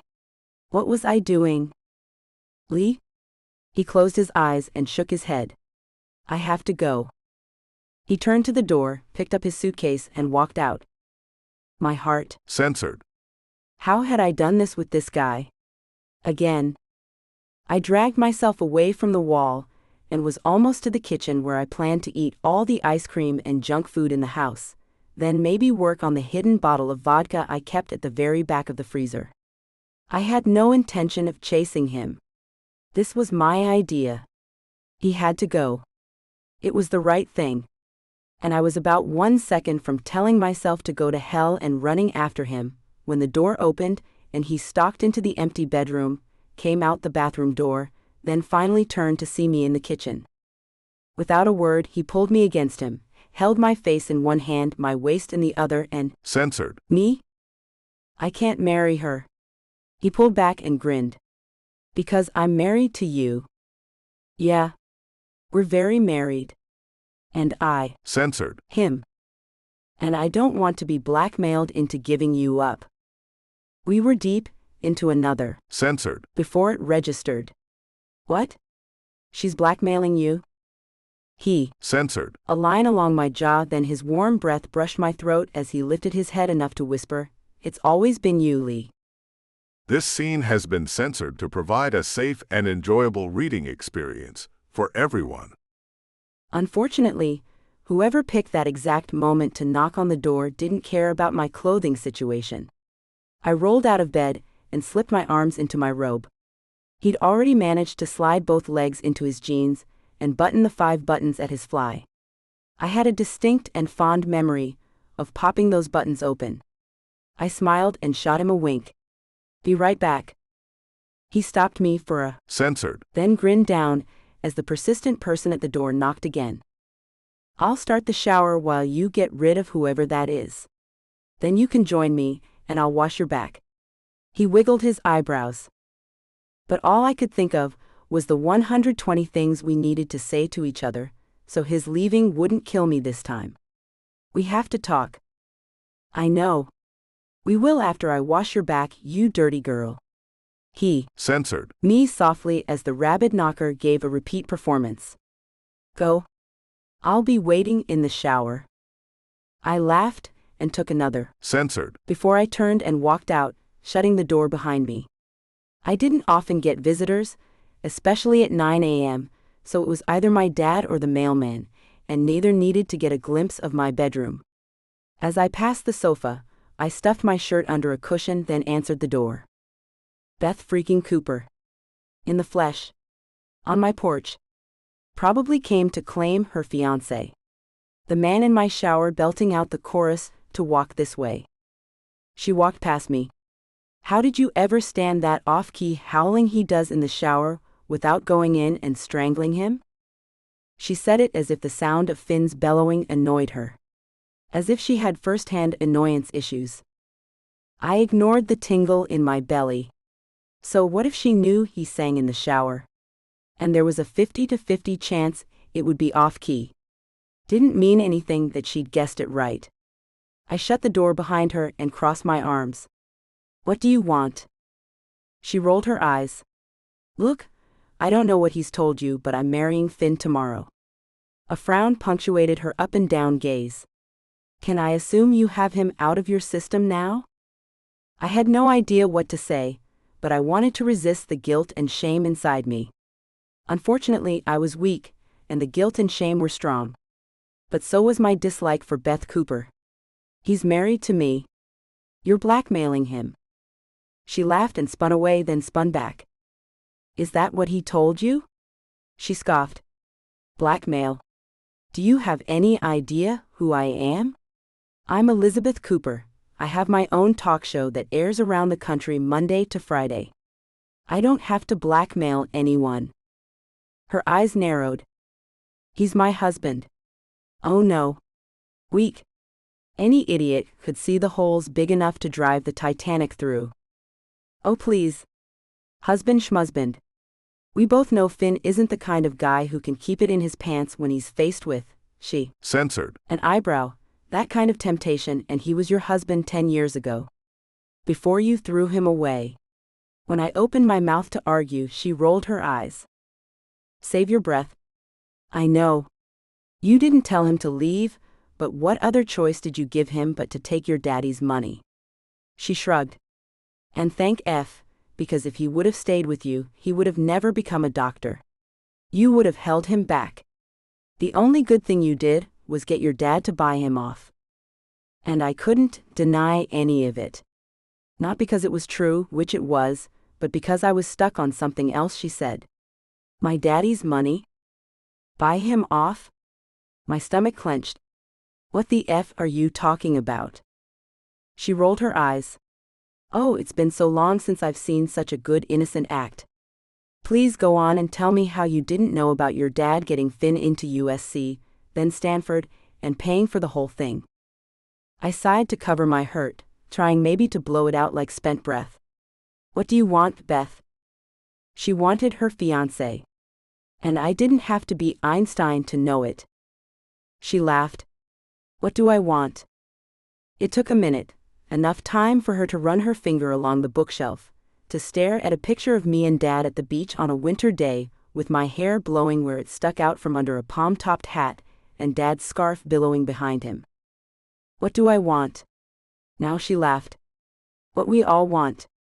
The job of our dreams, a companion for our lives, a legacy to pass on to our kids.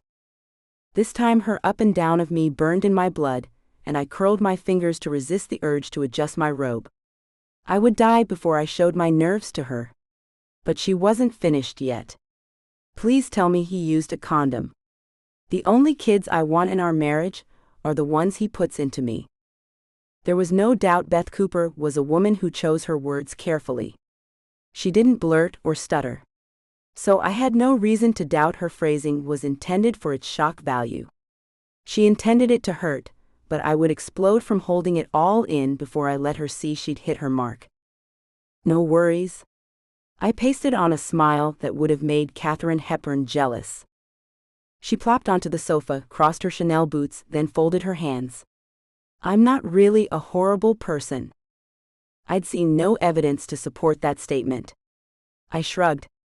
I don't care what you are. But I did. I cared so much. She was Finn's fiancée. The woman who was going to spend the rest of her life with the man of my dreams. She would carry his kids. Sleep in his bed. Be his person. And I hated her. Look, I know he's here, but I also know that whatever you had with him is a decade old. It's the past. That was to imply she was his future. I smiled and didn't tell her that it didn't feel so in the past last night, when he was so deep inside me, I could feel him in my heart. But I didn't think she would appreciate the crude poetry of my thoughts, so I remained silent. And this kind of dalliance is a one-off. He's going to be my husband. And if he cheats on me with you, I'll make sure all those videos come back to haunt his good name. I'll make sure they get yours too. Her tone dropped low. This wasn't an idle threat. And I wanted to choke her. Instead, I sat down in the chair across from her. Why are you doing this? You said yourself that you can have anyone you want. Seriously? Wherever they lived, they'd obviously found the fountain of youth because, like him, 10 years' worth of time hadn't affected her. Still blonde and beautiful, still with a smile as bright as the sun. Nary a wrinkle, and if those were her real eyebrows, although they certainly didn't seem painted or enhanced, I would eat my shoe. Why, Finn? She might have answered had Finn not picked that moment to emerge from my room. Dressed. Dripping. Guilty. And not meeting my gaze.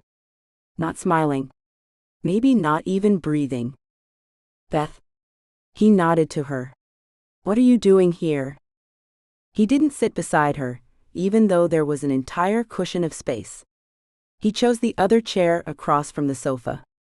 The chair beside me, with only a small table between us. I couldn't figure out the dynamic between them. Friendship? But I didn't look at my friends the way she leered at him. But I would have bet money they weren't lovers.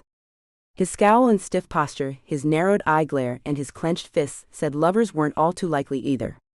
It didn't really matter any more than the geography of where he sat. The only thing that mattered was the change in whatever classification they'd used to tag their relationship.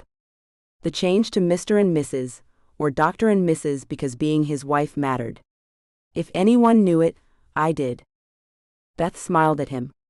I came to make sure you remember your commitment to me. Even her matter-of-fact tone grated on my nerves.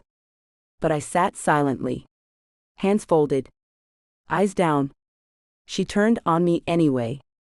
He owes me this. I couldn't get jobs because this followed me around. My name is linked to this guy. She pointed at him without looking his way because she was talking to me now. To the Gloucester 4. And yours wasn't. You're welcome for that, by the way. She had to be kidding me. I should thank you for putting my video on national television? She couldn't be serious. Thank her? No. Neither was I in the mood for forgiving her or for true confession hour, but there she was like a wind-up doll who'd had her crank turned a little too hard. I didn't mean for that to happen, and I never used your name. As soon as I could do it without it looking suspicious, I offered up a different video. Hers. Maybe I'd misjudged her after all. When I opened my mouth to thank her for her selflessness, she waved me off. It's not because I'm a good person, so stop looking at me like I did it to save you. She rolled her eyes. I'm not a hero. I thought I'd be able to use the video of me and Finn as a stepping stone to jobs. But by the time I switched to my video, people moved on. Got tired of hearing about it. She shrugged. I never got another story like it. Did it get you better jobs? I wasn't pointing out the flaw in her logic. I was honestly curious. It did for a while, that's how I got my talk show. But people don't care anymore. That's why I need him. I need my boss to know I'm no longer the silly girl he hired, because I told him I had Ryder film me with Finn so I could get the story. She chuckled and shrugged like it was no big deal. Anyway, I need Finn because I need to be married. To be settled down. I want to keep my show, and I'm not letting whatever is going on between you two mess that up. She swiped her hands down her legs and then stood. So get your shit and let's go. Finn pulled the corner of his lower lip between his teeth and stared at me. I looked at Beth. We aren't divorced yet. Oh, right. She chuckled. Turns out not the problem you think it is. You'll be divorced by tomorrow. It's not a thing. She reached into her bag and pulled out an envelope. Just need you to sign where the little tabs are. Have you two slept together? I didn't know why it mattered, but I wanted to know. Beth chuckled and shook her head. I was saving it for the wedding night, but I was also just sitting here thinking how shameful it would be to waste this trip and the suite I booked. More of her pointed words hit their intended target, my guts. I glanced at Finn. Did you take money from my dad to leave me? He didn't answer, and that said it all. I picked up the pen and signed. 1 decade ago.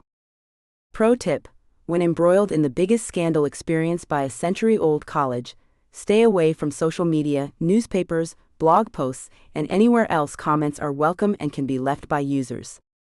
It wasn't really rocket science, but it did speak to my desperate need to know what people were saying. The temptation to look. Just a quick glance would forever be the biggest lie, I told myself. But I fell so far down that hole there was no climbing back out. Anonymous wrote, "You can't tell me this cow didn't know she was starring on candid camera." Finn was bumping his numbers, otherwise he would have never stopped dating Beth C.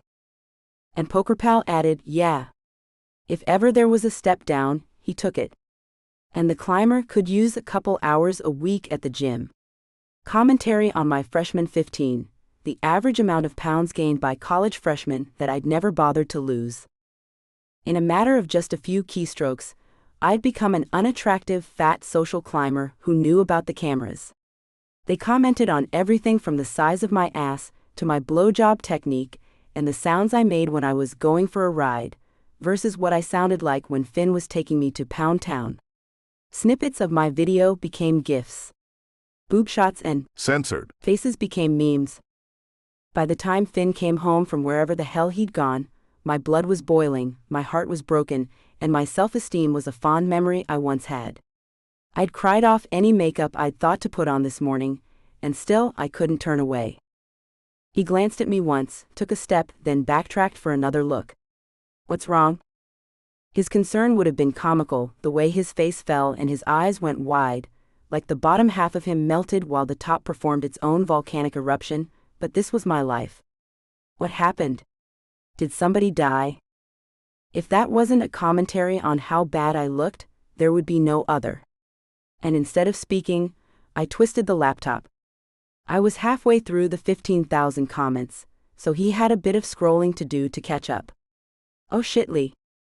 He slapped the cover down over the keyboard, then tossed it onto the chair and pulled me against him. "Why are you even looking at this?" To be honest, looking hadn't started with the computer. It started with an article in the local paper, the Maine Messenger. The headline, censored "Scandal Involving Chancellor's Daughter Rocks University," caught my eye, but the picture of me, an innocent ID photo, beside one of me on top of Finn's, censored and next to the one of my dad, kept me reading long enough to find the URL to the video, explosive reporting by the way, and type it in. He took the paper from my lap and stared at the front page, then it landed on the chair by the computer. Then he gathered me against his censored. Normally there was nowhere else I would have preferred to be, but my emotions were raw, my anger bubbling so close to the surface. I pushed him away. "You did this to me." "To my dad?" Finn closed his eyes. "I know. I'm so sorry, Lee. I would give everything I have to go back and change it. Maybe because I was hurt, because I was angry, or because some part of me really hated him for this, I pulled back, looked up at him, and lowered my voice. And I wish I'd never met you." I stood and walked to the bedroom. When I woke up in the morning, he was gone. And it took him 10 years to come back. Chapter 13.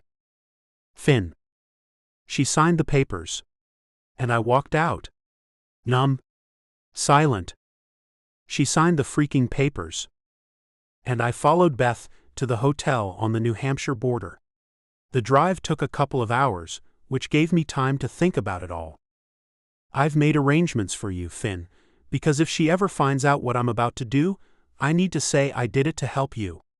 Chancellor Fields stood and walked around his desk. "But you just know I'd rather see you dead than with her. I'm not leaving her." My conviction, my determination was strong. Unbreakable. I thought, "Then you don't love her. Because if you loved her, you would know this will end up destroying her. Maybe not today. Maybe not tomorrow. Maybe not until your kids use whatever technology's available in their time to look you both up and they find a picture of their mom." He shrugged. "Maybe you'll get lucky, and it won't be the one where she's sucking your. Censored. There was no way to walk this back. And if I leave her, you think that won't break her? Her father shook his head. That gives her the chance to find someone else who isn't attached to the most humiliating time in her life. What I didn't know, what I needed to find out, was too hard to ask. I cleared my throat. Then again, when the lump blocking my words didn't go down. Shit. I covered my face with my hands, then scrubbed them up and down. You can start over in California. Full scholarship. Money for room and board. No student loans. You walk out a doctor, and my daughter gets to forget you. He handed me an envelope. Your plane ticket, your apartment key, some startup cash. I couldn't take it. Leaving her would kill me. I held on to the notion our love would conquer all. Until I got home, and she was sitting on the sofa in a puddle of her own tears, face splotchy and swollen, eyes red, hands shaking, computer on her lap. The scandal would never die down for us if I stuck around. I did the right thing. For her. For her. And I signed the papers and sent them straight back. Well, I did get drunk first. Toasted my soon-to-be ex-wife in a bar full of strangers who thought I was celebrating, not mourning. I didn't know she was going to burn our divorce papers up in her own drunken mournabration. What if my subconscious knew you'd want to get married someday, and this was my subconscious way of making sure I got to see you again? I should have turned the car around. Marched back into that house, our house, and Censored. her until she forgot I walked out on her. Again. Again. So many mistakes. No way we could come back from all of this. Even if I could somehow manage to convince Beth to cancel the wedding, there was no way I'd ever be able to talk my way back into Felicity's life. But I could try. I could reason with Beth. I could figure out a way to convince Felicity to give me yet another chance. And this time, I would use it well. I would make every minute of every day of her life better than the one before it. Or I would screw it all up and we'd end up apart anyway, but at least we'd have the try we should have had before. I pulled my car into the space next to Beth's rental and tried to calm down. I tried not to jump out and start listing my reasons why we shouldn't get married. Dealing with Beth would take finesse and patience rather than ranting and raving. She tapped on my window. You sleeping in the car? One eyebrow. Censored. And a smile on her face, she pulled the door handle and leaned in. Come on. You can pout in the comfort of our room. She held out her hand. And you haven't had a good pout until you've minibar pouted. Only the thought of the minibar talked me out of the car. I pulled my bag from the back seat, then turned to follow her inside. In the elevator, she ran the back of her hand along the back of mine, and I shifted away.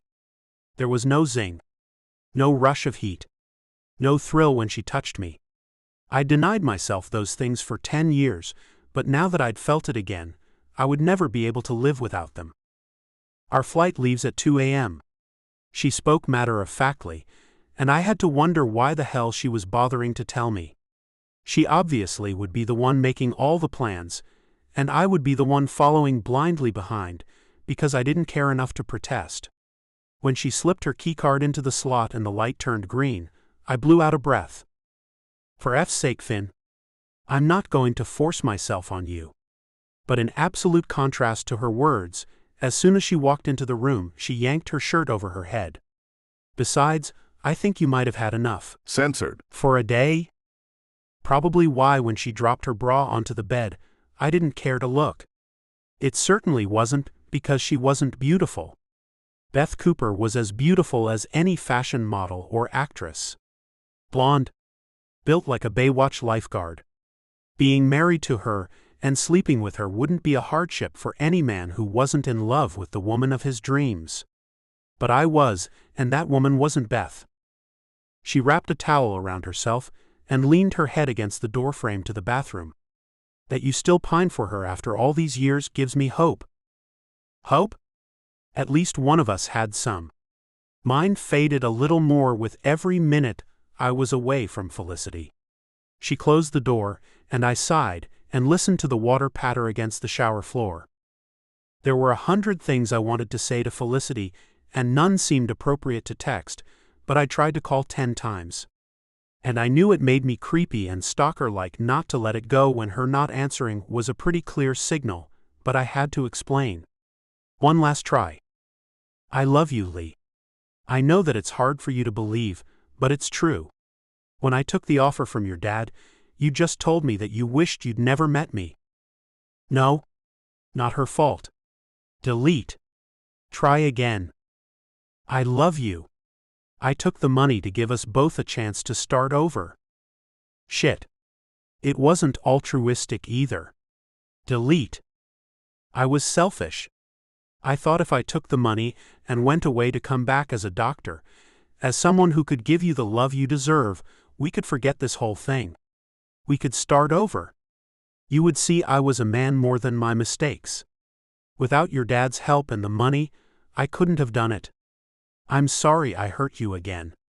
I would sell my soul to change that. I'll always love you. I'll always want you. But it has to be your choice now, and sadly the clock is ticking. I'm sorry about that too. Please call me. The begging at the end zapped a bit of manhood I shouldn't have been so willing to part with, but for Felicity, I would have done anything. By the time I got the text right and hit send, Beth came out of the bathroom dressed, smiling, hair up, makeup on. She sat beside me on the edge of the bed. Not touching me. Not even looking at me. She signed the papers. Thanks for that. Maybe being married to me won't be so bad. Her sigh was long and deep. Really? Finn, come on. She let you leave.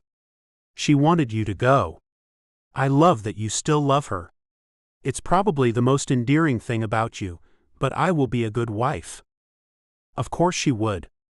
Beth Cooper didn't do anything halfway. There would be dinner on the table every night at 7. We would have the right friends. We would have kids who would be the smartest and best behaved. There'd be, censored, at regular intervals, enough to be satisfying, but not too much because why bother? Life with Beth Cooper wouldn't be a hardship, except for the fact I was going to love Felicity Fields for the rest of my life. And I lost her. Not like the last time when I thought I was doing something for her, when I had a plan to come back and be the man she needed me to be.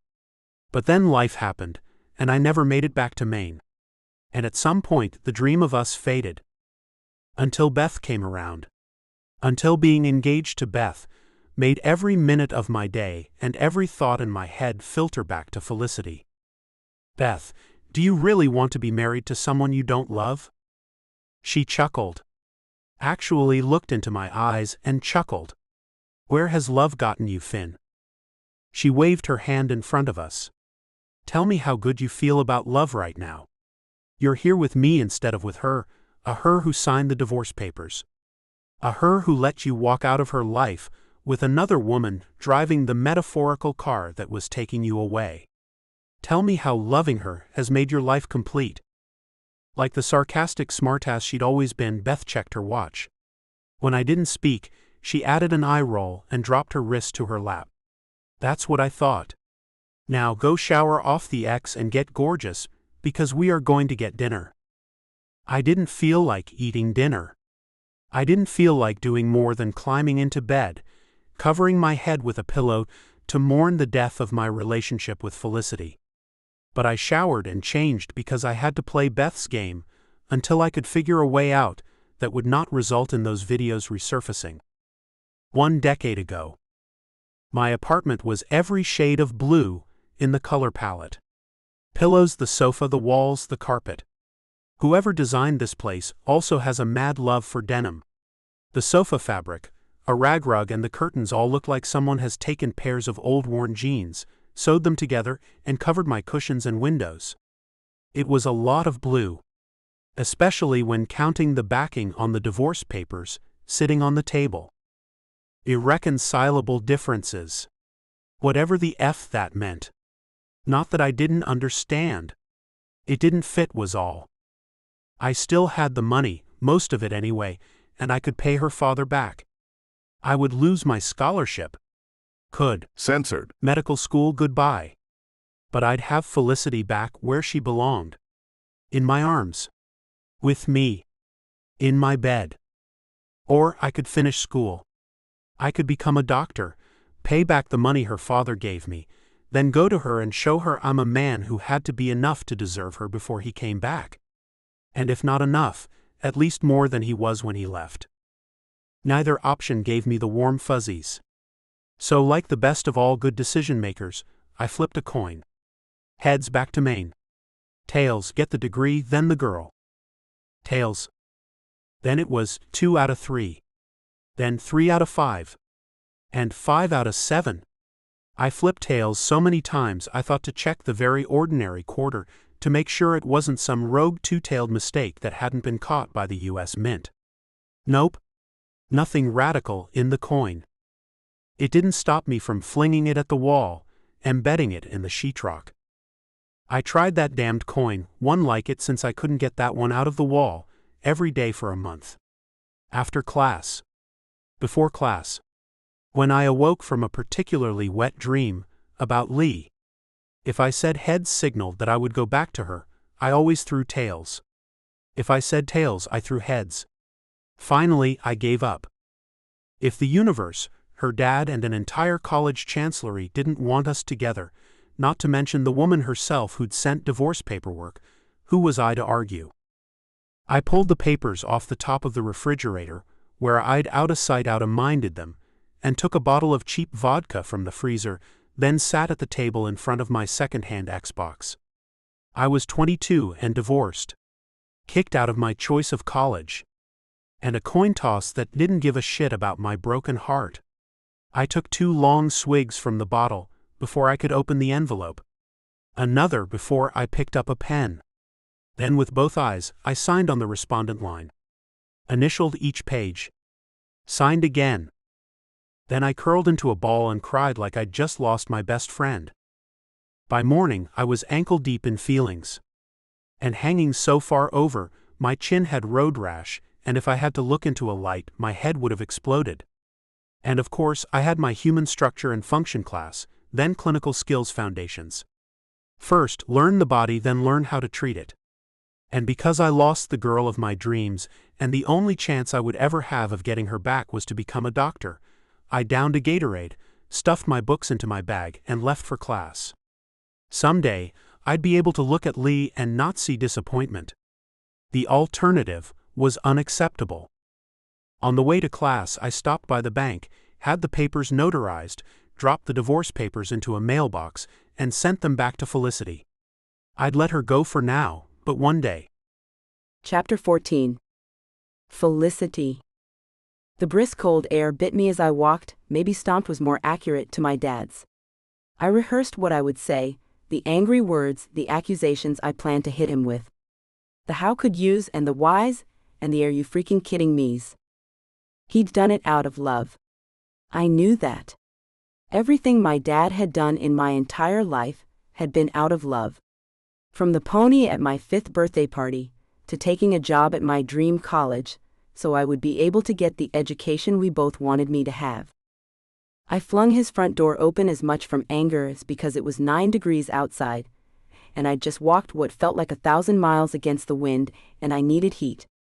I didn't just want to sit in front of his fireplace to give him hell. I needed to sit in front of the fireplace so I could warm up enough to have the discussion we needed to have. Dad. Not in the kitchen, living room, office, or bedroom. Not home at all. Shit.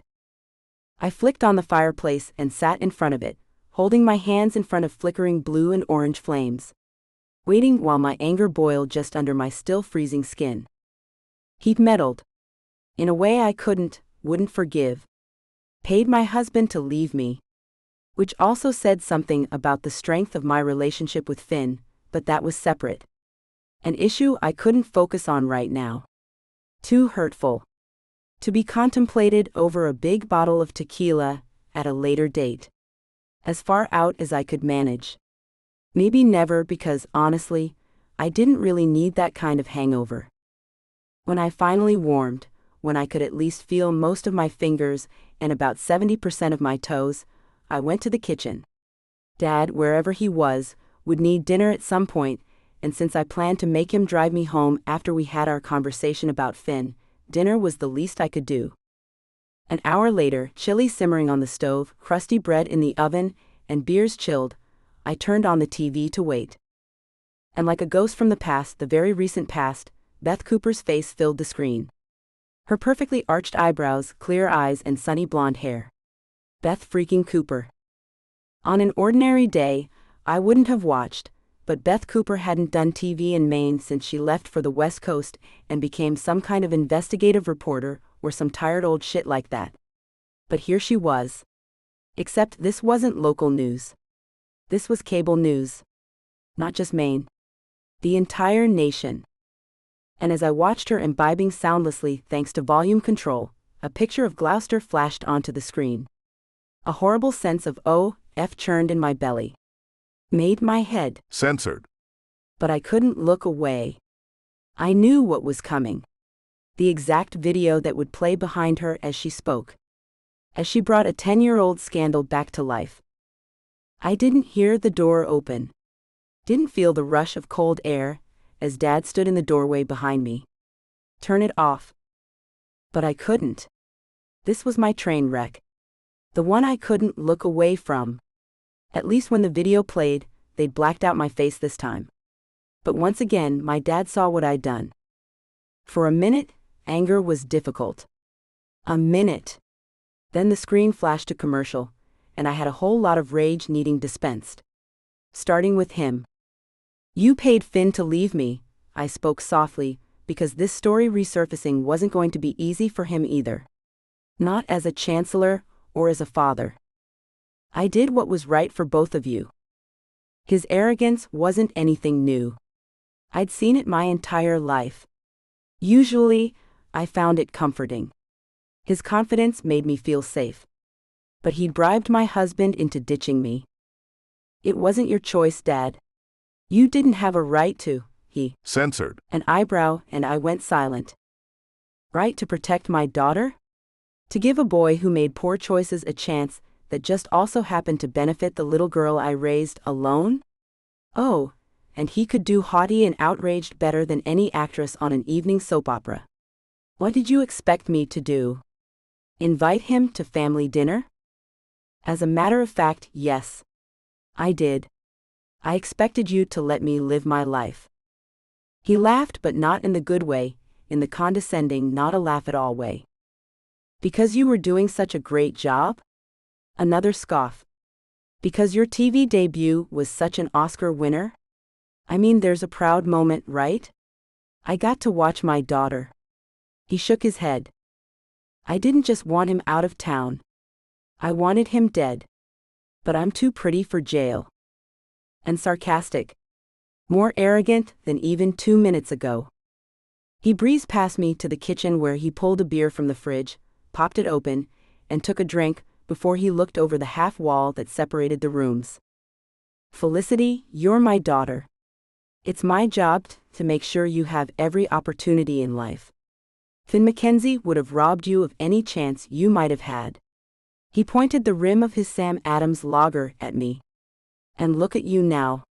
You're successful. Smart. I couldn't listen to him tick off attributes that only showed half the story. I wasn't well-rounded or complete. I'm lonely, Dad. As in alone. Without companionship. And still on TV. 10 freaking years later. I rolled my eyes and stared as Beth Cooper's smile came back onto the big screen hanging over the fireplace. A recorded earlier tab at the top corner said this was a replay I could have lived without seeing. Without knowing existed. How could this still be lingering? No criminal charges had ever been filed. No civil suits made. It wasn't even the anniversary. That had happened earlier in the fall. Not on the day before Christmas Eve. The day before Finn's wedding to Beth Cooper. My heart palpitated, rejecting the thought, knowing Finn belonged with me. And I'd let him go. Again. This time practically forced him out. I deserved this. Censored. Earned the sadness. I stared at the TV. Read the caption under a picture of the university. The scandal, 10 years later, has sparked a class action suit against Gloucester University. Oh shit. After the new year, a judge will decide if Gloucester University can be held accountable after a decade for the videos of the victims that were posted online. And Beth Cooper elaborated while I glared at the screen. I looked at Dad. Why hadn't he told me? Our attorneys believe that even though they used the university's network, only the boys themselves could be held responsible, and the statute of limitations against them has expired. Dad sighed. The publicity has been bad, but I think it's going to work out. We've offered counseling for the victims, and we'll settle if we have to. My dad was the one all my friends always thought was hot, just enough 5 o'clock shadow to be artsy, not sloppy, dark hair, darker eyes, and no sign of a dad body. But today, I saw the lines on his face, the stress this whole situation etched into his skin. I hated that I had a part in it. He set his empty bottle on the table next to my chair. All my life he'd been a man who didn't swear, didn't drink, didn't date. To have me as a daughter must have been quite the disappointment. Yet he'd never shown it. He'd always been there for me, and he deserved better than I'd ever been. Dad, I'm so sorry for. The list would take forever. Everything. All of life is a lesson. As long as you keep growing and striving to be better, there's no need to apologize. He patted my shoulder. It's when you give up that I'll expect those I'm sorry letters and calls and skywriting. He walked to the stove and dipped out a bowl of chili, then came to sit at the coffee table. So he's gone? I nodded. Broken heart aside. Yeah. He's getting married tomorrow.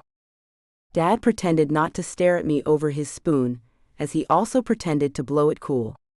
That all right with you? Not even a little bit. Except for the fact he'd taken money from my dad. But maybe I understood. In Gloucester, he didn't have a future. He'd never have been able to become a doctor.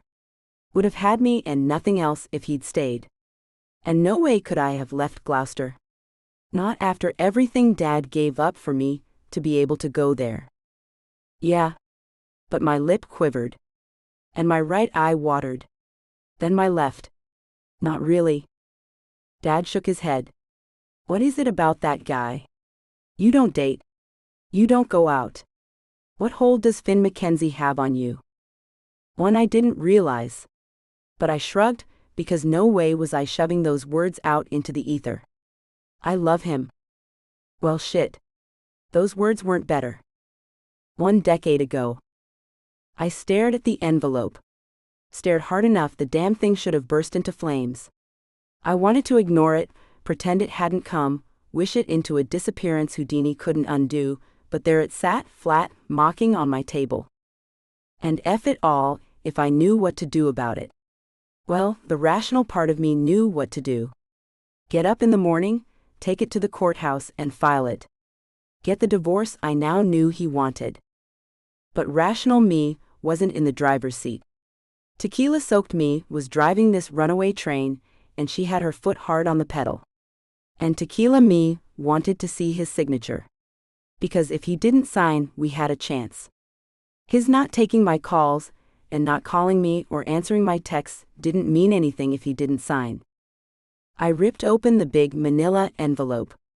It was just folded brown paper with glue and a clasp. Nothing intimidating, but my fingers numbed after I touched it. I swiped them against my jeans, then reached inside and pulled the papers out. I was the petitioner. Stupid word. It listed Finn as the respondent. If he was here, he would have third-personed himself as respondent, until we found something else to occupy him. Maybe even then. Respondent would like to touch petitioners. Censored. Or respondent hungry, in a deep monster voice, as he chased me into the bedroom. Or respondent loves petitioner, as he slid inside me then. Censored. Me until nothing mattered but him. I could hear his voice in my head. Petitioner loves respondent too. No one home to hear the whisper but me. I took a swig from the bottle of Cuervo for courage. I wanted and didn't want to look at the papers. I slid my hand into the dark inside of the envelope and felt for a loose paper because maybe he'd written me a note. But there was nothing in the envelope but the divorce papers. And I checked because if he was having second thoughts, I could work with it. I would. I wanted to. But only the papers slipped out. I pored over every word. Not so much as a single typo or transposed number, I could say, ruined the validity of the papers. But because fate has always enjoyed taking her shots at me, and the lawyer I'd hired was diligent to the point of perfection, the damn things were an unblemished factual representation at the end of a relationship. My relationship. And no matter how I tried, I even tried reading them in a bad British accent because nothing else worked, I couldn't distance myself from them. These were my papers with my name and the finish of my relationship. I tossed them onto the table, picked up my bottle of tequila, and walked to flip on my iPod. I danced with only my alcohol as a partner across the same floor I danced with Finn a few months ago. Hip. Censored. Here. A two-step there. A spin and a sachet. Until our song came on. Our freaking song. Then I folded. Every joint on my body bent, so I was sitting in the middle of the floor. Drunk. Sniffling. Then sprawled and staring at the ceiling as Bon Jovi lived on a prayer, then Elton John figured out why they called it the blues. I glanced at the sofa. We'd cuddled there against the gray chenille fabric, and fooled around under the cream and gray-colored throw blanket that I'd laid over the back. Then I ran my hand down the leg of the coffee table, caressing the wood where we'd sat on the floor and made a mess with ramen noodles we were trying to feed each other. Everywhere I looked, I saw him. Saw us. The great what could have been of my life.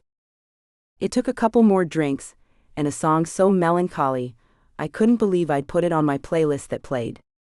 It caused my heartbreak to leak out of my eyes and down my cheeks. Another couple drinks before burning the papers sounded like a good idea. If he wanted a divorce so bad that not even a few months of time had changed his mind, that he'd signed and returned them, then by God he could hire his own lawyer, file his own damn papers. And I'd send them back signed with a lipstick imprint on the envelope. The bastard. But it wasn't until I poured the papers their own shot of tequila that I could summon the courage to toss those blue-backed pages into the fireplace. Thanks to the scientific phenomenon of alcohol plus fire, the flames flared in a burst with a sizzle, then wisps of smoke floated up the chimney, along with the last traces of my happiness. I went into my room and cried myself to sleep. Chapter 15. Finn. Beth Cooper didn't snore, or leave her clothes on the floor, or sing in the shower, or do one endearing thing that made me think the lifetime I was about to promise to spend with her would be anything more than desolate. Desperate. Without a single quirk or charming idiosyncrasy. No surprises. No foibles that led to long nights of talking or making out under store awnings or holding hands while we took turns stirring spaghetti sauce. We wouldn't. Censored. In the rain. There would be no spontaneous acts of love that reminded me of how lucky I was. Regret curled my shoulders as I sat in the aisle seat next to Beth on the plane. 2 hours into a 6-hour flight, I flipped on the screen embedded into the back of the seat in front of me. Thank F for technology. I could watch the Christmas edition of Sports Center or a replay of whatever game was on. I flipped through the screens, giving each one a couple seconds of playtime before moving on. And then it happened. I didn't have the earphones plugged in yet, so it took a few seconds for me to realize what I was seeing. A few more for my brain to decipher what it meant. And 3 after that for me to turn to Beth. Her eyes were wide, her lined-in pink mouth hanging open. Then while I watched, her skin flushed to the darkest, deepest red I'd ever seen. What? The F. Her voice was steel, deadly deep. And I concentrated on that. On the fact that I was sitting on a plane next to the woman who swore if I married her, this story would die with her. Turned out we were both liars. And neither of us very good at it. I read the ticker at the bottom of the screen. Class action. The words blurred, and I refocused on a foursome of pictures that flashed onto the screen above each of our names. Ryder Kennedy, Jameson King, Keaton Shaw, Finn Makenzie, and Beth's What the F wasn't so far off the mark. But when a picture of the hospital where I worked flashed onto the screen, my stomach rolled, and I flicked the power button to off. Oh God! While I mourned the life I'd had, nothing more glaring than the first squandered chance with Lee and now a second, and the one I'd hoped to return to as a well-respected doctor, Beth checked social media. Every couple seconds or every few slides of her finger, she swore a little louder, a little stronger, and a little angrier. She turned to me and held up the screen. That cow. She unfastened her seatbelt. That's my story. My freaking show. And Beth finally had her moment, the one where maybe fate or karma or the big guy upstairs had stepped in to show all of us that there were consequences to lies and blackmail. And whatever the force doing the throwing was, it got both of us with one stone. If she thinks for 1 second I'm going to let her steal my show, my seat on that stage, she's as stupid as she is fake. She twisted the screen toward me again, so I could see the woman who'd been telling the Gloucester scandal story. Blonde. Bright smile. Business suit uniform. Could have been Beth's sister had their parents been brave enough to make two of them. The loud one next to me growled, then slapped the top of my thigh with her knuckles. Fake. She punched a finger into the screen and continued ranting so that the lady across the aisle stared at us. Honestly, this cow has enough bought and paid for parts to build a whole new woman. Look at her. No way was I dumb enough to remind Beth she too had her fair share of silicone and Botox. But she narrowed her eyes at me anyway. Just shut up. And the next 4 hours followed a similar pattern until we had an audience, plenty of support for the wronged Beth Cooper, and a couple old ladies staring at me as if Beth showing them some 10-year-old footage meant I couldn't have grown, couldn't have repented. By the time we taxied to the terminal, the other passengers had whipped Beth into an angry, hate-spewing rage machine who didn't wait for the plane to stop rolling before she called her boss, Maxwell something or other. You son of a cow, I saw Rachel Novak. As her voice rose, cheers erupted from the aisle where everyone else was lined up to deplane. That's right, really? Her voice changed, dropped a few octaves, and her eyes narrowed. Then came the smile. A slow slide of happiness that transformed her entire face. Really? Her fingers dug into my biceps. Oh my God, thank you so much. She hung up her cell and censored me hard, then looked at the passengers watching us. I'm not losing my show. But she glanced at me and frowned. We have to talk. Okay. But we were 12 hours from our sunset wedding, and I needed a nap, but we still had to find our way off the plane, navigate through the airport, and to our respective apartments to get ready before heading to the venue. There would be plenty of time to talk later. And since she already had her promotion, she'd at least be in a good mood when we had this big conversation. When I stood, she pulled me down beside her. Because she always meant now. Something I would have to get used to. Time waited for no woman, and Beth Cooper refused to waste a second of it. Oh, you mean now? Fine.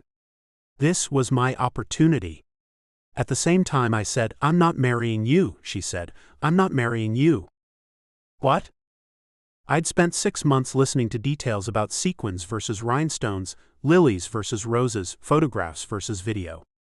Not to mention the entire day I spent at a spa before we could get our engagement pictures taken, the thousands of dollars in new clothes, and the car she'd insisted I buy. Appearances were everything, didn't I know? And I'd walked out on Felicity again.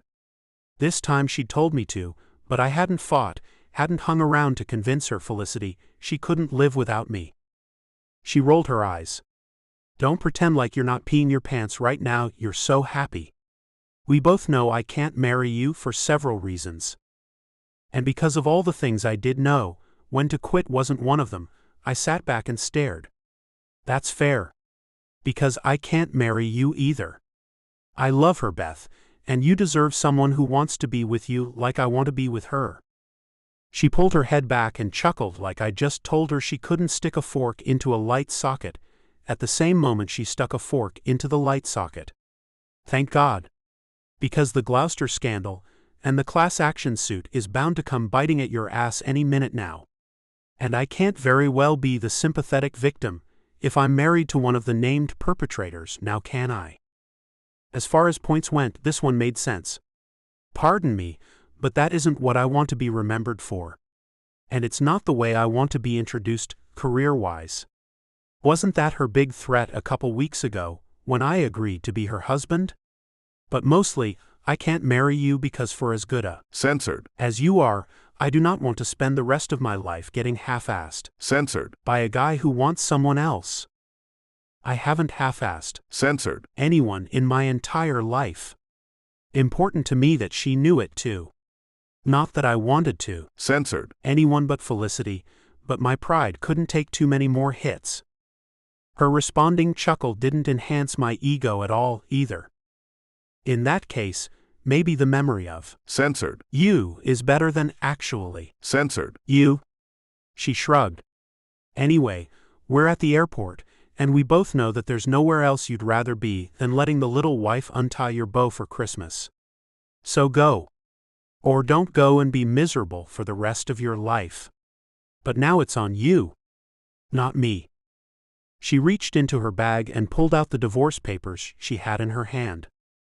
I smiled because for the first time in 10 long years, I could see the possibility of a light, a happiness. It would have been so much better if we'd figured this out about 6 hours ago. But one, Censored. her cheek. I'd been given my fair share of chances in life. Seconds. Thirds. Some I'd wasted. Some I'd made the most of. But none was ever so important to me as this one. And no way in hell was I going to let it pass me by. Chapter 16. Felicity.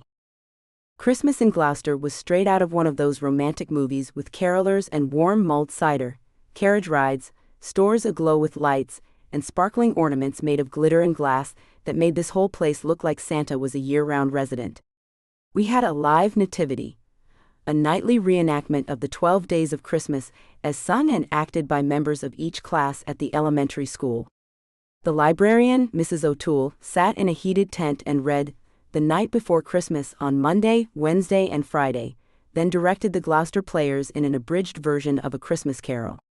If there was a holiday tradition Gloucester missed, I could never imagine what it was. And we handed out gifts to all the kids, snapped photos with our Santa. We had two, one modern, one a vintage version with a long robe and holly berries twined around his head like a Christmas wreath. Old-fashioned Santa, Marty, my lawyer, was normally more popular with the older folks, and yeah, they all still posed for photos with him, but this year some of the younger families were in line for him too. We sold the cider, sang the carols, with ho-ho-hos abounding along with cheek. Censored. Wishes for a Merry Christmas and a Happy New Year, and visions of the requisite sugar plum, blah blah blah. Gloucester took its celebrations seriously. And tonight, because I'd avoided it all week in favor of spending time with Finn, it was my turn to man the Santa hut and the Polaroid camera while I wrangled kids on and off modern Santa's lap and handed out candy canes to the tiny tots who, for this one night of the year, couldn't wait to get home to bed so they could get up in the morning and open their gifts. At least it kept me away from the cider stand, and Sophia, who was selling 2 shots of vodka for every cup of cider she handed across the counter to whichever mom or dad was in charge of beverages. In the snapshots with Santa Hut, we'd whittled the line of kids down to none, so Santa and I took a break. He headed for the bathroom in the hardware store, and I walked to the cider stand. "Hand me one of those." I nodded to the steaming mug with the quaint, hand-drawn picture of a hometown Gloucester Christmas glazed into the side. She held up an airline-sized bottle of Smirnoff. "You want some lead in it?" The last thing I needed was alcohol to enhance or adversely influence the emotions I could barely keep at bay now. In the happiest place on the East Coast. On Christmas Eve. "Nah. This is fine." She shrugged and pocketed the vodka. "He left?" I nodded, then held out my hand. Instead of pouring the vodka into my drink, I gripped it and stared. It was going to take a lot more than this tiny thing to stop the breaking of my heart. I shoved it into the bell-bedazzled pocket of my elf suit. Bastard. It's fine. Really. It was. Not. Fine at all. Nothing was fine. But since there wasn't anything I could do short of calling him, begging him to come back to me, forgiving him for lying to me, I already had, but he was going to have to work for it before I ever said the words, forgiving myself for driving him away. The arrogance to think I would get, or that I deserved a second chance, was something hardwired into my DNA, but I knew he wouldn't come back now. He'd done it already, and I sent him away. Besides, any minute he was about to pledge his life and probably his soul to Beth. Even if they couldn't make it official until the day after Christmas. What time are you off tonight? She always came to Dad's with me for Christmas Eve. We ate and watched It's a Wonderful Life, then we went to bed. In the morning, we opened the gift cards Dad always bought for us for bookstores and spa treatments, and he opened the new ties, shirts, and whatever classic book we managed to find for him. This year, I'd found a first edition Dickens. Last year, a Bronte. He loved all the classics. But Sophia was going to be with Dakota this year. Tomorrow, they would celebrate with me and Dad. Everything was changing. 7. She cleared her throat. You know, you could fly out there and stand up when the preacher asks if anyone objects. I chuckled. Because I'd considered it. The wedding was this afternoon. I think. Or maybe it was this evening. But this evening California time. Which was practically the middle of the night my time.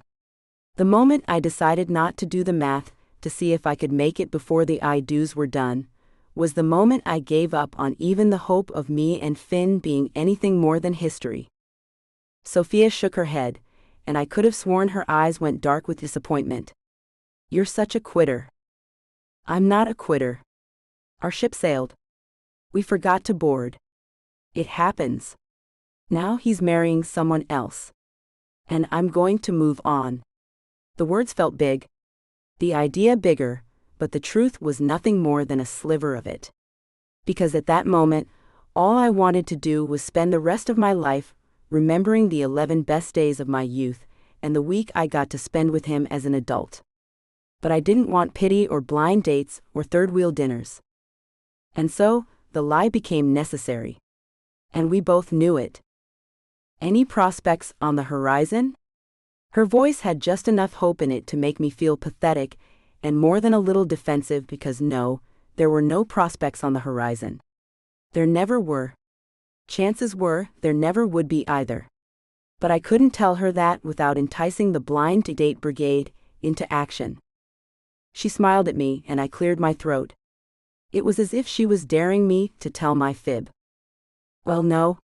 And I just wasn't up to it. He just left today. Wasn't a lot of time to swipe right. Yeah. She nodded. So you'll be moping for a couple months before I should rally the single guys in town? She grinned, but she was serious. This wasn't a new road, and she'd helped me survive it last time. And because she was a real friend, who'd seen me through all the big heartaches in my life, she didn't sugarcoat anything. She knew me. Or do you plan to go full-on old maid now? I told him to go. And regrets did no good. Although I had them aplenty, and as someone who knew me so well, she censored an eyebrow. Fine. Give me a month tops. Then I'll find a guy and go on a date. We'll get married. Have kids. You can be Auntie Sophia. We'll get a dog. Just let me have a month of peace. We lived in a college town. People rotated in and out.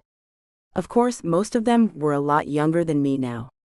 But maybe Dad knew a nice, kind of cool hipster professor I could see. This time, I would give it a fair try. Maybe something good would come of it. Or maybe I'd end up the crazy cat lady. I was happy Sophia had Dakota. That they were so in love made me, not jealous but happy for them, and I understood that she wanted everyone to feel the same joy she felt, but I needed some wallowing time. A few days to cry it out, then a few more to pull it together, then a few weeks to get some direction, and spruce myself up so I didn't send any prospective date running for cover. Most of the townies, the common moniker the non-college students who lived in Gloucester shared, were out enjoying the festivities. Mr. and Mrs. Duncan, along with their brood of 4 toddlers from ages 1 to 4, were waiting for a carriage ride. The Daint sisters, Ora and Ala, were handing out candy canes to everyone they passed, and I had to wonder how deep Ora's purse went because her entire arm disappeared inside for every piece of candy she went in after. Captain Jack, local police, was manning the reindeer petting station. For a second, I considered him. He was in his late 30s with a smattering of gray strands of hair mixed in with the coal black at his temples. His face was angular and chiseled. Handsome. And single. If ever I moved past my broken heart, maybe. Then there was Corin Lee, the pride of Gloucester. She had a singing show on local cable that aired every Sunday morning and featured her singing and dancing to the latest top 40 hits. Probably violated about 100 copyright laws or whatever covered music rights, but she was so cute and so bubbly no one dared mention things as trivial as the law. This town was full of people I'd come to love and care about. People who'd taken me in and let me be a part of something. No way could I leave here, and Finn had a life in California he'd built for himself. Maybe it was better to leave everything as it was. Fond memories of a time when life was simpler and more complicated. And speaking of people I loved, an arm slipped around my shoulder as Dad leaned in. "Merry Christmas, sweetheart." I smiled, then quirked a brow. Dad hadn't walked up to me alone. He was with Professor Masterson. Leah Masterson. I knew her vaguely. Too vaguely for her to look up at my dad with one arm around his waist and one laid on his. Censored. We were in public, for goodness sake. "Fliss, you know Professor Masterson." She held out her hand. "Please call me Leah." "All right, Professor Masterson." I nodded, on the wrong side of stunned. "Yeah. Good to see you again." She'd been my English professor. I Censored. a brow at Dad and saw the smile, the slight strain of color on his cheeks, the body language tilting toward her. After 30 years without a woman other than a daughter in his life, my dad had a girlfriend. And a good daughter would have been happy for them. I was not such a daughter. So? I nodded to Leah. My question, should I call her mommy, communicated through a stare. His reply, "Time will tell, and I hope so," came back with a smile. Dad chuckled. "We'll see you girls tonight?" Sophia, who'd previously decided to spend this evening with her man, nodded like an uncontrollable bobblehead doll. "You bet. We're so there." "Good. See you tonight." He winked. My dad winked. Then he walked away with a woman, like it was as natural as his breathing. But my mom ran off just after I was born, and I had never seen my dad so much as smile at another woman. There was nothing normal about him being with a woman. And we would have had a discussion about it, because I needed to discuss it, needed to hear myself say how happy I was for him, to try it out and make sure it was true. Because if anyone deserved happiness, it was my dad. And I didn't want to ruin this for him, so if I couldn't honestly be happy, and I wasn't sure if I could or couldn't, I at least needed Sophia to help me figure out how to fake it. But Sophia's phone buzzed and she frowned at the screen, then turned away to answer. "Hello?" She spoke with quiet tentativeness so foreign to her naturally bubbly self. I chuckled. Yes. But I'm at the festival." She paused, looked at me, then drew her gaze away. She'd gone from nervous to downright shifty. "Yes, until 7 p.m. There was something strange going on, but the line at the Santa hut had grown, and I had to get back. I waved and left her to her conversation. Talking about Dad would just have to wait, or I would have to figure out how to deal with it myself. Which I would, because Dad deserved the same support he'd always given me. Decision made, I walked back to the hut. Then it was 3 more hours of ho-ho-hos, peppermint candy, and wish lists that contained everything from Play-Doh to hoverboards and all the little doodads and whatnots in between. Finally, 7 o'clock rolled around, and it was time to close up. The crowd had dwindled to almost nothing, and I picked up my bag from behind Santa's chair. I could feel his gaze. "Great job tonight, Santa." It was really Randy Allen. He'd been Santa every year since I was in college. Kids loved him and he fit the suit. "You too." And not for the first time, he sounded like Finn. Sometimes it happened that way for me. I would see him in places he couldn't possibly be, hear him when there was no chance it could be him. I'd gotten used to it. Too used to it. Chapter 17. Finn. God, she was beautiful. Even in her crazy green knitted dress lined with fur at the neck and hem, her black boots with the low heels also lined with fur, and the hat with bells that jingled every time she moved, and little pieces of plastic on each side that fit over her ears and made them pointed. And she smelled like heaven, flowery and clean in a room meant to smell like Christmas with its pine candle and hidden Christmas tree air fresheners. And oh God, the smile, genuine and sweet, no matter who she aimed it at. All of it, all of her, made sitting in this awful chair pretending to be from the North Pole while what felt like every kid in town climbed on my lap all worth it. Felicity pulled her purse from behind my chair, and I caught a big whiff of her. Sunshine. And flowers. Something that would always be just her.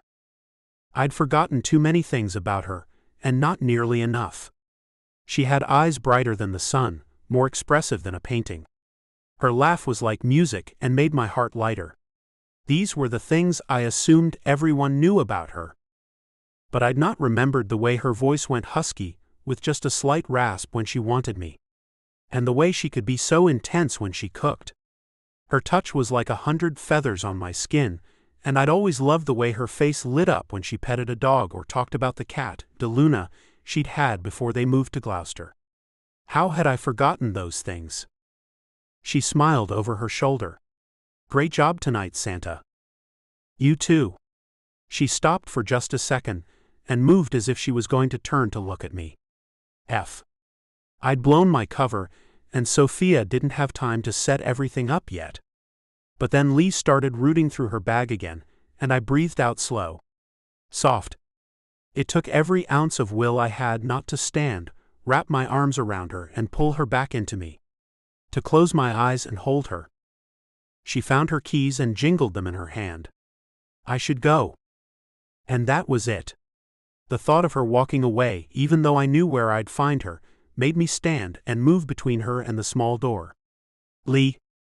She glanced up at me. Looked down. Scoffed and shook her head. Even over the candle that was supposed to smell like a Douglas fir, I could smell her shampoo, the lotion that matched, and the hand sanitizer that all came from one of those mall stores where she could mix her own fragrances. A smell that would always belong to her.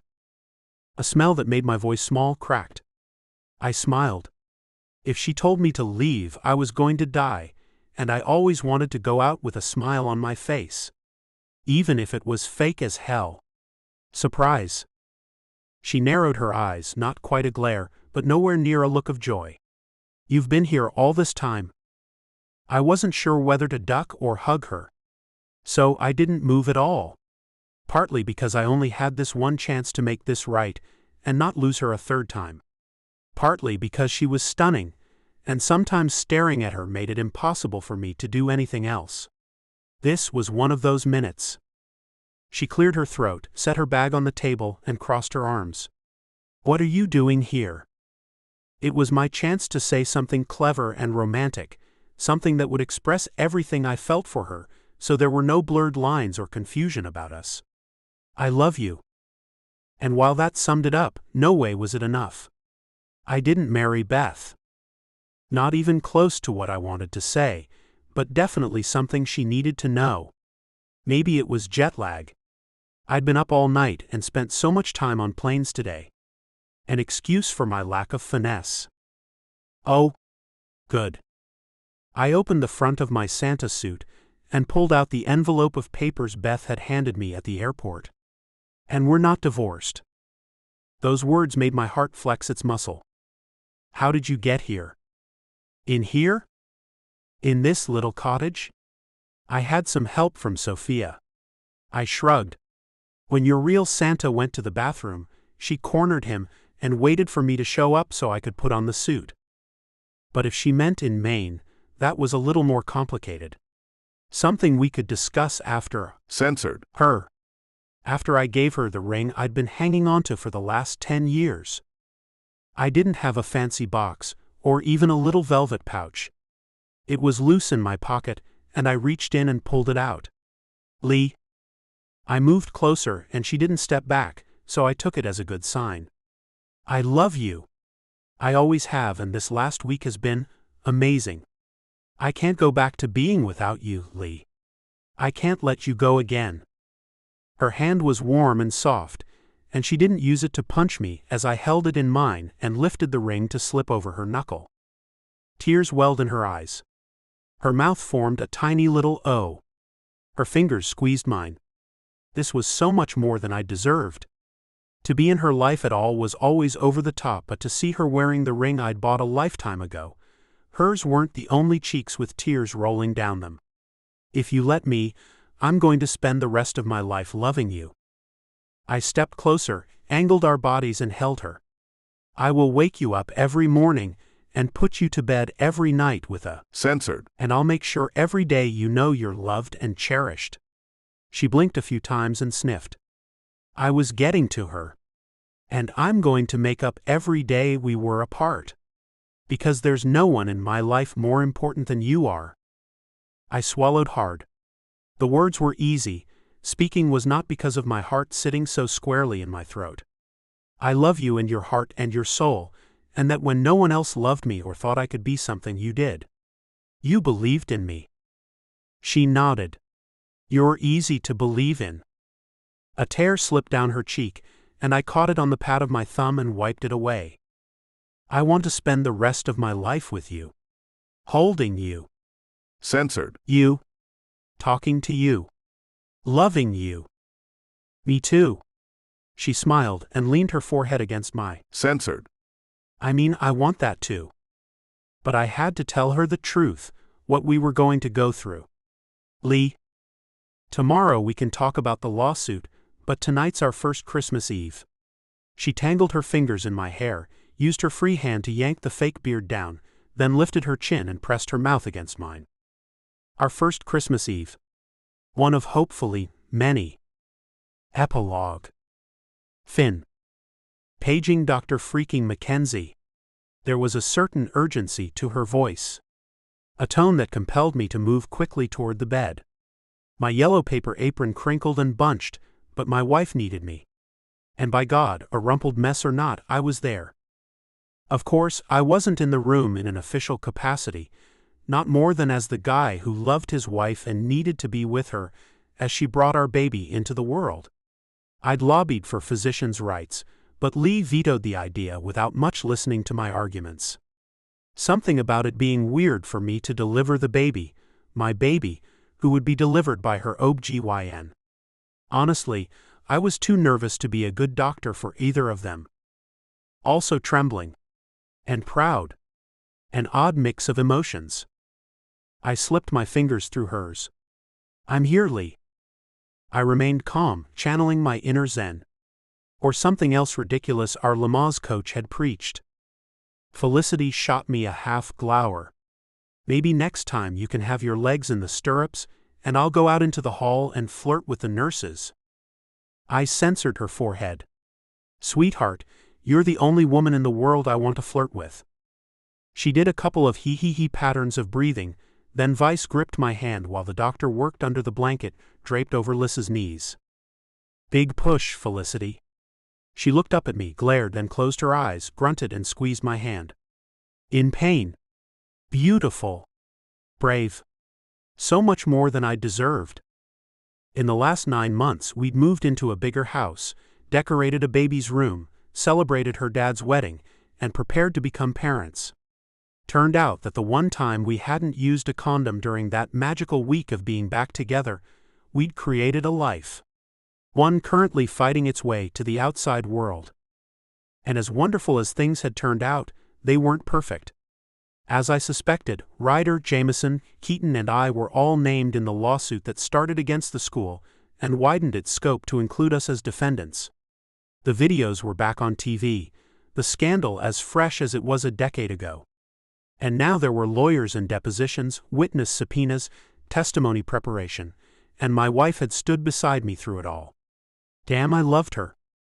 She choked my hand again, and I stared down at her. "You're doing great." Because it was what I was supposed to say. But she widened her eyes and panted at me. "Just think, no more swollen ankles." "Yeah." She nodded and breathed in through her nose. "More. Tell me more." "Oh.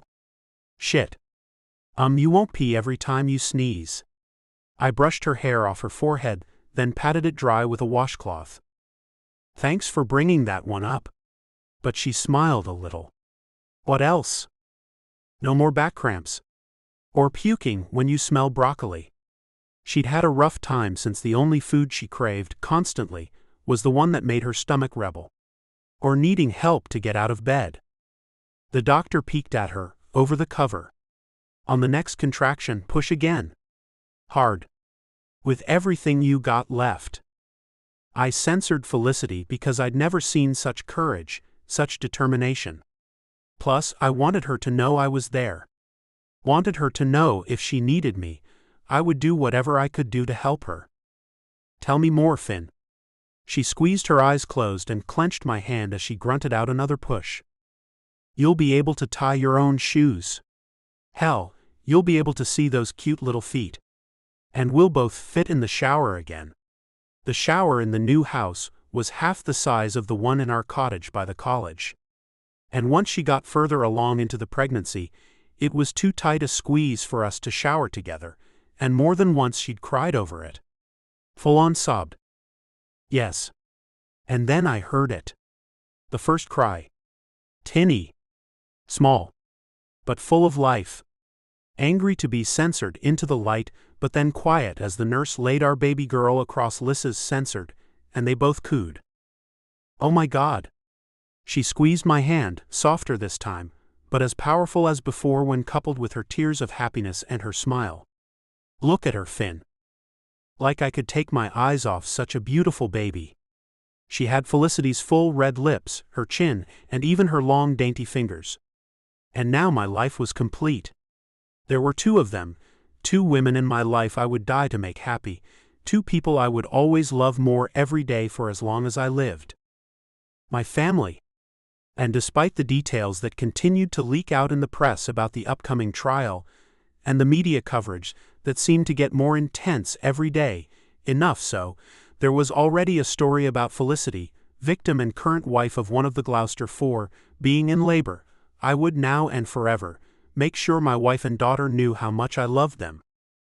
This is it for Finn and Felicity for now. If you like this story, I think you'll enjoy the story of Reese and Ryder in One Mistake. About Summer Cooper. Thank you so much for reading. Without you, it wouldn't be possible for me to be a full-time author. I hope you enjoy reading my books as much as I do writing them.